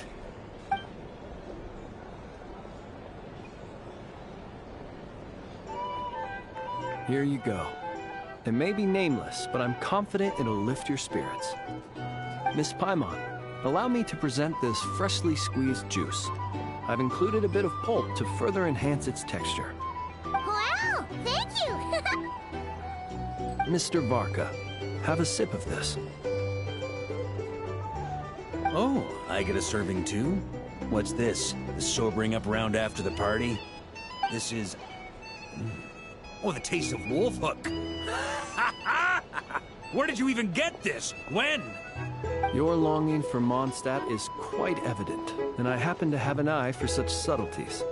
In any case, I trust that this fruit shall bring you some measure of cheer. Not bad at all. Shame, though. Can't find anyone else to keep me company on marathon drinking sessions here in Notcry. That said, I don't think you've ever quite drunk your fill. If you're referring to the experience of being utterly absorbed in exquisite wine, allowing one's thoughts to wander freely and relishing the act of doing so, then I suppose... vanishes without a trace. But while certain robust spirits may ignite a blaze, I can't say it's ever really made me feel that way. Ha! That's only because the stuff we've got isn't strong enough. Like the fire water from Snezhnaya. You've definitely tried that before, right? Of course. But it's been some time now, so my recollection has grown faint. I'll get us a barrel one of these days. Then we can drink to our heart's content. I shall defer to your judgment, Mr. Varka. First, however, allow me to raise a toast to this most pleasant evening encounter. All right. Cheers! Cheers! Here's to a delightful evening.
Phlogiston engraving is quite the deep field of study. I used to take long walks in Silver Moon Hall every day, so don't worry about me. I can keep up.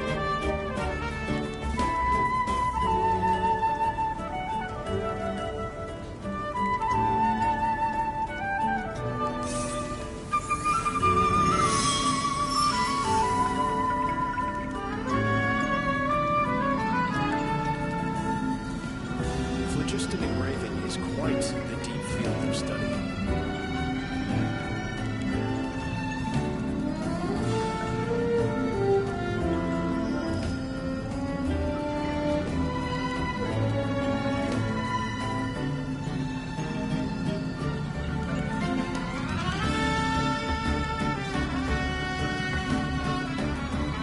Phlogiston engraving is quite the deep field of study.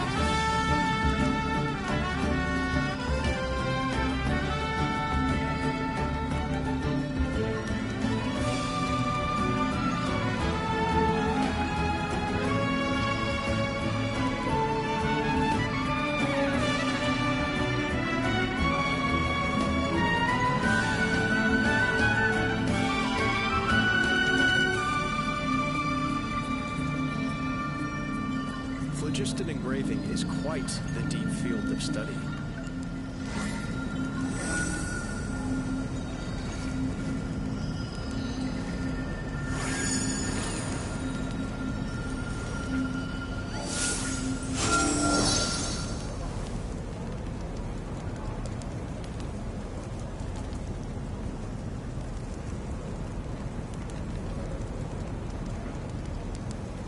Phlogiston engraving is quite the deep field of study.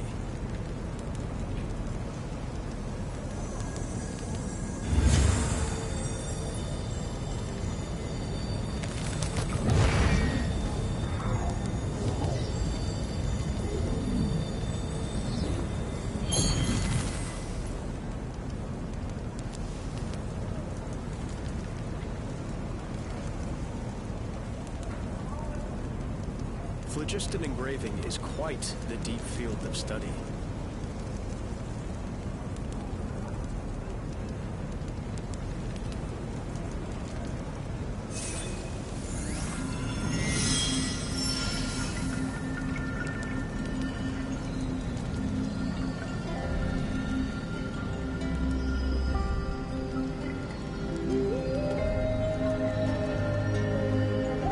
Phlogiston engraving is quite the deep field of study.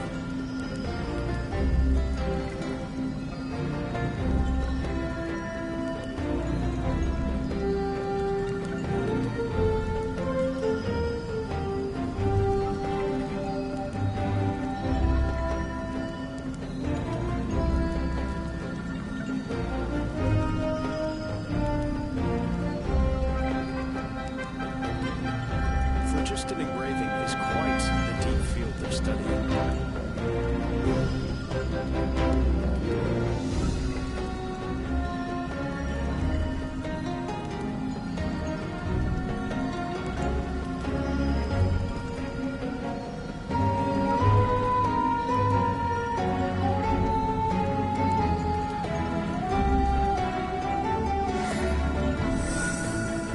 Phlogiston engraving is quite the deep field of study.